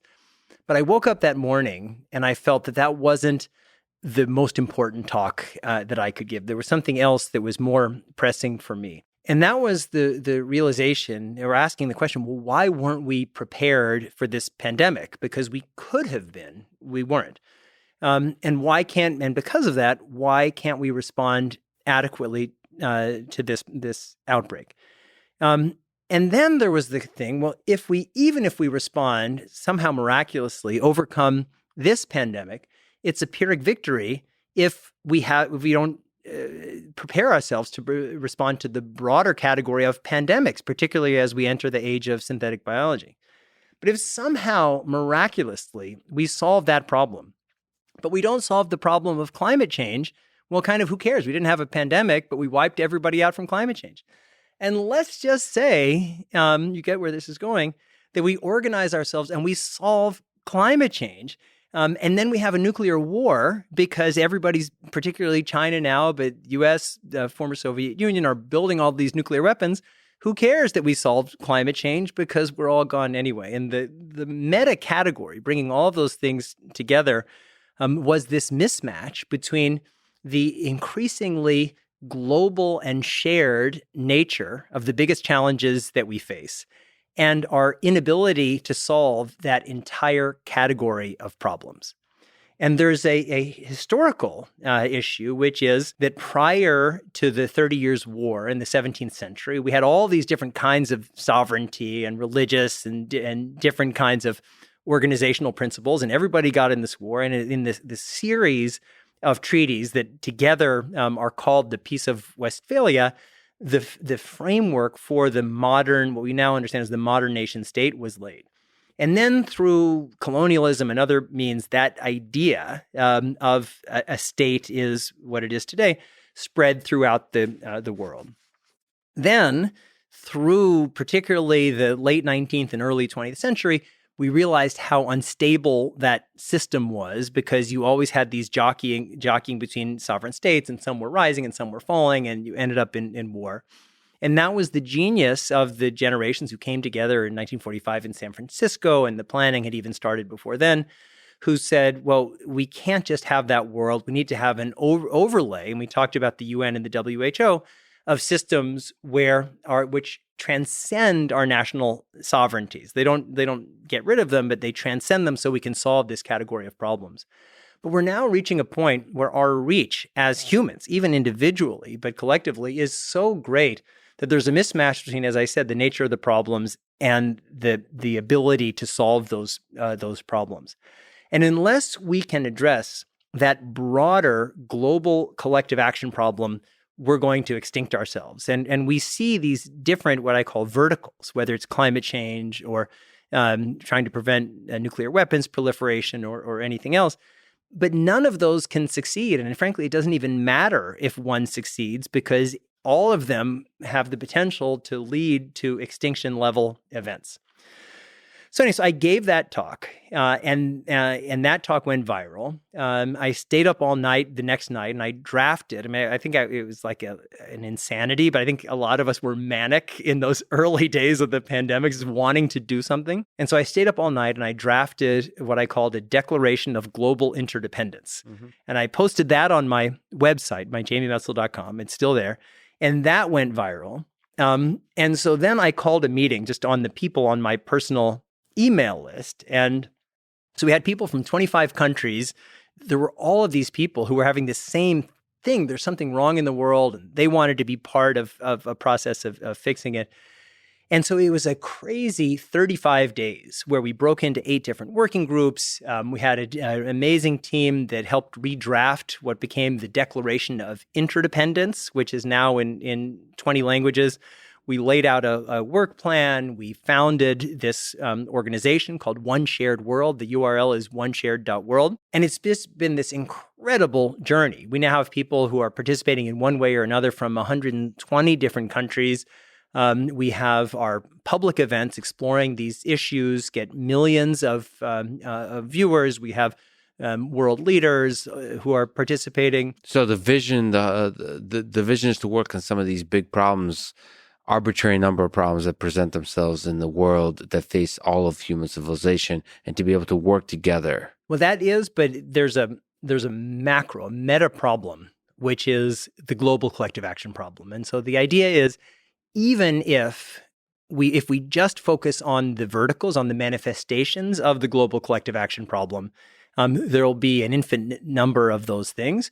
So while we work on those things like climate change, pandemics, WMD, and other things, we also have to ask the bigger questions of why can't we solve this category of problems? And the idea is, at least from my observation, is that whenever big decisions are being made, our national leaders and corporate leaders are doing exactly what we've hired them to do. They're maximizing for national interest, or corporate interest, even at the expense of everybody. And so it's not that we want to get rid of states. States are essential in our world system. It's not we want to undermine the UN, which is also essential, but massively underperforming. What we want to do is to create an empowered global constituency of people who are demanding that their leaders at all levels just do a better job of balancing broader and narrower interests. I see. So this is more like a make it more symmetric in terms of power. It's holding accountable the nations, the leaders. Yeah. The problem is nations are powerful. We talked about China quite a bit. How do you have an organizations of citizens of Earth that can solve this collective problem that holds China accountable? It's difficult because UN, you could say a lot of things, but to call it effective is hard. Yeah. The internet almost is a kind of representation of a collective force that holds nations accountable. Twitter, not to give Twitter too much credit, but social networks, broadly speaking. So you have hope that it's possible to build such collections of humans that resist China. Not necessarily resist China, but our cultures change over time. The idea of the modern nation state would not have made sense to people in the 13th or 14th century. The idea that became the United Nations, it had its earliest days in the philosophies of Kant. It took a long time for these ideas to be realized. And so the idea, we're far from successful. We've had little minor successes, which we're very proud of. We got the G20 leaders to incorporate the language that we provided on addressing the needs of the world's most vulnerable populations into the final summit communique from the G20 summit in Riyadh. This year, we're just on the verge of having our language pat on this same issue, ensuring everyone on Earth has access to safe water, basic sanitation and hygiene, and essential pandemic protection by 2030, passed as part of a resolution in the United Nations General Assembly. And we're primarily, it's young people all around the world. And when I told them that in the beginning of this year, this is our goal, we're going to get the UN General Assembly to pass a resolution with our language in it. First, I think they all thought it was insane, but they were too young and inexperienced to know how insane it was. But now these young people are just so excited that it's actually happening. So what we're trying to do is really to create a movement, which we don't feel that we need to do from scratch, because there are a lot of movements. Like right now, we just had the Glasgow G20, the Glasgow climate change, COP26. And then Greta Thunberg, who has a huge following and who's an amazing young woman. But I was kind of disappointed in what she said afterwards. It became like a meme on Twitter, which was blah, blah, blah.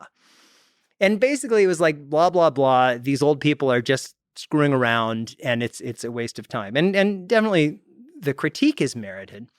But young people have never been more empowered, educated, connected than they are now. And so that's what we've had a process with One Shared World, where we partnered with the Model United Nations, the Aga Khan Foundation, the India Sanitation Coalition. And what we did is say, all right, we have this goal, water, sanitation, hygiene, and pandemic protection for everyone on Earth by 2030. And we had debates and consultations using the Model UN framework all around the world in multiple languages. And we said, come up with a plan for how this could be achieved. And these brilliant young people in every country, not every country, most countries, they all contributed. Then we had a plan. Then I recruited friends of mine, like my friend Hans Karel in Sweden, who's the former chief counsel of the whole United Nations, and asked him and others to work with these young people and a representative to turn that into what looks exactly like a UN resolution. It's just written by a bunch of kids all around the world. We then sent that to every permanent representative, every government representative at the UN. And that was why, working with the German and Spanish governments, why the language essentialized from that document is about to pass the UN. And that doesn't mean that just passing a UN General Assembly resolution changes anything. But we think that there's a model of engaging people, just like you're talking about, with these people who are outside of the traditional power structures and who want to have a voice. But I think we need to give a little bit of structure, because just going, I'm a big fan of Global Citizen, but just going to a Global Citizen concert and waving your iPhone back and forth and tweeting about it isn't enough to drive the kind of change that's required. We need to come together, even in untraditional ways, and articulate the change we want and build popular movements to make that happen. And popular means scale, and then movements at scale that actually, like we're at the individual level, do something, and that's then magnified with the scale to actually have a significant impact. I mean, at its best, you hear a lot of folks talk about the various cryptocurrencies as possibly helping. You have young people get involved in challenging the power structures by challenging the monetary system. And there's some of it is number go up. People get excited when they can make a little bit of money, but that's actually almost like entry point, because then you almost feel empowered, and because of that, you start to think about some of these philosophical ideas that I, as a young person, have the power to change the world. All of these senior folks in the position of power, they were like, first of all, they were once young and powerless like me. And I could be part of the next generation that makes a change. Well, all the things I see that are wrong with the world, I can make it better. And it's very true that the overly powerful nations of the world could be a relic of the past.